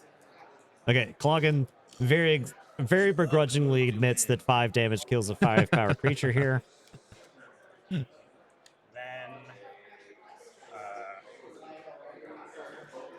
I don't like your girlfriend. bubbles. And Dave insults Revna there. And then capture 3. So long, friend. Covetous Hema Covetous coming Hema. down after turn 3. Pseudo Snarette. I'm There's a lot of- I'm not sad to see that. It gets elusive while it's not on a flank too. Yeah. So. I think Covetous Hema is a real good, very awesome card, right? It's the type of Amber control you want. I think they got the right balance in capture in this set from what I've seen. The capture amounts are like enough to stop keys. Yeah. So Yeah. Let's see. I guess Photic Raider is the Dark Tidings equivalent, probably. I mean, just having elusive is pretty sweet. Yeah. Covetous. The vendor, gemstone. Yeah, Gemstone Vendor comes out. Leaps with a Diplomat. Get some monies. Just giving away space buck. Now, I'm like generous offer. okay, I was about to say, Cloggin does have generous offers, so Steal 2. So it kills that and steals 2. yeah. So you get 2 of my Amber. Back. I hesitated because I can't do math. Token goes away. Cloggin up to 4 Amber there. Cloggin does have 2 yeah. generous offers from what we saw. Oh yeah. Okay. And he's got some in the bank. He plays a shrewd investor, opting to play it. The visible hand to play 2 token creatures. Dave is going to get to look at Cloggin's hand. Now, he didn't draw, so he did. Does that mean Revna is a token right now? Yeah, Revna's a token. Revna's a token. That definitely hurts. All right, I'm ready for that unfathomable. All right, so he draws 4. I think it's fine. I think you're fine with the tokens here. Yeah. Because you got enough of them. You got such a large board that we might see Dave respond with the Unfathomable Bounce card, right? This is a pretty good board for that. Sanctum. One Sanctum. He has Sanctum in his deck?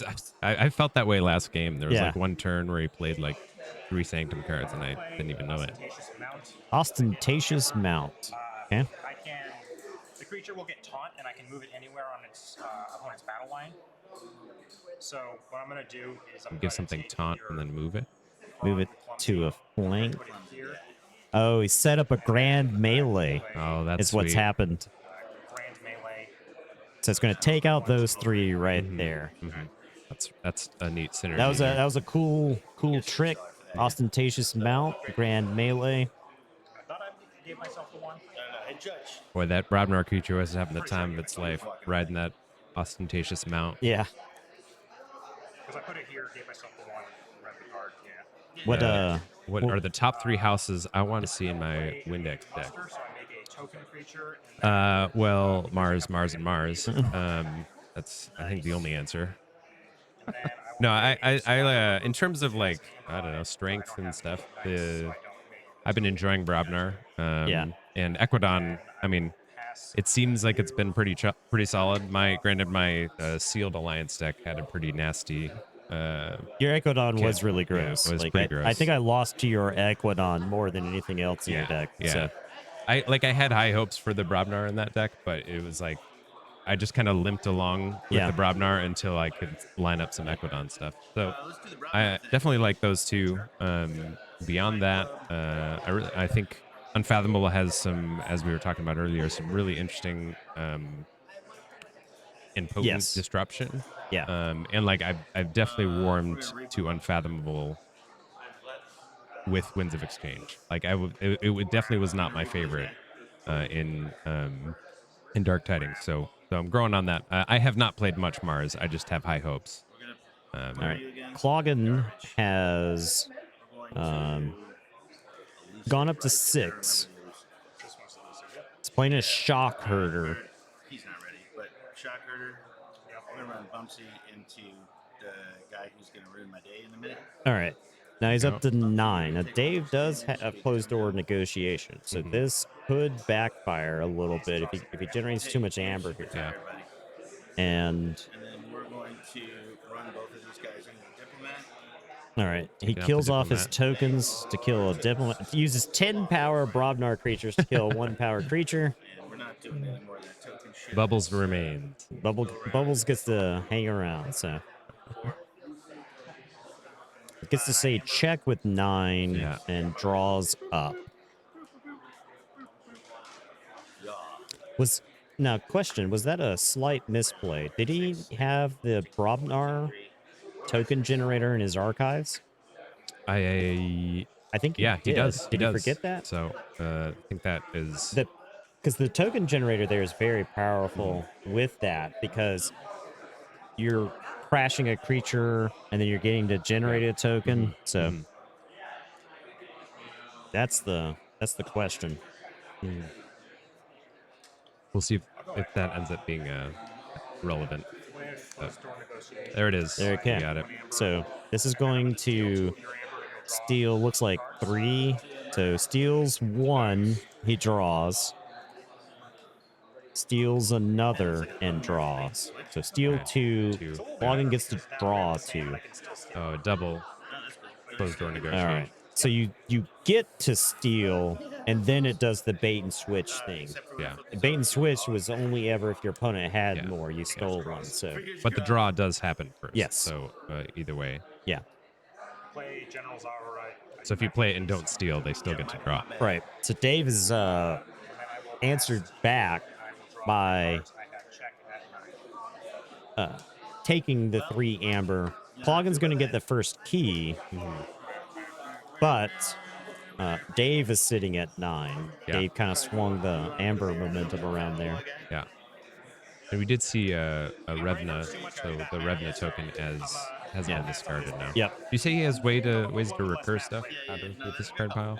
Well, he's got the offering to kill a Gog, which isn't quite recursion, but you do get to take like your worst creatures and put it underneath it. Sure. Yeah. And speeds it up. Yeah. And so on your next draw, you get to speed it up. So he's got a bevy of cards there. He's kind of is he priced into Equidon? I don't think he has enough Brobnar stuff to justify taking a Brobnar turn here. Yeah, I don't think he got into that combo action. Yeah. Otherwise, but it looks like he has the Brick Nasty. I think. Was that a Brick Nasty? I think it's somebody else. Is it? I just see 5 power, so. Yeah. There's a lot of 5-power Brobnar creatures in this set, like a lot.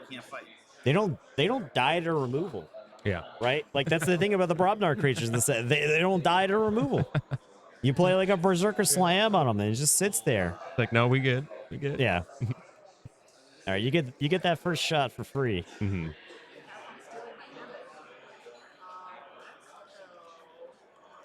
He can stop the key. Yeah, all these the Brobnar 4 and 5 power tokens don't die to the removal design to kill tokens. Yeah. So yeah, like that Adult Swim is so good against tokens. Yeah. But not not Brobnar, not the Berserker. All right, looking like a Equidon turn. He's moved the Equidon cards to the front of his hand. That kind of tips that he wants to take an Equidon turn. We'll see. I don't know whose tea that is. I guess if you win, you would. All right, now I have motivation. Starion is one of the worst received houses so far. Not that they don't have powerful cards, but it does seem most of the people here are pretty down on Starion. So. Yeah, I will say I agree, but it's not without potential. There are spikes of power in it, and I think you're fine with that. Even if your like worst house has some high roll potential or the ability to combo and stuff. That is Brick Nasty. You're right. It was Brick Nasty. It's getting nasty in here. Wait, did I do that right? I don't think I did that right. They're not World's Clad Brobnar, I hope. I don't think so. I don't think they're so. We're gonna make Bumpsy mad. Mass Mutation Saurian. Fight Bubbles. All right, so Bumpsy and Bubbles trade. Brick Nasty generates an amber. He used the now there's the press gang. Token creature. You're gonna archive this thing because it killed some stuff. Home Slice is gonna fight the general. Okay. I love the way Cloggin talk. Home Slice.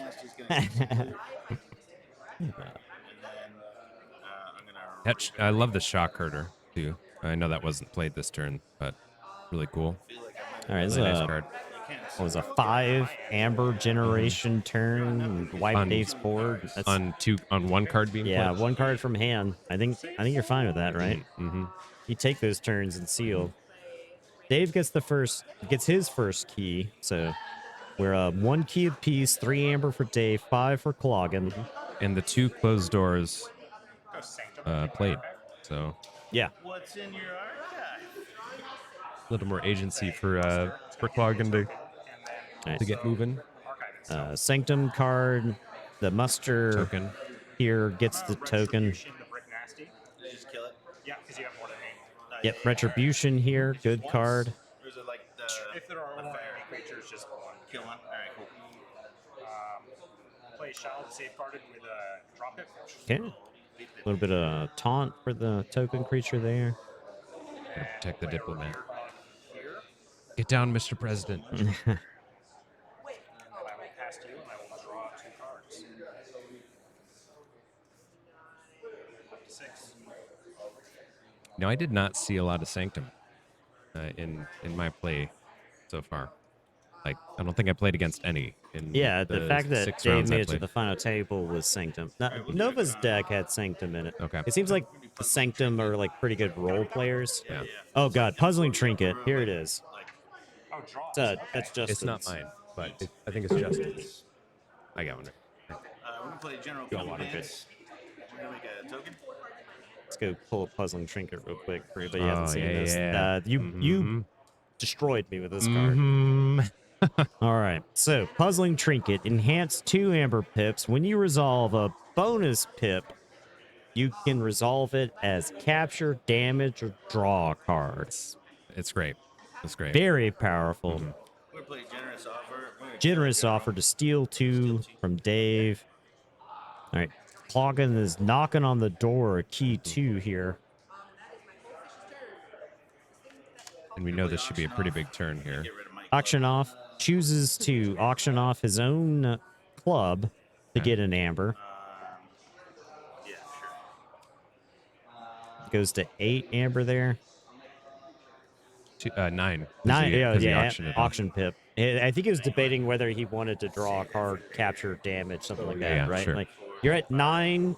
The set scaling amber control, I would say, is dubious.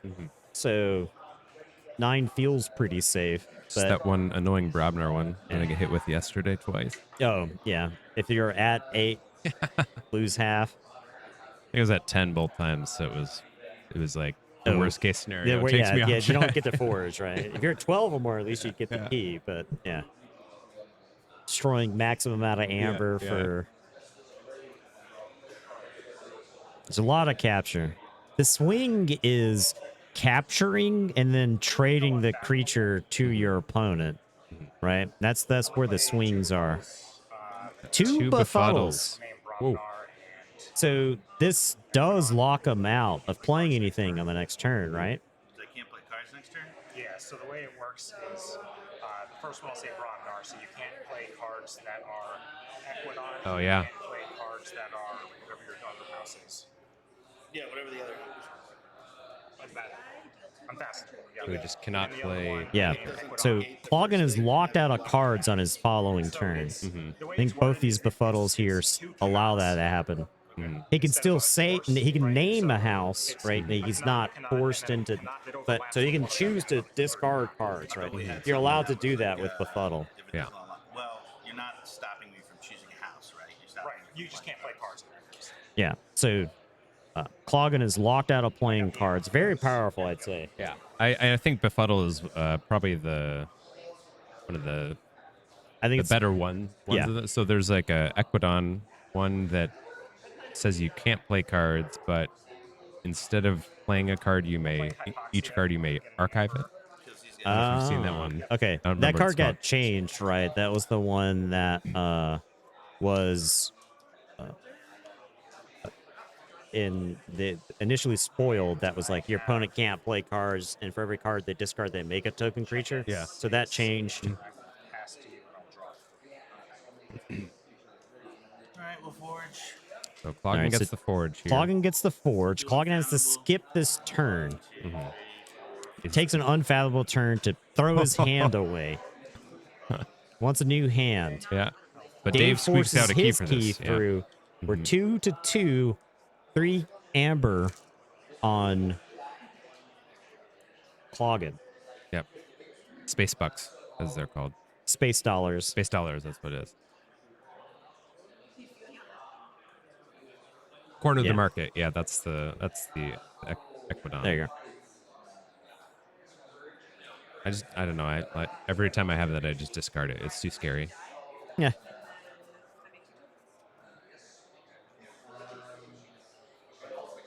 All right. How does Dave respond? Dave does have the Sanctum token maker in his archives, right? So you could use that Yeah. to get a token and archive. He's got 2 Sanctum creatures in play. It's awfully tempting to use them because they're around.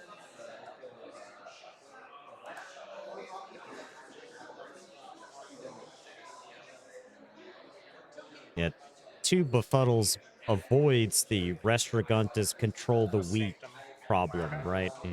That was in the early stages of this game. People were constantly Just um, might. talking about Because it's like the must versus you Yeah. cannot. First, I want to play a. But these are both I'll play you Lust cannot. first. Dave Musters. I'm playing a Battle Evangelist. Drop it. Okay. That's the after fight. Make a token creature, 3 power, 2 armor.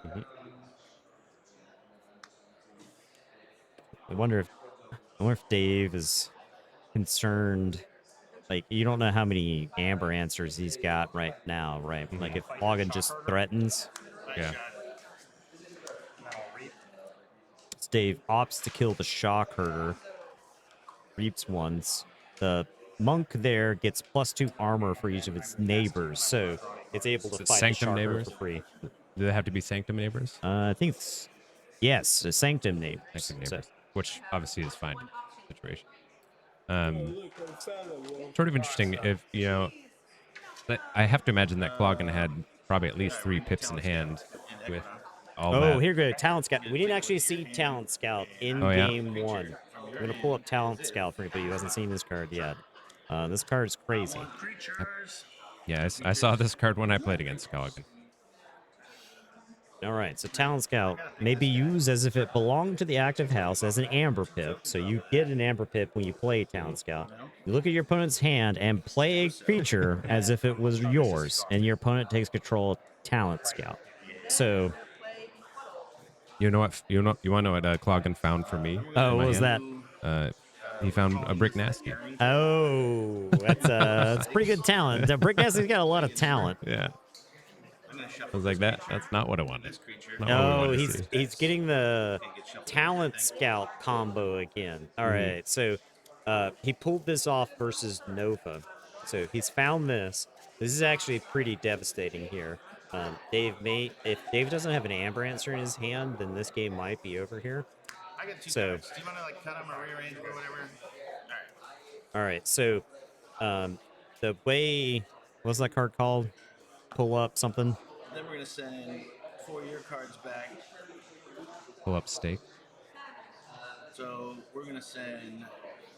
All right, shuffle 2 friendly creatures in their owner's deck. Return 4 enemy creatures to its owner's hand. So you get the Talent Scout back. Mm-hmm. And then you so- get to play one of their creatures. Yes. Again. So he's going to play Talent Scout again. He's going to 6. If Dave has an Amber Control and creatures, then if his only Amber Control is creatures, then the game is over here, right? Yeah. I think that's game. Yeah, I think that might be game. I think this is game. the draw pip Dave here. gets a draw. It's a draw pip. Cloggin will take it. Oh, I see. Off of the Unfathomable. Yeah. There.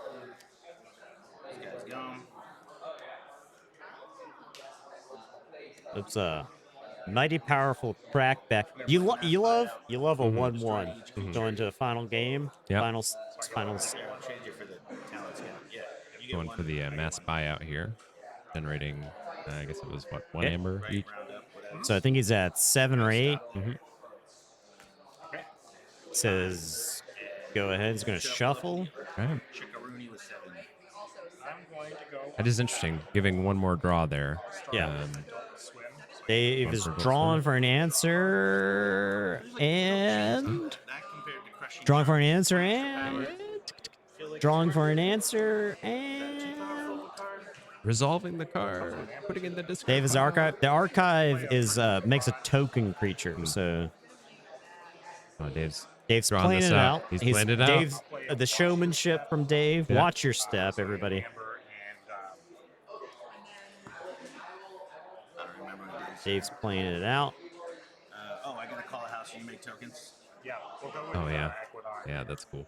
It says Equidon. Discard, catch and release, and Catch. pass to you. You There it is. And there you go. Game 3 in the books. 1-1. 1-1. Love it. That was a good game. That was a swingy game too.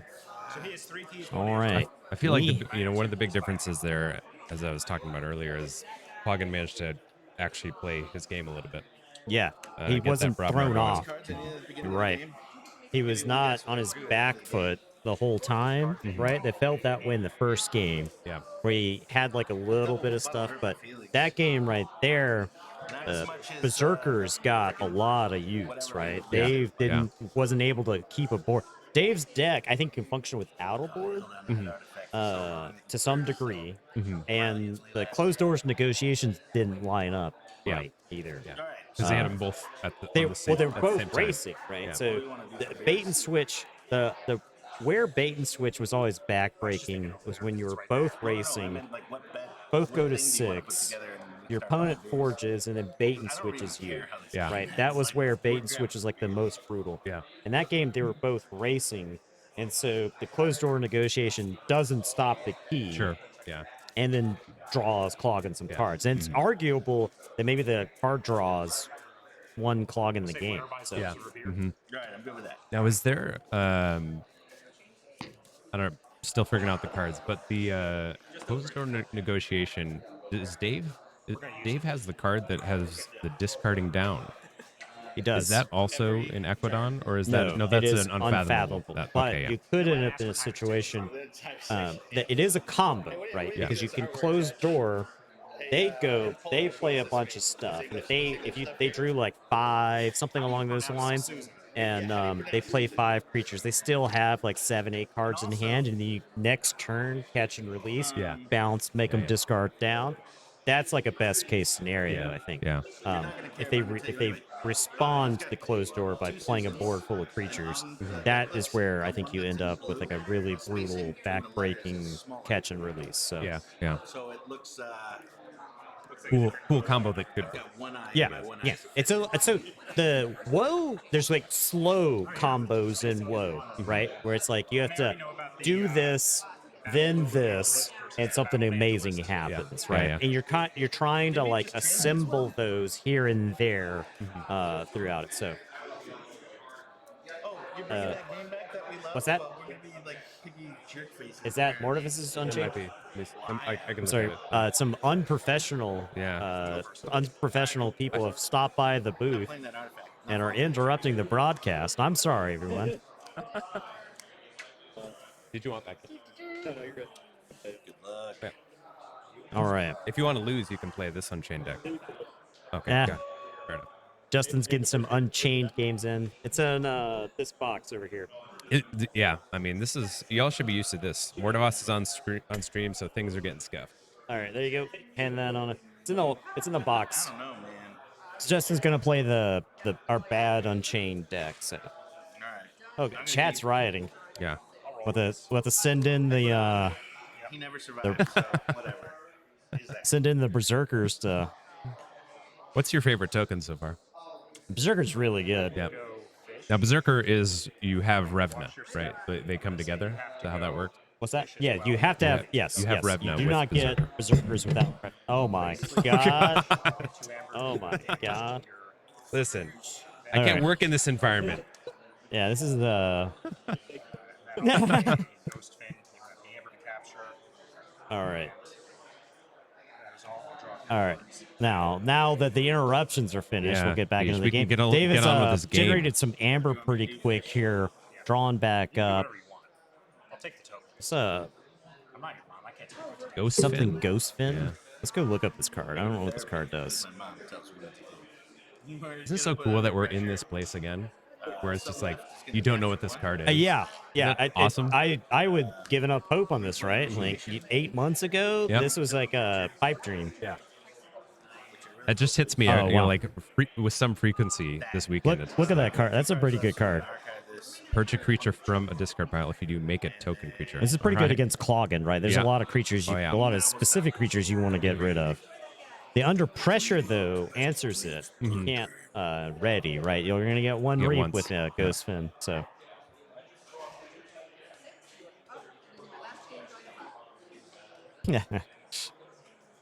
Nathan knows this game. I'm I just a voice. Justin was talking about how hard it was to try to keep up with on the first day when we don't know any of the cards. It's just like, what's that card? What's that card? Yeah. What's that card? Well, I got to say, props to presumably him and you for the setup here. I know there was some help from the actual Ghost Galaxy folks. I'll take the credit for the setup. Mm. Basically, not engineering a single piece of it. I'll accept 50% of the credit here. Yeah, that's good. That's good. This is the TTR method. Yeah. I don't think any pods were swapped out. I think they went right back into it. Both games, it was these are our best pods. We're playing them. Yeah. So yeah. I feel like there's got to be a pretty noticeable discrepancy or something. Yeah. To warrant it. Not to mention, you also have to have a pod that can answer that. That's worthy and can legally be put into your deck. Yeah. So. Uh-oh. Brick Nasty. Revna. This could be bad. Uh-oh. A Berserker Does he have the Slam. third piece? No. Taking out the Yantha. Okay. Dave loses an Amber. Back down to 4. We're then going to play Press Gang. Make a token creature. I must have set up the audio. I'm just actually speaking into the mic, right? I have a bad habit of not paying attention, so. Just trying really hard not to breathe heavily into the mic. Take 4 damage, and then Brick Nasty's going to hook us up with some loot. All right, there we go. Revna keeps the Berserker alive. Brick Nasty gives an Amber. The final Berserker is allowed to reap because Dave is out of cards. So Cloggin tries to steal the token card. So I'm going to put this right out there, too. You know what Dave needs right here? Catch and release. Yeah. I think if he doesn't have a catch and release, then he's in real trouble. Yeah. This is that like Simpsons character meme. Like, I am in danger. This is the final. This is the final. Yeah. I'm in danger. Yeah, so this is the last game of the best of 3 of the final. Yeah, this is the final. This is for all the marbles. This is the last game of Alliance Sealed that you can possibly see this weekend. Mm-hmm. So. Play a muster so I get a... You don't want to... I don't want a Sanctum term if I'm Dave here. No. Unless I'm playing like 5 Sanctum. Do Retribution on Brick Nasty. Retribution. Yeah, okay. Brick Nasty's... Okay. Now, answering Brick Nasty is better than nothing, right? It's still not perfect, but it's better than nothing. Yeah. It's tough, though. I mean, I think that's probably the right play. It's but Dave also having Revna out. Perennial second finisher, Dave Cordera. And then I will pass to you. Dave's got 7. So he's threatened a key. So, yeah. And now, Cloggin's Equidon is very good in answering key. We got the gemstone vendor in play who can answer an Amber. And there's a closed door negotiation that Dave's knocked off the key and Cloggin is threatening back. So does Cloggin also have a closed door negotiation? No. It's just Dave has 2. Yes. Cloggin has 2 generous offers. Mm-hmm. Those are also pretty... That's pretty good. The pulse meter, so we can register heartbeats. Mm-hmm.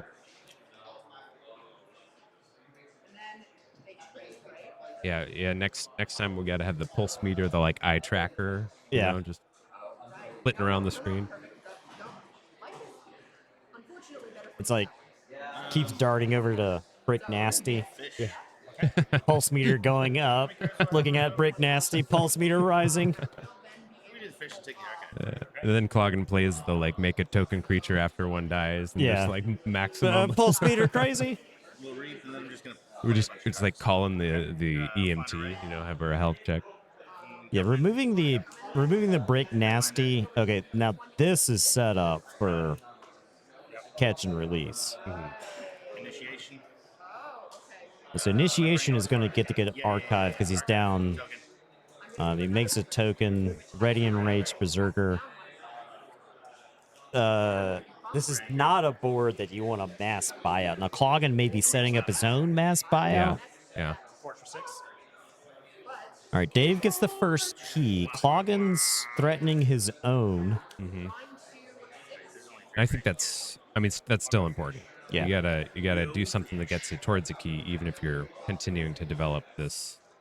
No, this is very subtle, but the ostentatious mount on the token here, it's an elusive creature, so it actually saves the token from dying to the splash attack on the 7-power Brobnar over there. This is one of those kind of cool plays. It may not matter, but it's one of those really subtle plays that could end up meaning something. Yeah, So yeah. now, if Dave does mass buyout and closed door negotiation here, we could see. Oh, the catch and release. There it is. What a play. Yeah. So, Dave. Now, Dave is supposed to show that token, I believe. I have 6 cards in my hand. The splash attack resolves still with elusive. It does. Yes, yeah, so elusive says this creature and the opposing creature take no damage, right? And isn't the splash attack before? Splash fight? attack is during the fight. During the fight. So I believe elusive is the attacking creature and the defending creature take no damage. So Oh my 16 cards. well,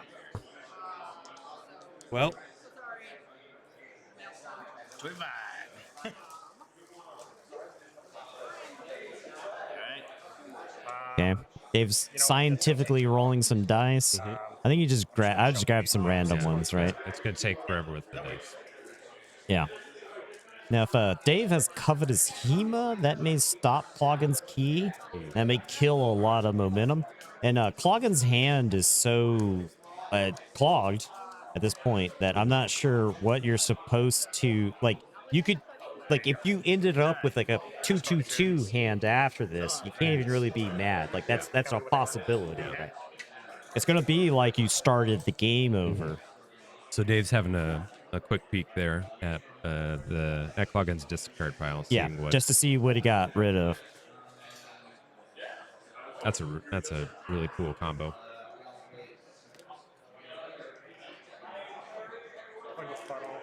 You can't play cards that are not fish next turn. Oh, befuddle. If he had the other befuddle there, can you imagine? He could get it right here. Yeah, he could. Okay. Is he slow rolling the befuddle? Oh, he's got two chains. I would totally do that, by the way. Yeah. I would totally slow roll it. Covetous Hema to stop the key.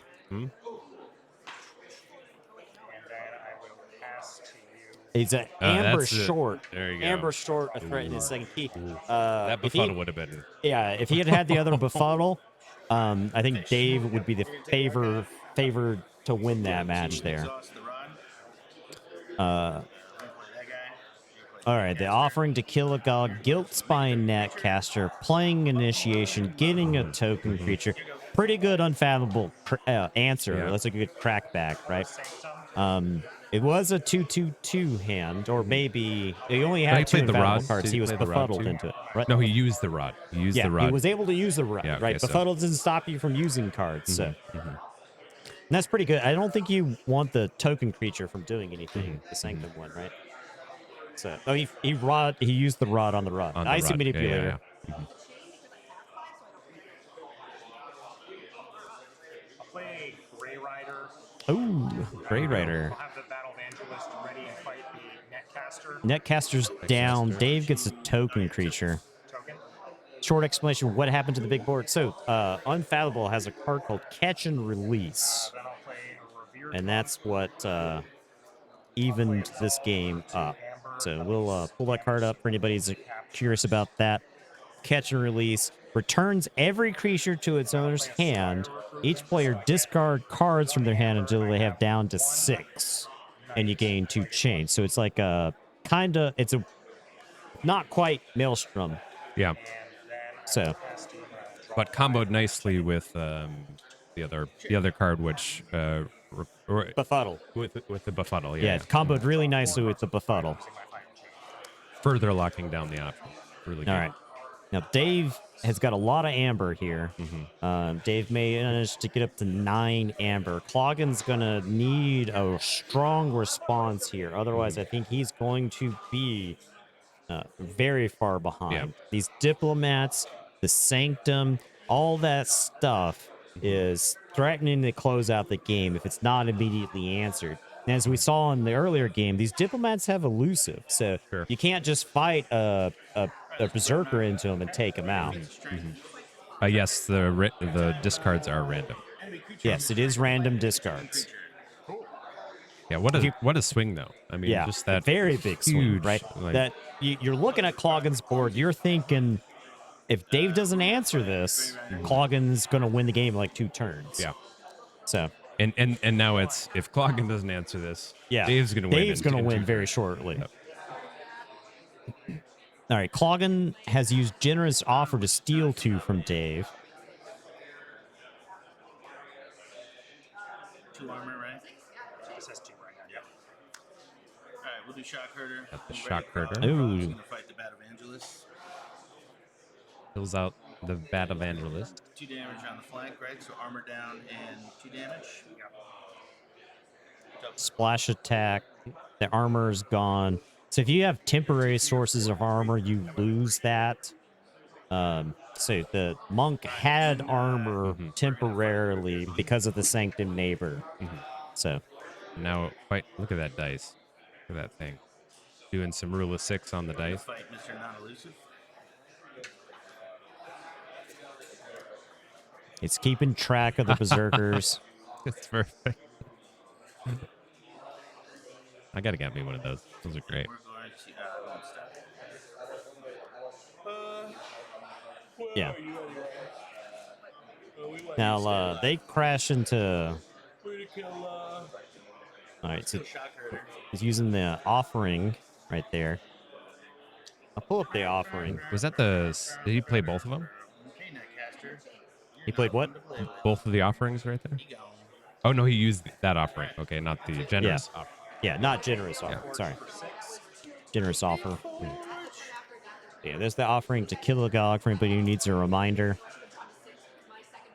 And this is really good with the berserkers because you end up putting a lot of berserkers in play just in the middle of a turn.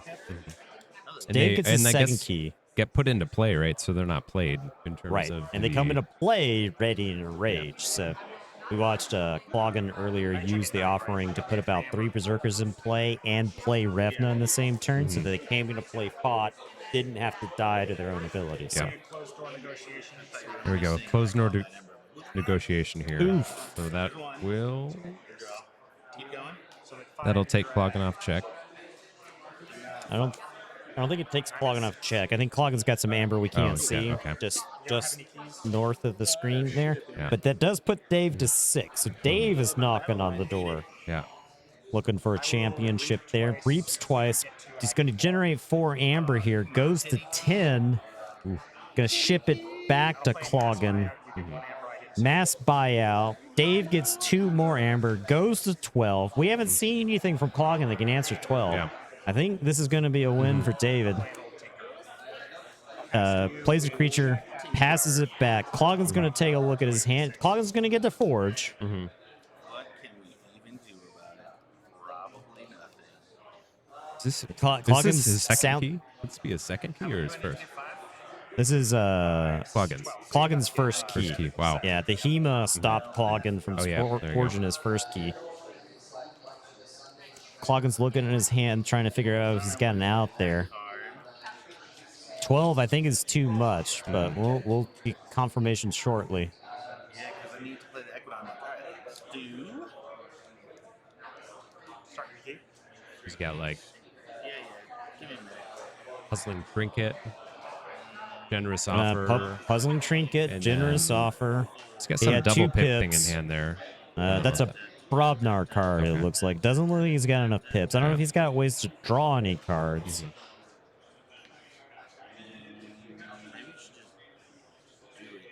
I mean, you concede here. You don't get to go back, right? May as well take your time, figure out that you've definitely lost. This is for all the marble. So, you know? yeah. We gotta. Yeah, I don't think I can. Cloggen's saying he doesn't think he can. He's gonna go back. He's double checking. Get myself to a place to draw one extra card. Then Can't draw. The Bumpsy isn't enough there. Doesn't have puzzling trinket on the board already. That's just 7. It's the steal 2. It's a steal 2, and then He could steal 2. it's not gonna work. We see the generous offer. That's not enough. Visible hand doesn't do anything. Doesn't have the puzzling trinket. He can generate some tokens. Let's see if this works. Okay, so he's playing this. Equidon. There's a key. He does forge his key. Okay. Make some tokens. Makes 2 tokens. If he has a way to like bounce or something, maybe, you know. Because if he has the shuffle creatures into your deck, there might be something there. Yeah. Uses the offering to make another token. Let's kill this guy. Generous offer to kill to steal 2.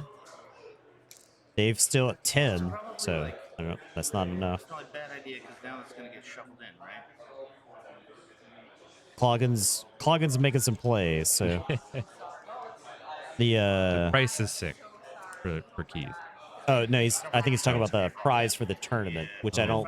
It may have been announced, but I'm not sure. So we haven't seen it yet. Okay. Auction off, purges his own artifact to get an amber. This might just be the I'm gonna run up, see how much amber I can generate before extending the hand. Yeah, it's good wrestling IQ is what this is. Yeah, it might just be the showmanship display.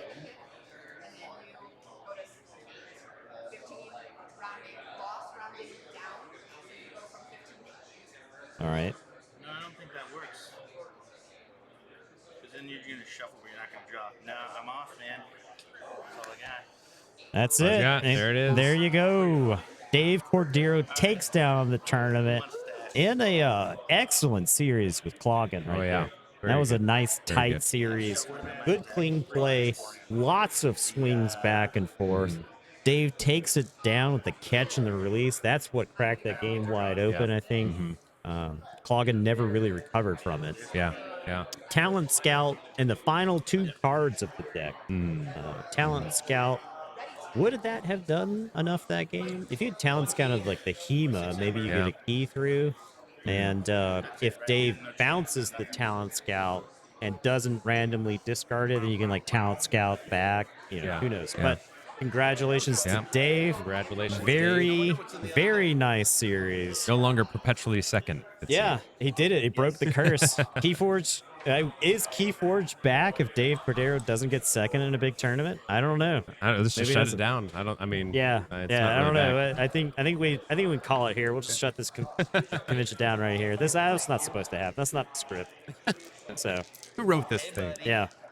So yeah, Dave was on stream yesterday. We were commenting on some alliance. So but yeah. So what's up next? Congratulations, Dave. We've got Now we've got Alliance Standard still left to play, which who knows? I think they're still in their first round. I'm looking at the timers right now. I think Justin lost pretty quickly. These best of 3 rounds are 2 hours, so quite a bit of time.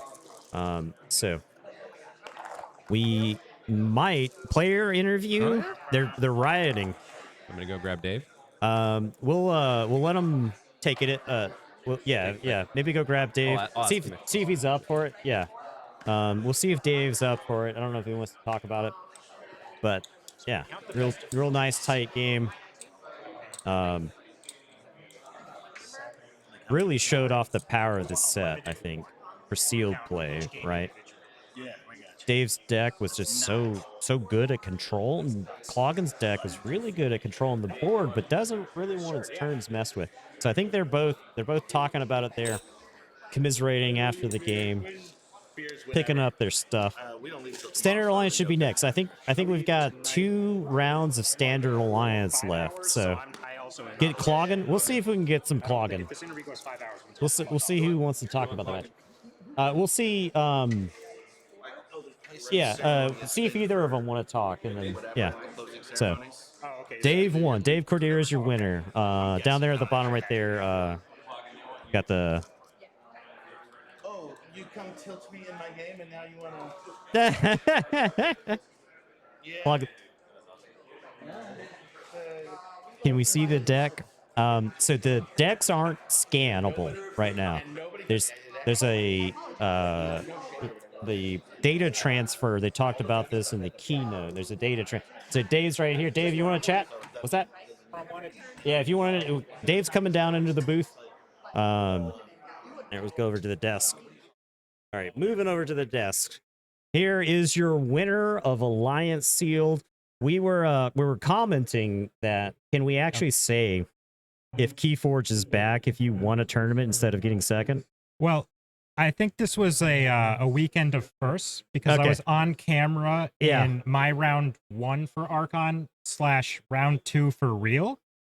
And I've never won a round 2 match on camera. So that opened the door. It opened for the door. rest The of curse is curses. broken. Yeah. But yeah, here's your winner, Dave.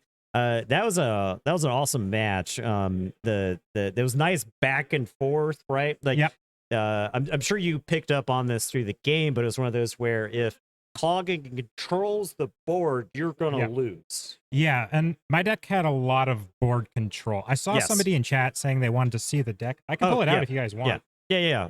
We'll take a look at the deck. So we'll take a look at the winning display here. Dave's got it right here. So you'll get to see the winner in action. So so now I may be revising my Unfathomable. I thought Unfathomable was tier 2, but Unfathomable might be tier 1 in this set. There's 3 or 4 different control the weeks. Yeah. Right. How do I sort this? Yeah.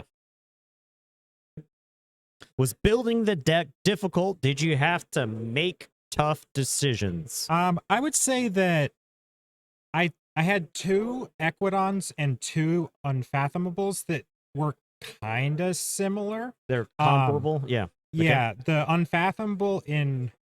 Let me look at the list, actually. So, the one I ended up playing had 2 Befuddles. One of them was enhanced. Yeah. And the Watcher Step as, like, control the weeks. Yeah. The other one had Illusions of Grandeur. Okay. And 1 Befuddle. So it had 2 of that effect. Okay, so it had 2 of them as well. So Illusions, so I would think maybe Befuddle is way better than Illusions, right? The being able to not play the cards is and so when much they double up like really well. Yeah, we saw that. You lost the game where you played both of them, right? Yes. Yeah, so that's actually pretty funny, right? Because you played 2 Befuddles, locked them out of a turn, and then lost the game. I didn't change any houses during the tournament. I pretty much I picked the 3 and then the Went token. with it. Yeah. Yep, and just kind of ran with it. The other Ecodon house was comparable as well. It only had 1 closed door and 1 buyout. Okay. So I felt like that was slightly. I had 2 trading fantasies, which like I don't have a ton of Amber control. Okay. But I like that the Amber control I have is it was just kind of like a fast deck with disruption is what I was going for. And yes, JPEG. Catch and release might be the best uncommon in this set. Yeah, it seemed really insane, and it seemed really insane in almost there were so many turns it goes into. It's like, well, if Dave has catch and release, I feel like this game's over, right? Like it just cracks the game open. You bounce. The bounce and the discard is like the crazy part of that, right? It's because especially when they have a huge board, it just destroys their whole board and then randomizes their hand. Yes. And that's huge. Right. We saw that in that 3rd game when Cloggin went into a turn and had to play just 2 cards. And you're just kind of like, well, that doesn't feel great. So. Especially when it's combined with the like control the weak type effects. Yeah. You really get to lock some stuff out. So, all right. But yeah, congratulations, Dave. Thank you. I think this is a pretty good display of like the possibility in this set for Seal. A lot of power. It's better or worse than Maelstrom? It's better. It's by a better lot. than Maelstrom. I think it's better by a lot. Yeah, especially in this set because I think if you're Maelstroming tokens, you don't actually. You're not doing like the house mixing that you might do with Maelstrom and Dark Tidings. Right. Right. That when you Maelstrom like 3 different houses, your opponent has to take forever to sort through that. In this set, Maelstrom, you Maelstrom your opponent, and then they could turn a bunch of that into tokens, and that kind of gets through the inefficiency that Maelstrom puts on top of your deck, right? So, okay. Rad Wizard asked what my least favorite card in the deck. I have 2 answers for that. Okay. The first one is the unenhanced steward, Susan. Yeah, so it's just 2 power, nothing. But I'm glad that it was in the deck because it added hits, right? Yeah. So if we factor that in, this revered monk is just a vanilla 4/4. Right. And I feel like everything else was like consistently above average, and that was what got there. Right. Yeah. But yeah, the monk, we saw it fight something off the table in one game. I mean, it wasn't a bad card. Like, that's the thing. If that's the worst card in my deck, right. Right. It's something they can still fight. So there's no like Halafest, like big flashy combo, whatever. Can't you capture on the monk? You could capture Amber in theory onto the. I didn't see a lot of capture. I don't have any other capture. than the Covetous Hema. Yeah, and the I guess the third worst card in my deck is the one that you give them an Amber, Shrewd Investor. You can give them an Amber and capture 4 onto it. Right. So I don't have any like free capture. They changed the monk's card text. I think they changed the monk token. I don't have a monk token. I had a diplomat and a cleric. I get that cleric is good because it gives you Amber control in all 3 houses. But I felt like if you're capturing 1 onto a 1-power creature with no keywords, that's kind of sketchy. And plus, I have a ton of board control, so I'm trying to keep the board clear. And then you saw at the end there reaping out with diplomats and then mass buyout and just kind of spiking way up, give the key, but you know, So there you go.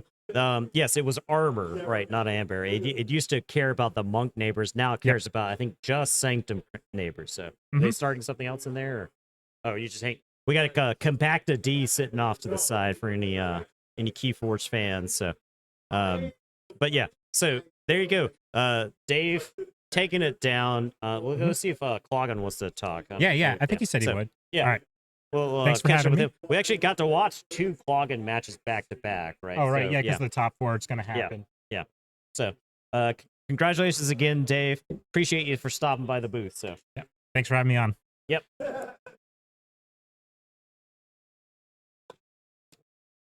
Okay.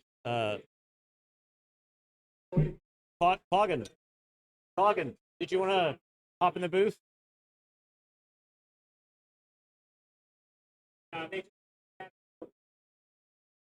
Yeah.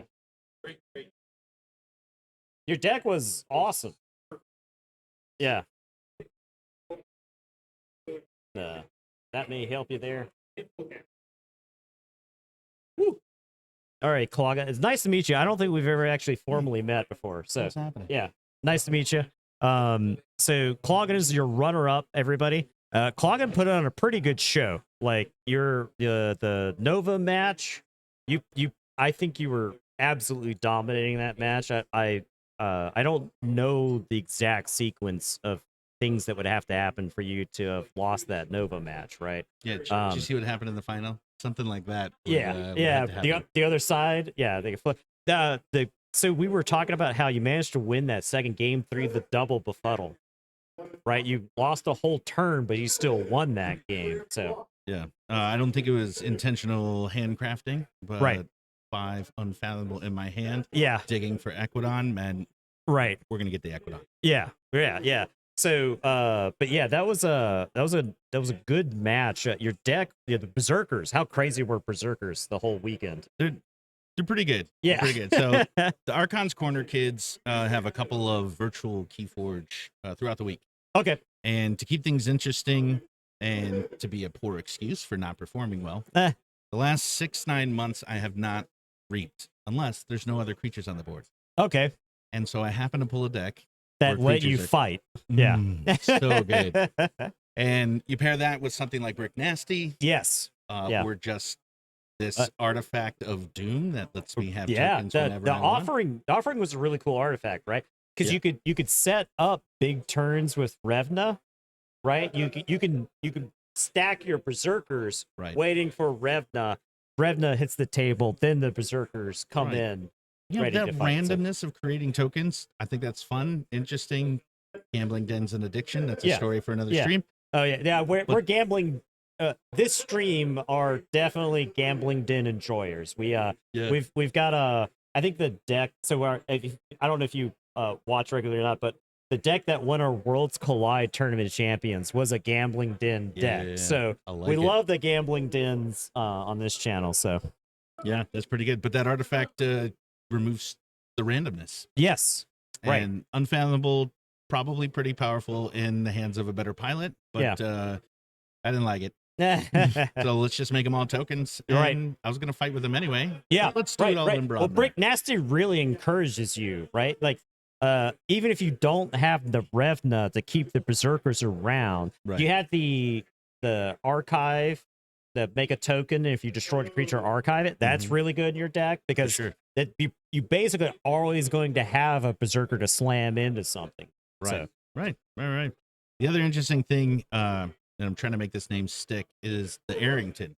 So in Equidon, Talent Scout has a pip. Yeah. Opponent's battle line, I get to play a creature out of their hand. Yeah. And follow that up with, what do we call it? Steps up, straps up, pull up something. Yeah. What was it?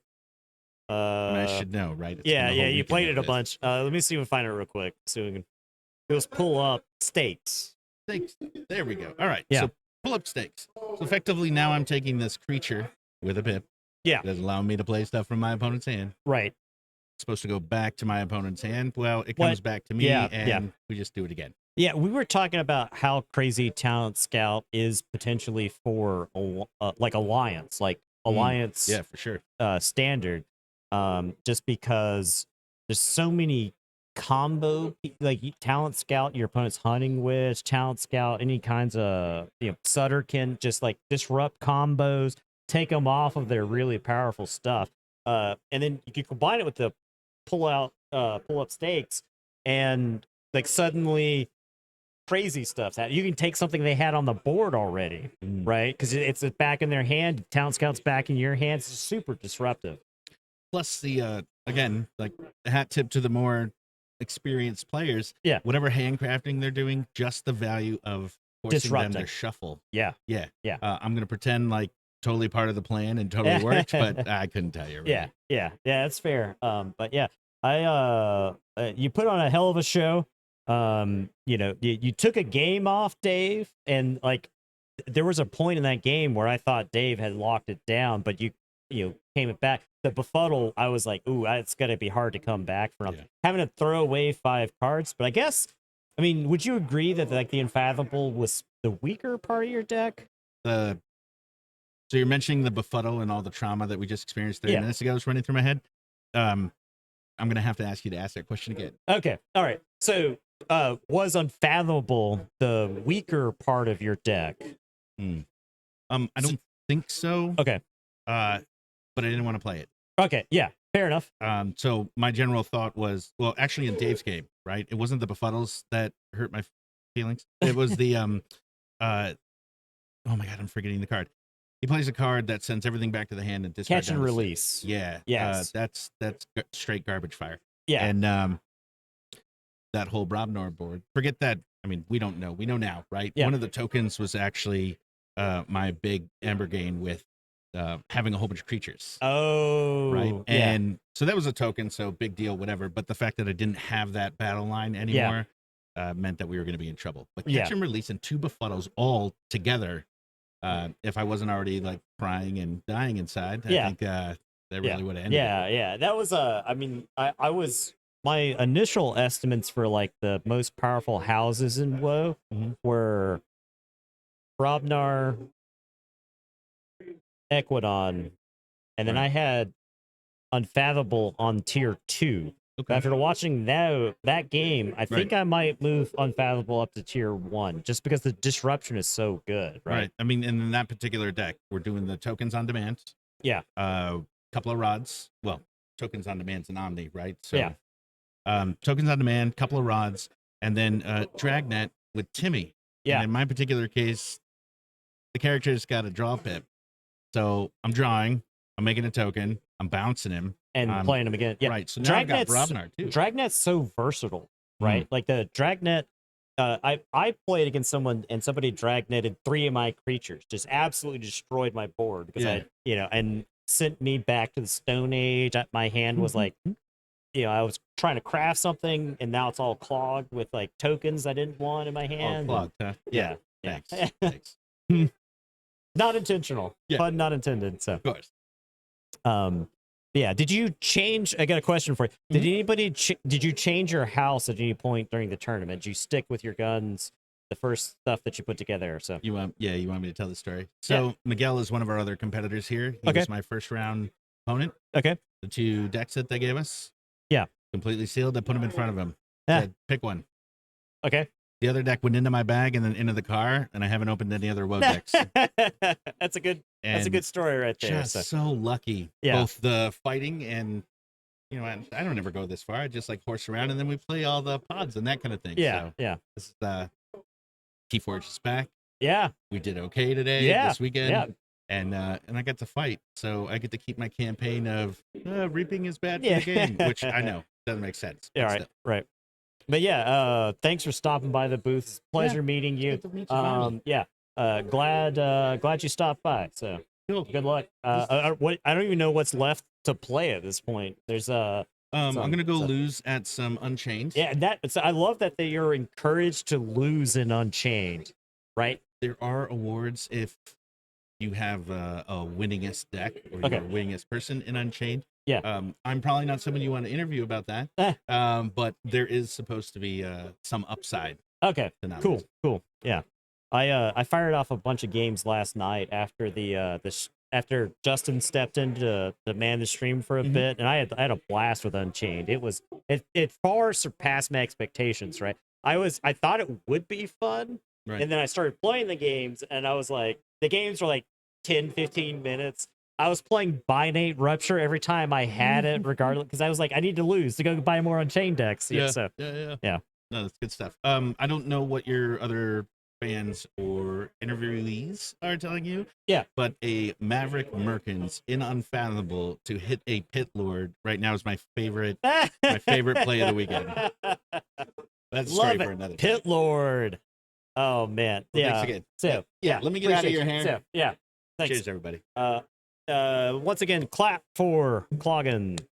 Appreciate you stopping by. Cheers. All right, so we got some stuff that's left. I don't think anybody's at this table. All right, no, nobody's at that table. Appreciate everybody hanging around. We got a little bit of time, I think, before Alliance Standard starts. We might get the finals of that. So I think I'm gonna swap it over to intermission. Is that yours? I'll get my own, but yeah, I appreciate it. So Justin is back. I'm back. Justin, are you back? You want to take this over? I can take it over. You need to take a break? Yeah, I need to take a break. Are we going into Alliance here soon? You should be. I think the top 4 is happening right now. Oh, so they didn't give us a top 4 match? Well, I think they were just happening? finishing up that. So we may get the finals of Alliance. We have a minute. What's we have that? Like a hot minute until it starts. Yeah, but it's going to be a while. Yeah. So, well, we'll. I could see if I could find someone to play something on stream if it's gonna be. I'll go check on the status of Alliance right now. Find some like Unchained, maybe. Yeah. Some exhibition stuff. But I am gonna get some food and some drink. Okay, pop it over to intermission, and then I'll find something for stream. All right, so stick around. Alliance Standard Final will be coming up at some point. But yes, it is song 1 of 1. You know the spam. It's Kozlaz gifting us. Appreciate that, Kozlaz. So we will be right back.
You guys like that song?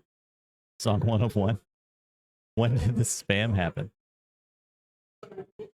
What's up, y'all? I'm back. So we have some time to fill between now and the Alliance finals. The Alliance Archon finals, rather. So I think what we're going to do is I asked Lord of Winter and Sweaty Zach if they wanted to play a Seal game. I think Mortivis is going to come hang out for a little bit, too. How did the Alliance finals go? Did you have fun? Is it enjoyable? But they might just play, Lord of Winter and Zach might just play like a Winds of Exchange sealed game or something like that to hang out for a little bit.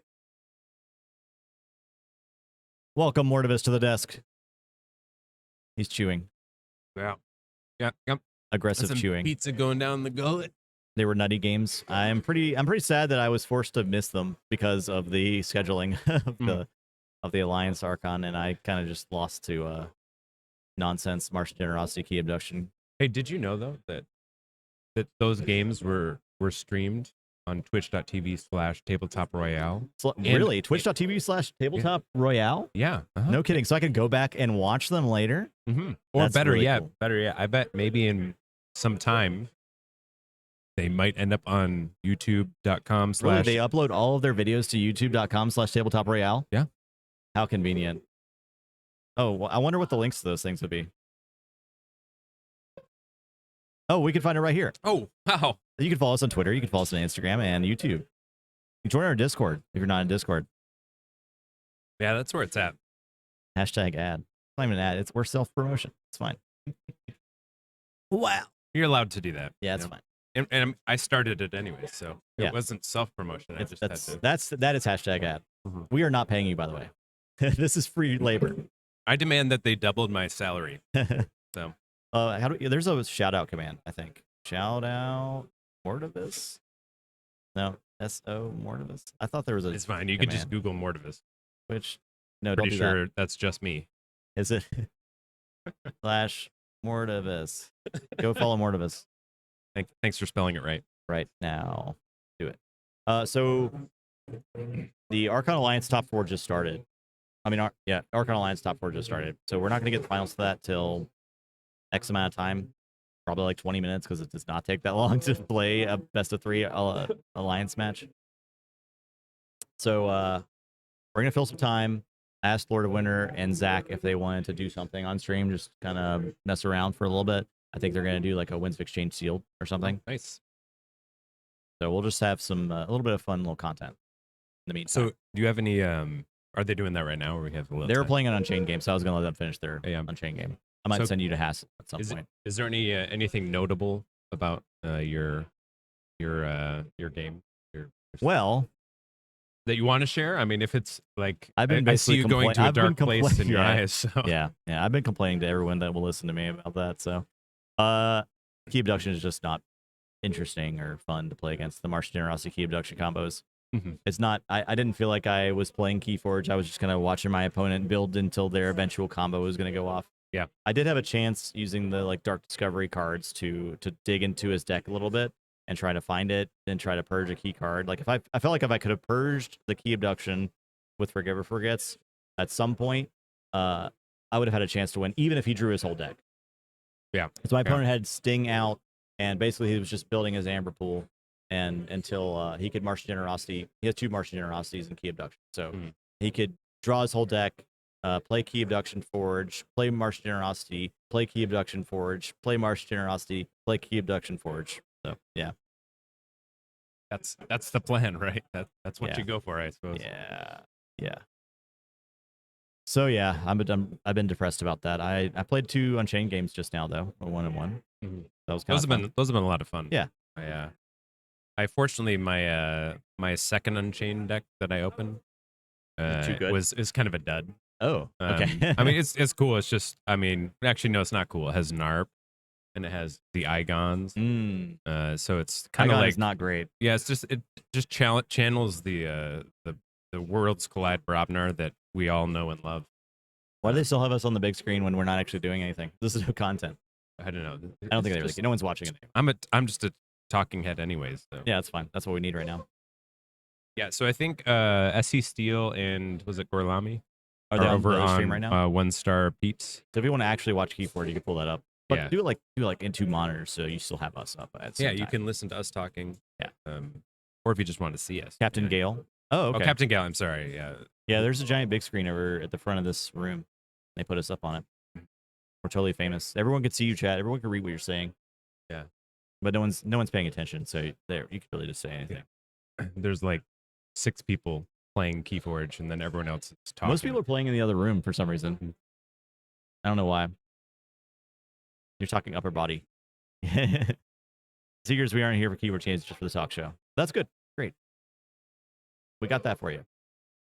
So congrats. Mortis, tell us about your devastating losses yesterday. My devastating losses yesterday.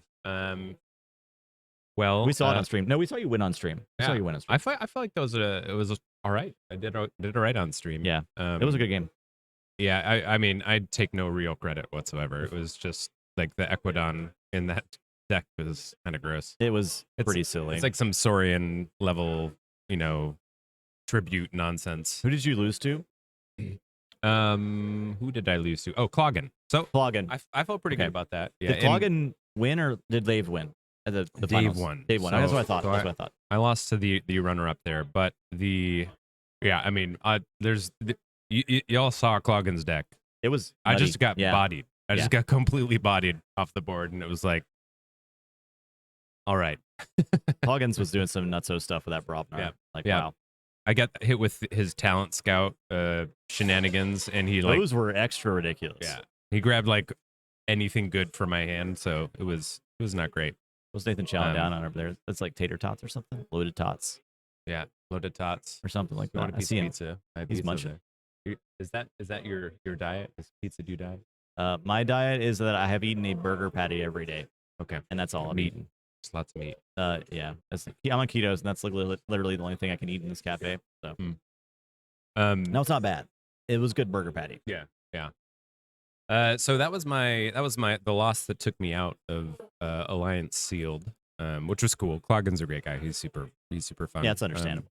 Then I also played Archon, which is not something that I would normally do, but I figured when in Rome, play Archon. Play Archon. So I played a newish deck that I opened called Wherever Seeker Village Lord. If you search it up, you can just find it as Wherever Seeker. It's the only one, but it's kind of nasty. Oh, it's one word. Liar. Oh, what's the same? Wherever Seeker. It's kind of gross, especially for me. It's got some Infernus, Obsidian Forge, a double Imp Spectre, double Not Finished With You, and it's got triple Rani, a hit and run. So very much a deck that I would not. It's very off-brand for me, I feel, to play a deck like that. Is Archon Matrix bot not giving us decks of KeyForge links anymore? Is it broken? Someone call Sky Jedi. Is he in here? Sky Jedi. He's right. I see him right now. I can see him right there. He's playing against Drazgor. He's telling him to stop his game right now. This is an emergency. I might no Zach. I see Zach right now. He's standing up. Yeah. Okay. Maybe we'll have content soon. Hopefully soon. Anyways, long story short, I had a great run in Archon as well. I think I ended up either 5-2 or 6-2. Once you get down to the lower brackets, it's hard to remember. Yeah, like we were talking about that. It's if you lose early, you have to play so many more games. Like it doesn't seem quite fair because if you go 4-0, you're in top 8. Yeah. At least in the Alliance tournament, that's how it was. It was 4-0, you're in top 8. But if you lose in the last round, you had to win 2 more games. Yeah. To get in. So it's tough. It's definitely it was a slog. It was fun. I mean, I'm definitely of the mindset where it's like they're playing Beyblades. That's right. I did ask Dave if we could Beyblade on stream. I should have done that instead. What does that sound? They're playing Beyblades. It's very violent. Yeah. It sounds like. But yeah, so the way that I got taken out of Archon was so cool. I played against D-House of Wild Wormhole. And he was playing his Dino Key Charge deck. It's Dino Key Charge. It's got who is it? Not Pompatus. It's so loud. It's so scary. But I can't think of it. The creature that allows you to spend Ember, not Shrix. Medicus, no. That's on all your creatures. I can't think of it. It's like Medicus Lacus, but worlds collide. Anyways, whatever. You all know it in chat. Brackus, Senator thank you. Brackus. Senator Brackus. So he's got has the Dino key charge, of course. He's got like Imperium double or triple phalanx strikes, so he can exalt a bunch. And like a Thero Centurion. So he took approximately one Sanctum turn, Saurian turn, the entire game, and it was the final turn of the game. Yeah. And he had 0 Ember, and then he ended the game with the key charge at 7 Ember. My gosh. So it was, I mean, it was one of those like, I hate that this is happening to me, right? But it was like I cool love to see it that happen. it is happening. Yeah, and I was able to watch it. Now, things. Y'all ready? Zach's still over there. Yeah. What's Zach doing? Go punch him. Yeah, go punch Zach. Go punch Zach. Punch him until he's just walking to the table. He's dilly-dallying over there. Jeez. So that was it was a pretty cool way to lose. I do have a picture I took of D House because I kid you not, he was sitting there like this, and he's like, yeah, okay, sounds good. Winds of exchange sealed. He was sitting there like this, and he was giving me this look. It was like, I don't know if I can. I don't know if I can do this. And I looked at him and I said, "Are you holding a wild wormhole right now?" And he said, I am, but I don't know if I can play this because it could go very poorly. Oh. And I said, listen, man, I don't make the rules. You literally make the rules with the wild wormhole. You made the precedent, set the precedent. So yeah, he did end up playing it, of course. Okay, and it did not ruin him, of course. Fortunately. All right, there you go. It was one of those moments where I was like, really? Do you have? What's your character? You know, like where's your why would you integrity? think about this? Yeah, at all. It should just be like a, you don't even think about it. Just play it. All right, let's go over the table. Got Lord of Winter, not Cloggin. All right, what side are they on? That's the question. Lord of the Winter is up there, wherever that is. Is it top? Oh, never mind. They're both there. I'll go look. Yeah, see where they're at.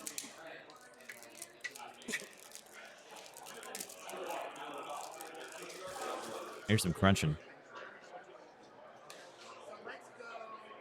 Lord of Winter is on the non-Star Alliance side.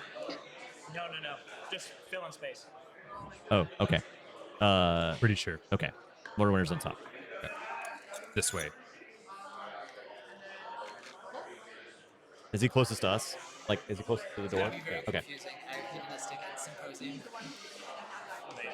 Split that. You just want to share one token pool? Yeah, sure. All right, yeah, they're just gonna blast through a Winds of Exchange sealed deck for us. I think they're opening new ones here. This is exciting. These decks have never been seen. Brand new decks. Let's see what tokens they have. That's a Sanctum one. Something S. Squire? No. Hold on. What? Wrong. It's not Squire. It's got 1 power, right? Oh, is it Cleric? No, it's not Cleric. No, not Cleric. Yeah. Disciple? It's a low creep. Disciple. There it is. Yeah. And what is this bot? I'm sorry. Sweaty Zach has a bot. Beep boop, beep boop. I am a bot. Welcome. Mortivis is a bot. All right. So bot was the one that was like the art was preemptively spoiled, I think. Okay. Like long ago. Yeah. Not that people knew what it was, but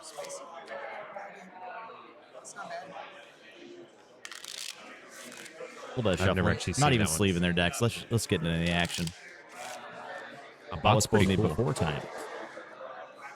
Those Beyblades, man. If y'all can hear these Beyblades, they are violent.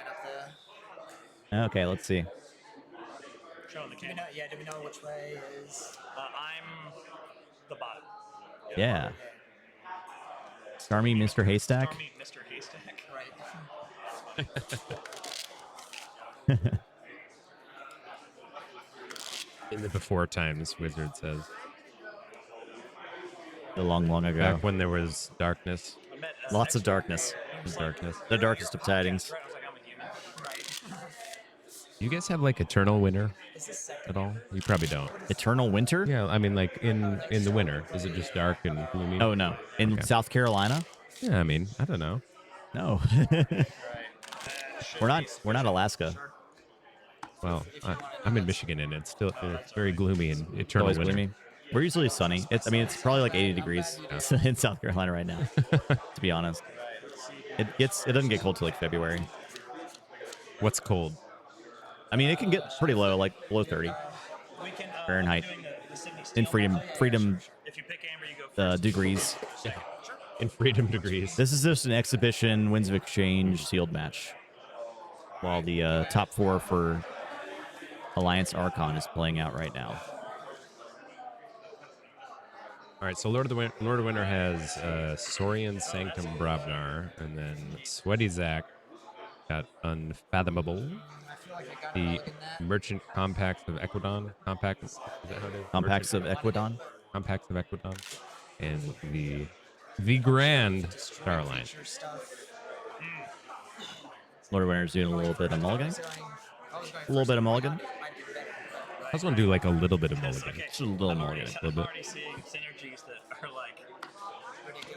I got top 8, and I lost in the first round top 8 of Alliance. So, yeah. I think it's pretty good. I'm sure you would have hoped to go farther, but I did. That's respectable. Yeah, I got there with Dark Tidings too, so I feel good about that. Did you see any other Dark Tidings? I did not. I don't know that there were any more besides me. Maybe like 1 or 2 in the whole of the tournament. I didn't see anyone near me playing Dark Tidings at any point, so. They're playing the big beefy boy and reaping. I'll go Ragnar.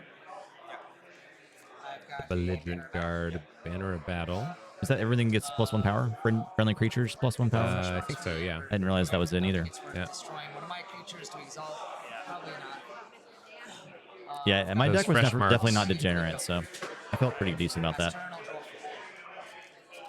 This is the Splash giant Splash Attack creature, I 4? think. Something like that. What's that? The 3-power one? I don't think I've seen that. Is it Pill? Health? Pill? It's Health. Health. Let's take a look.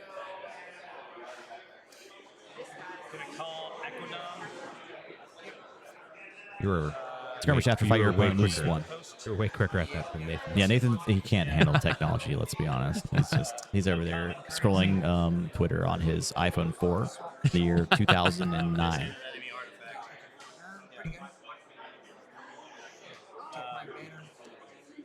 Goblin Groke, but with Skirmish. That's pretty We got the artifact that exchanges artifacts and Outpost. the outpost. That's a draw 3 outpost, right? I think so. Looks like it. I think it's good. Goblin Groke, yeah. Skirmish Groke's kind of better. Yeah. Kind of better. It's at least comparable. Yeah. Guess the trade-off being it's only 3 power. But Yeah. And especially in the set because they've got those the 3-power Gengar Chieftain deploy things. Yeah. You can. And you got Might Club. Yeah. And yeah. You can get some work done. So Sanctum Outpost as well. What is the Sanctum Outpost? Is that Capture 2 or Capture 3? I don't know. I actually played against no Sanctum. No Sanctum I all played day. against Wow. no Sanctum. Is it Lightbringer Outpost? That sounds about right. Capture 3. Capture 3. Material the Gray. Yeah. Ostentatious Mount. The mount. This talk. Dave did a really cool play with that mount where he moved an opponent's creature to set up a grand melee. Oh yeah, we've seen. We actually saw that earlier in the stream as well. So that's a really interesting interaction with that card, right? Mm-hmm. And I think you'll see that play a lot. I think in the set because it's gonna be hard to set up those grand melees. I believe with the boards that get created, but that helps you a little bit. Mm-hmm. Uncommon currency swapping for Banner of Battle. Stealing the banner. If that ends up being like grand melee kind of goes down in potency generally because of token creatures. Yeah. Which are always going to be, well, maybe not always, but I mean, generally even in Dark Tidings, Grand Melee was struggling to get good value, so it's just a tough card. It was like shifting battlefield though, right? Yeah, but I think it was only friendly creatures. Maybe Maybe it was. I don't know. Yep. Well, I guess that would help you, then. Yeah, it would help you save. It helps you save your own creatures from your Grand Melee. Yeah. Interesting that I would rather much sealed side WoW games than the Degenerate Alliance finals. Well, The Alliance Finals will probably finish fast, and then we'll probably do some more stuff after that. If it makes Plenty you feel more any time. better. Really like the outposts. Oh yeah, that Stolen banner. is quite good. Lightbringer's pretty good as well, actually. I mean, I think it'd be good. I think there'll be some, hopefully some good feedback for GG in terms of maybe additions or modifications to the. I think so. Yeah. The restricted list. Yeah. I'll probably. I feel like everyone that attended this event should be submitting some feedback, like what their feelings on the event were overall. Yeah. Just so Ghost Galaxy has that information, right? Sure. Like I want to say, make Cadet playable before the set comes out, please. Like that token Cadet. Yeah. It just doesn't work how it should how they think maybe it should have worked. We don't know if the finals is going to be Jenka versus Jenka or not. I think both Jenka decks are facing off against both non-Jenka decks right now in the top 4. So I think we'll probably see at least one. Yeah. Well, does that mean we have to? No, because both non-Jenka decks could win. Oh, I see. Yeah. So it's not the Jenka and the Jenka versus. Right. Okay, got it. Yeah. I think one of them is a rarely degenerate 4 times control the weak Coda deck that is actually really well positioned against the Jenka decks because it can like stick them in the house forever that they can't play Mars. Yeah. So. And the other one has an Eden's Jar, so that might cause some problems. Well, I didn't get to play my Jenka deck. So WoW is actually not totally finalized. They still have time to change things, I think, before it's final print. So this test print was there was a few like mistakes. The wrong art was in a card, wrong traits, I think, on a couple things, and they're ready to fix all that stuff. So I think they could possibly change Cadet still. Yeah, and it could. I think from what we heard in the keynote, they're planning to start within a week. Yeah, start printing. Yeah, start printing. So and the backer kit, it would be tight, but I mean they could do it. The backer kit is next week. I think they said. I mean, I wouldn't like expect it. Like, don't get your hopes up. Yeah. This feels like a good time for this. But it's possible. I think. I wouldn't blame them for saying no. You know, but I think it's worth putting that out there. The decks everyone's getting from Celebration aren't playable officially. They actually will be. They're scannable. They will be scannable once the new app comes out. Oh, Maelstrom. That's pretty solid here. If anything, ultimately they'll be like subject to errata. Yeah. In the future. These are definitely collector's items, though. Yeah. Everyone's freaking out about Beyblades. we should probably try to get some Beyblade on stream. Yeah. Maybe if there's still time after this game, before the top 4, we can get a Beyblade. Could be action do its thing. I was thinking that too. Could be like action and sacrifice and ready and use a friendly neighboring creature or a neighboring creature. Any other tokens that feel underwhelming? Isn't that similar to... Okay, yeah. So Cadet is the ready one. Right? Cadet is destroyed, ready a neighboring creature. Yeah. So I guess if it would be a little bit different than the bot if it were to just be a neighboring creature. Yeah. Whereas the bot just allows you to use yeah. So if a Cadet... Yeah. It's sort of... There's just like a little bit of overlap between those two. Cadet did do something with warding, right? I wouldn't be mad at it if it was just dumping wards on neighbors, like... whatever that logos card was in Dark Times. Armadrone? Not Armadrone. The 1 power 2 armor one. Yeah. Cards are hard. Yeah. There's a lot of cards. Egad. Old Egad. Armadrone's the fight steel one. Got it. Yeah. I'm just worried that the Beyblades are going to fly out of the arena and sever my camera cable. I like how you're mostly worried about the camera cable, not the mortal danger. I did ask Dave what the dangers of having limbs severed with Beyblades, and it's non-zero. Okay, it's not nothing, and that was always out there. Cadet, when it is destroyed, it readies a neighboring creature, but like if your opponent's killing your cadets, it just doesn't really do anything for you, right? It's hard to set them up to where they would be useful. Yeah. So forging at 6. Are there any other tokens you saw that kind of felt bad besides Cadet? Well, I mean, I feel like there's still just some like generic ones. There's certainly a tier list, right?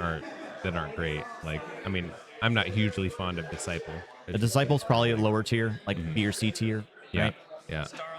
And I think that's fine. I had the Cultist. Yeah. In my aren't thing. Great. They're not great. I literally can zero is the amount of times you actually got. that I used it toward. Yeah. I don't think I would. You'd rather just fight or reap with it most of the time, right? Yeah. So I'm not saying it's just I don't think it's the worst one, but it's just one of those things. Like there probably will be some situations where you want to do that, but I didn't find one. It'd be tough to justify that a lot of the time. I think you could see doing it if like you're about to reshuffle and you want that card back. Yeah, that is the token of. Which is just funny because it's like that has really nothing to do with the token itself. So Yeah, it's just like I want the card back. Did you ever get 10 Gaiken in play? No, I did not. Yeah, neither did Nathan. He was playing the deck with Cultists as well. So I ended up for the one I had on stream, I was playing a single deck, but then I had Cultist. I brought the Cultist over. So there, you can do that. Hopefully, I guess so. Yeah, I didn't win the tournament, so I feel like maybe I'm okay. Someone report Mortivis to the commission. Yeah, judge, the athletic commission. So my other option was I think it was a merchant, where you steal one, destroy for 2. No, or maybe it's the other one. I don't know. It's the one where you reap for 2, but you give your opponent 1. Oh, diplomat. That one. I just was. That was like too much big brain energy for me to try and figure out how I wanted to work that. So yeah, think bot is fine as a token. It's probably like B tier. It's not amazing, but it's not bad. What's the Brobna artifact? The Banner of Battle or the one at the top? No, there's another one. Is that? What letter does that start with? Chat help. B. B. Oh, it's Bracken. Something outpost. It's an Broken outpost. Axe Outpost. Broken Axe Outpost. There you go. Put a friendly creature on the bottom of its owner's deck if you do deal 6 to an enemy creature. All right. Pretty good. Not bad. I feel like most outposts I've seen are like pretty good. Yeah, like they're all doing something solid. Yeah, it's like I would use that. Yeah, it might not be like an every turn thing, every time you call the house, but like it's pretty legit.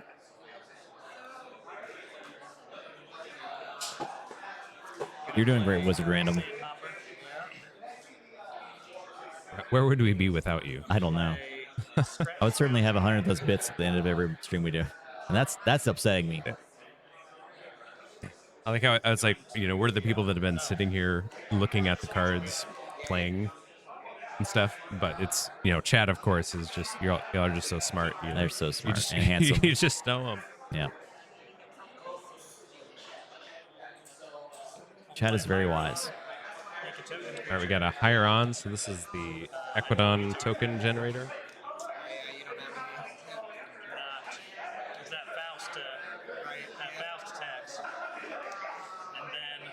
And then I am a wizard. That's true. I'm going to outpost to put this on the bottom. Outpost the token. Outpost to draw 3. I love the outpost interaction with tokens as well. Yeah. Especially if you've got an option of tokens. Yeah, you can like kind of set up a future turn at the bottom of your deck. I will play this general, make a token creature. So 1 token creature for each key. Top tokens, I've seen Berserker's Lodge. Which others are top tier? I would say Amberling is probably easily S tier top token. I like Fish a lot. Big fan of Fish. It's also adorable. It is adorable. Yeah. I like Warrior. I like Berserker, of course. Have you seen the Saurian one that reaps to draw a card? That one is very good. Action to draw a card. There's a destroyed. What's the token that gets destroyed and draws a card? That's an Equidion token? Oh, it's like Equidon. Equidon token. I keep saying Equidion. I gotta fix that. Prospector. Prospector. Yeah. There you go. It's good too. I like that one. I like that one because it's a solid deterrent too. Yeah. Most tokens your opponent wants to clean up, right? That one not necessarily so much. But most of them, your opponent doesn't have like there's no downside. Yeah. To cleaning them up. Well, not built into the token at least. But Fish is like that, right? Fish is like that. Is what, 2 Fish is damage beastly. or something? Yeah. It's like it's unsuspecting how powerful Fish can be in these matchups. Pair that with the Equidon, or is it Unfathomable? The Unfathomable creature that you can't play actions. Yes, you just stack Fish up. Yeah. That card is so good. I was saying I think that a brew with that card in it could have been top contender at the Alliance Archon tournament today. against those combo decks, right? Because what do they do against it? Yeah. They're usually not packing good creature removal, especially not spot removal. Yeah. So, Well, and it's usually an the spot removal is like an action that Yeah. is just going to kill a flank creature anyway. There's no way they're going to dig through all your tokens with their random actions. I've got a material gray. All right, I'm not gonna lie, I have not been focused on what's happening here, but it It's looks fine. like We're Lord killing Winter time is anyway. is processing through a turn, gonna end up on check for T2. Sweaty Zach sitting at 2 keys. There's a Faust activated on the board for Lord Winter, so key cost is increased. Badge of Unity. Increased. Okay. Hopefully protected. I can't wait to tell my mom. Jeez, I can't wait. So he needs 5 damage. Ugh. Feels bad. Feels real bad. Grey Rider Ballistego into there. Oh, okay. Damage gets. Maybe I don't play Friendship. Oh, Friendship's the one that splits the damage up, right? Next between the neighbors. Play Friendship. Oh no, he doesn't have Friendship. Never mind. If you don't mind, I'll put it over here instead. He does have Friendship. Yeah. Fight into there. That would be very bad. That's your hammer. Yes. Yeah, that's way better. Got a lot of promo keys, promo kit keys going on at this table. These are serious players. Yeah. I'm not gonna lie, I fanboyed and bought mine because you guys used them. Yeah, that's what I'm talking about. These are all ready, yeah. I hear Nathan in the background. He's over there. He must be next to their table, yeah.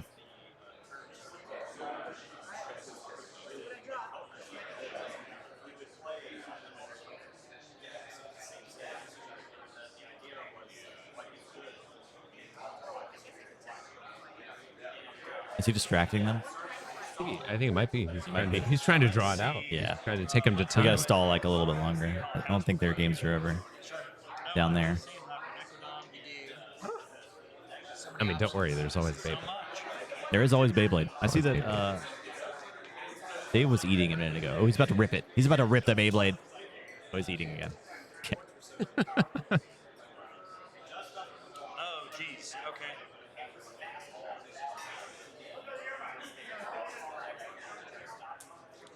That's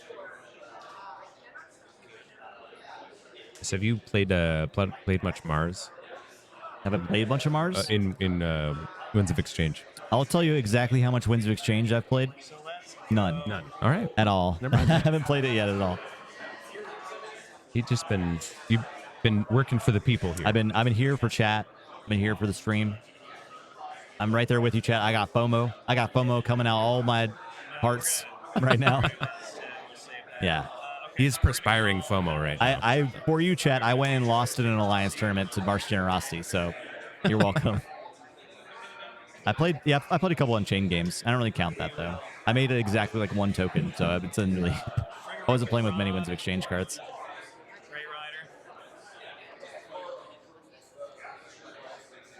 But I can't wait. So Wednesday stream, we're gonna bust open our remaining sealed decks that we bought, like the 3 extra decks we sold. So we're gonna play those.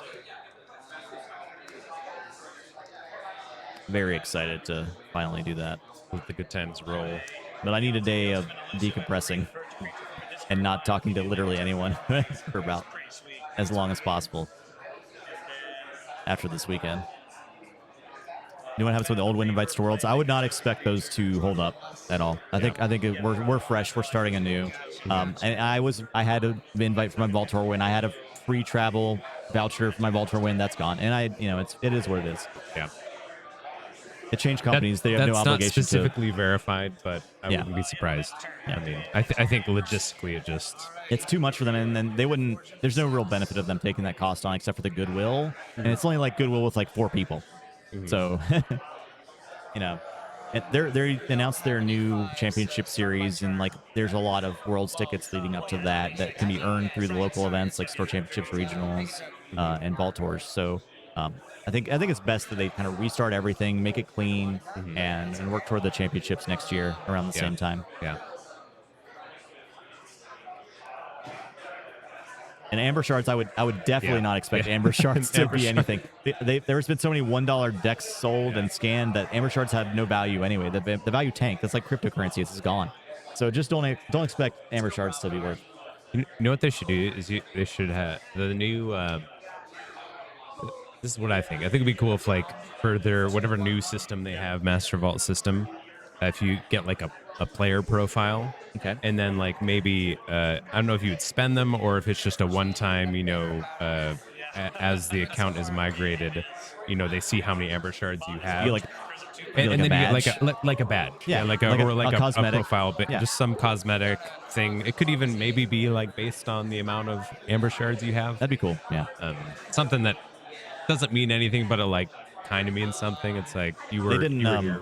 They didn't mention them as like you earn X Amber Shards for placing in tournaments or anything like that. So I think they're abandoning that system entirely.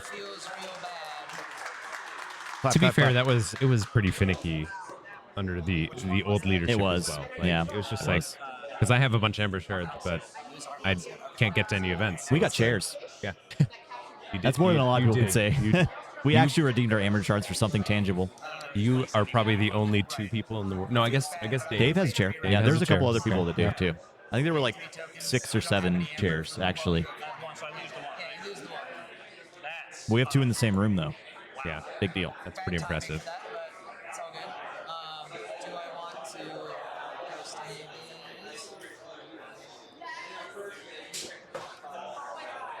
I hear ripping the Beyblade over there. I feel like things are the tempo is shifting a little bit in this game. Winds of Exchange seems to play out like that a lot, where it's just like this player's ahead, then this player answers something, and they get ahead. That's kind of cool. The end of Winds of Exchange games seem to pop off a lot, back and forth from what we've seen. They say anything about the new Master Vault? They're releasing that soon. They're gonna release details on how we can migrate all our data over to their new application. So I'm excited to see what they're going to do with it. 6 weeks. Next 6 weeks. That's big. That's soon. Well, so I think that would be the account migration. Okay. So I don't know if that's like we'll start working on the account. Like they'll release that, say, hey, fill this out before X date. To migrate all your stuff over. Okay. It can definitely not be worse than the old Master Vault. If they add literally any feature to it, it'll be great. Yeah. But they have. I mean, this company started as a software company, and they had a lot of groundwork built for this already. Yeah. Because of what they were working on. So, I'm excited to see what features they're going to bake into this app. I think they're going to have they're working on their own tournament software as well. So if the tournament software and Master Vault app are integrated and work together to like hand you pairings during tournaments, and you can register decks and stuff. It's just like the stuff that always should have been part of KeyForge, right? And the sign up, you sign up for the event. Yep, signing up for events and searching for local events. Shogun says out of beta finally, out of beta into alpha. Pretty much, yeah. I mean that with the most respect, not like it's going to be crappy. It's just like it is going to be a new software. Don't expect it to have every feature you've ever wanted on release, but that is what I'm expecting. But I'm telling you not to expect that. Yeah. I'll be unreasonably upset if it doesn't have everything I want. I'm going to rant on stream about how there's no content in this app at all, and how they're a terrible company. I need to make a clickbait headline about it. Get them YouTube clicks.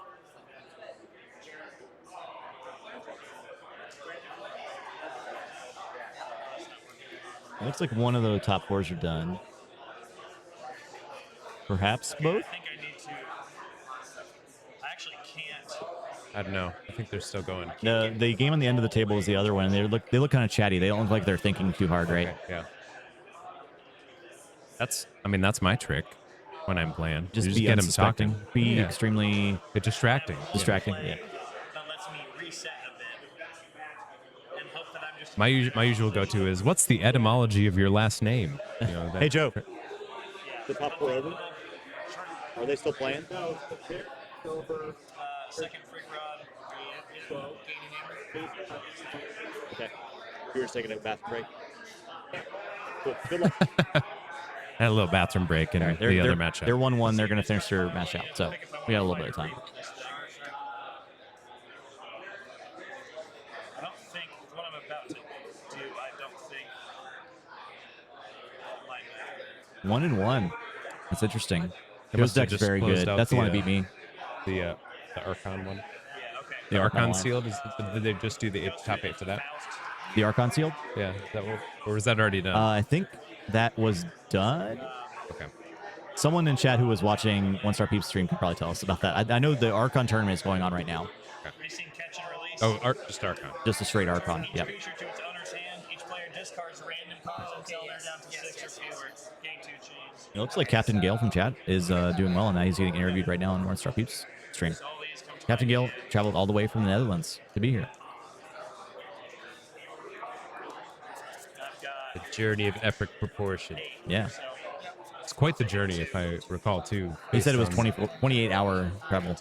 Sounds awful. It does sound awful. I mean, yours wasn't too far.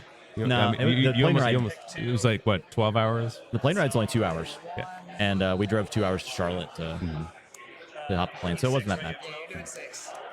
We just like waited in the airport for 2 hours, so yeah, that's whatever. Should be 6 inch, right? 6 there.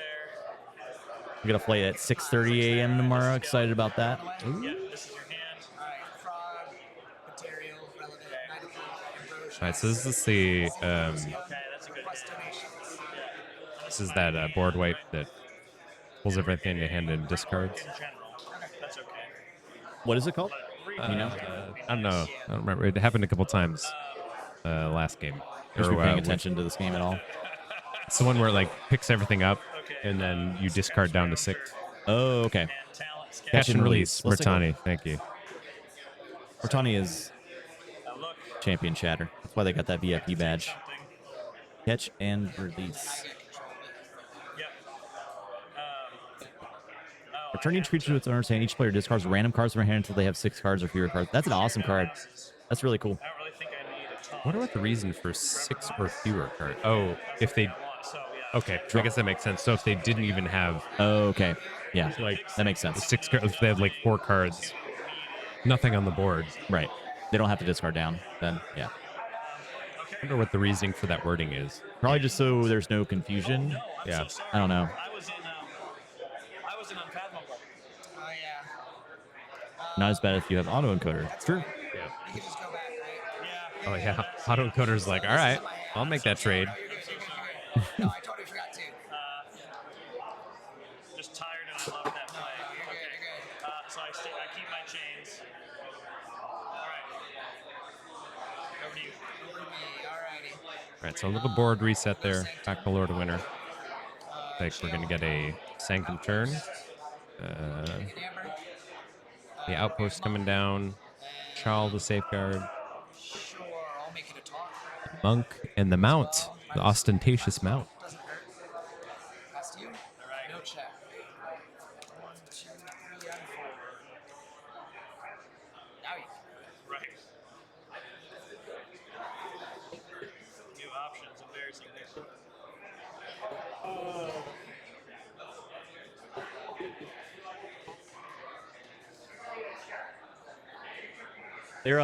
They're at the last game of their top 4. They were 1-1. The last game of the top 4. So it should be like 20 minutes ish. But you probably have time for another game. Yeah.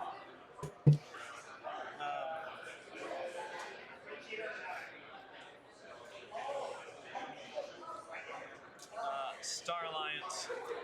Photon Blast for nothing. Sure. Secure Droid.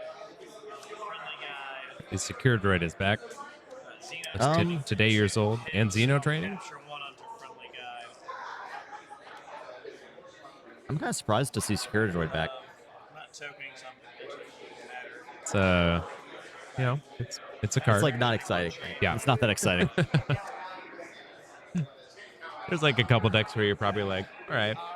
The best play you can make with it, I think, is like ripping stuff out from behind taunts, like playing on opponent's creatures, Oh, yeah. and then attacking them. Wow, that's like 1,000 IQ, 200 IQ. my eyes have been opened. Yeah. 100%. Not a lot of taunt in the set. That's true. Yeah. Unless you have that one Sanctum token. I think There's it's token taunt with for taunt? days. There's a token with taunt? I think there's a token with taunt. I don't remember what it is, but I don't remember any of the names. I can't remember what I had for breakfast. So. Yeah. Unfathomable does not have Cocoa because there's no tide. Yeah. Not too worried about Secure Droid. All city state. Oh, City state interest. City state. Hey, Zach's not having amber. Oh, he does have amber. He's picked it all up. Okay. Oh, apparently he did. He did. Who knew? I'm lying. Who knew? I'm not paying attention, obviously. That's all why right, Lord stuff's Winners happening and so checks. quickly. Shuffle one, draw four.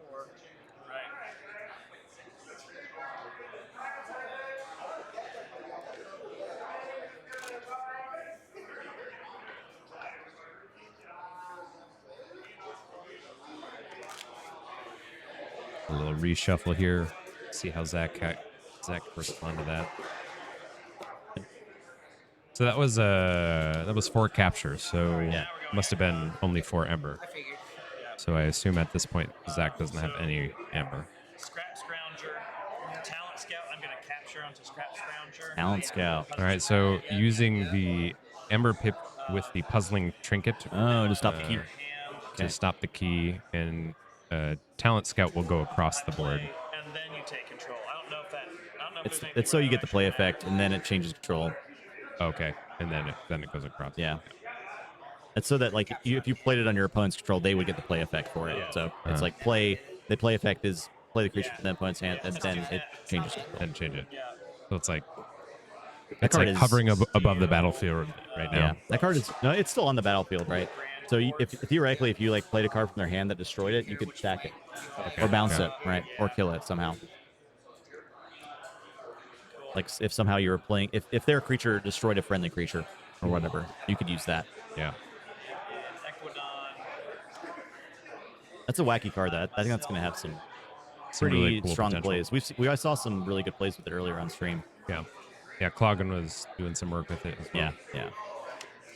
We will outpost to put Scrap Scrounger on the bottom of my deck. And draw 3 cards. Not far from Scrap Scrounger. Right. That was nice too. The Talent Scout capturing onto the Talent Scout, and then it's sending it over. I like that. Another Sandhopper. Hate it when I exhaust these in different directions. I think this is worth it. Belligerent Guard. Guard. So Lord of Winter will draw a card. Belligerent Guard is in play, ready. Smash Chael, maybe. Yeah.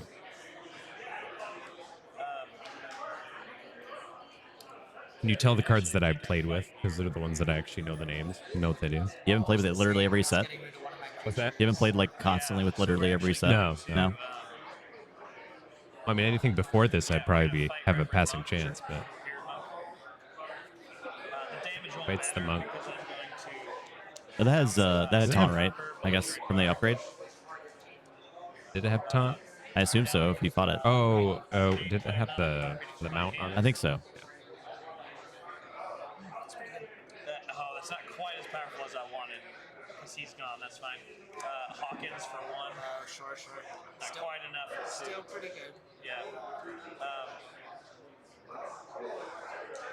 Kind of hate doing this. But if I draw more, if I have more options, I can turn things into capture pips. Belligerent Oh, another again. belligerent guard. I like just fighting for my amber back. Like, I think you gotta do what you gotta do. How did Let's Officer swing Hawkins at, get played? When? I think just now. But isn't he playing Equidon turn? It. I had some plays. I don't know if I'm going to get Yeah. fun here. but it's plays. Great question. It does look like the exact same color of card, right? Yeah. I think he cheated. I think he cheated. I think he's a cheater. Alrighty. It is a really similar color. I could literally just bounce Hawkins with this. That's Oh yeah, that's pretty good. that's quite good. So I'm Yeah. just Well, and drawing then Brobnar in there too. Like There are 3 houses of creatures on the table right now in front of Zach. Yeah. They might not look like it.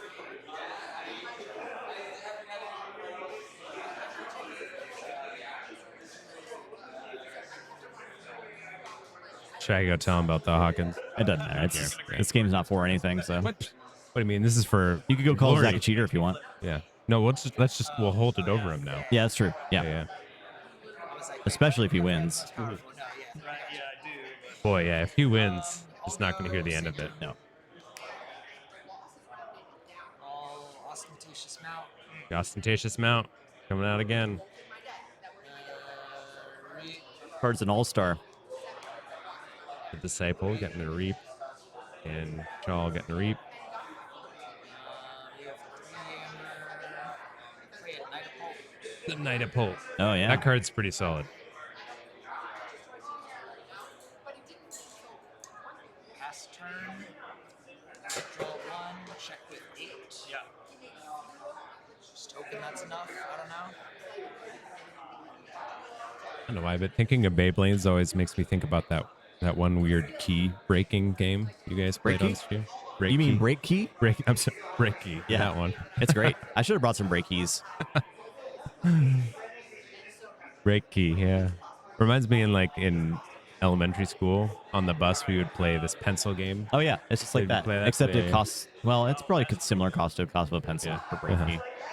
But a pencil you like could You can potentially still it. use Yeah. afterwards. So start my turn. Don't make one. I'm gonna call. You're at 8. That's not quite. 8 is a lot. Yep. 8. Zach looks like he's sitting at 3 amber there. Steal 2 card. And has already cheated, so Closed door negotiation. One everything's on the in question. cheater count. Yeah.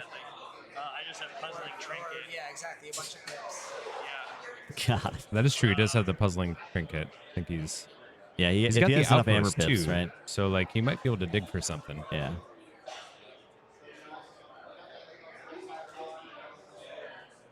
I think my only hope Is to somehow shuffle. Yeah, well, outpost. Then I draw 2 I haven't seen. Sorry. But that's like a slim to none. It's like a slim to none. We'll try it, but I think that's my only out. I have some pips elsewhere, but not enough to take you off the jam. So Equidon, Scrap Scrounger. Yep.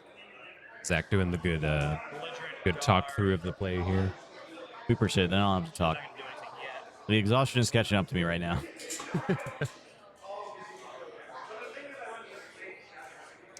Actually, the first thing we're gonna do, just for Amber, Sandhopper, bounce Hawkins, play a non-Equidon creature from my hand. Gain Oh, 2. it lets Oh. him play it. Okay. But he didn't cheat. Okay. So there must be another artifact Do it again. that we can't see. That's It's a really mini transport platform. yeah. Oh, zooming out. Sandhopper. Post. Oh, they're down there. Down there. The Sandhopper. That's what they are. Oh, okay. Oh, darn. I thought We can't. he was cheating. He wasn't cheating. Okay. Return a friendly creature to its owner's hand. If you do, you may play a non-Equidon creature from your hand. That card's really good. That's really good. Whoa. It's got double, too. Especially with Hawkins, right? Yeah. Sure. Wow. That is great. And you get 3 cards. Yeah, 3 cards I haven't seen. Well, so he's got himself up to check. So I need to draw 3 pips off of 3 Equidon cards, and then Needs to draw be able 3 to play pips. all of them. So I'll give this a shuffle here. Yeah, Sandhopper does seem pretty OP. It's pretty good. It's like wacky transporter platform, right? Yeah, it is. It is. All right. I wonder if it would have been better to hold off on doing the Hawkins play right there. Oh, yeah? In case you were to draw something with pips. I don't know, like a creature. Like we got Oh, it. yeah. Yeah. To play with It would have to Sandhopper. be a creature. Yeah, I got you. suppose, but- Anticipated. And I guess Talent Scout is already across the board. Yeah. Looks like the GG was given, so Lord of Winter is going to successfully take the win there. Zach being unable to Even dig when down he- to find pips. When he didn't even cheat. Yeah, and he didn't even cheat. Would you look at He that? should have cheated more. Something to talk about. It does bring up a good point though about the color scheme. Yeah. Because yeah. I've even looking at stuff in my hand, if you don't have something to like of a different house to compare it separate to, yeah. the things that look exactly the same, I kind of had to have a similar issue with Unfathomable and Shadows. Oh yeah, same. Well. Yeah, I think, and then the longer the game goes on and new houses are introduced, like there's only so many colors. Yeah, yeah. There's only so many hundreds of thousands of colors, but a lot of them do look similar. Yeah. Close game, yeah, good game. And I suppose there's like some amount of with the colors. It's like you want to have contrast. Yeah. So like you can read the stuff, so that limits your options.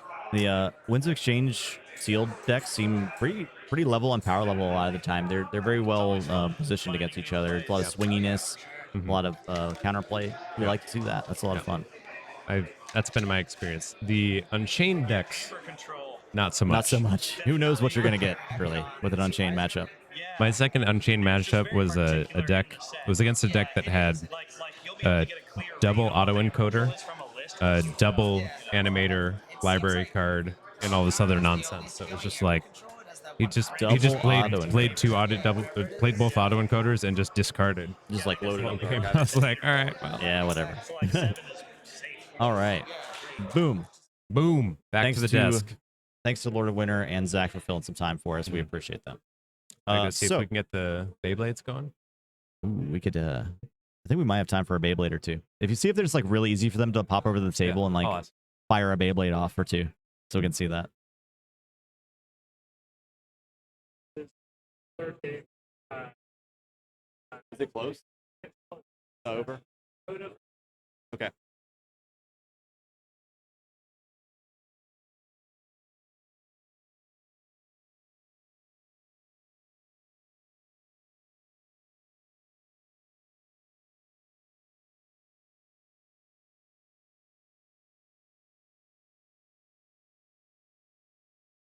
There's a lot of people gathered around the Alliance table right now. I think that game's really close. So I don't know if we might have time for Beyblade. We might not.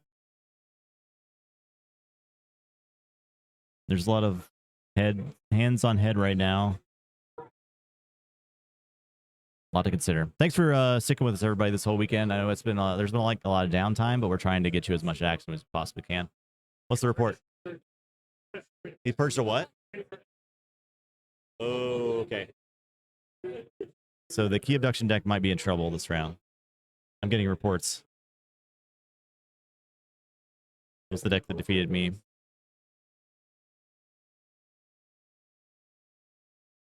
So we might not see two key abduction decks in this finals. So there's that. All right, we might get some Beyblade. Just a quick Beyblading. I'll be right back.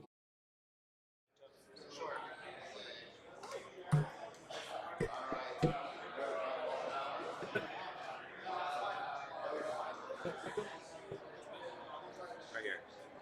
Just like 5 minutes of Beyblading. Which should be good, because they're about to play the finals of the Alliance match. Show me your best Beyblades. My best or my favorite? Yeah, whatever you want to do. 5 minutes of Beyblading. We just want to see what happens. Switch to blue. Alright. Well, let's do.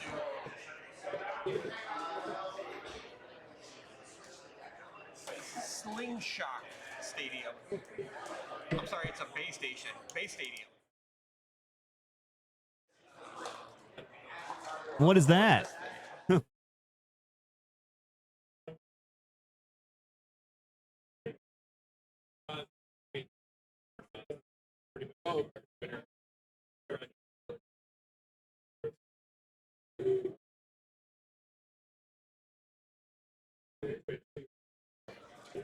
All right, I'm gonna restart the stream. Be right back, y'all. This will be the good timing for when the stream restarts. It'll be a good gap for the finale. So be right back.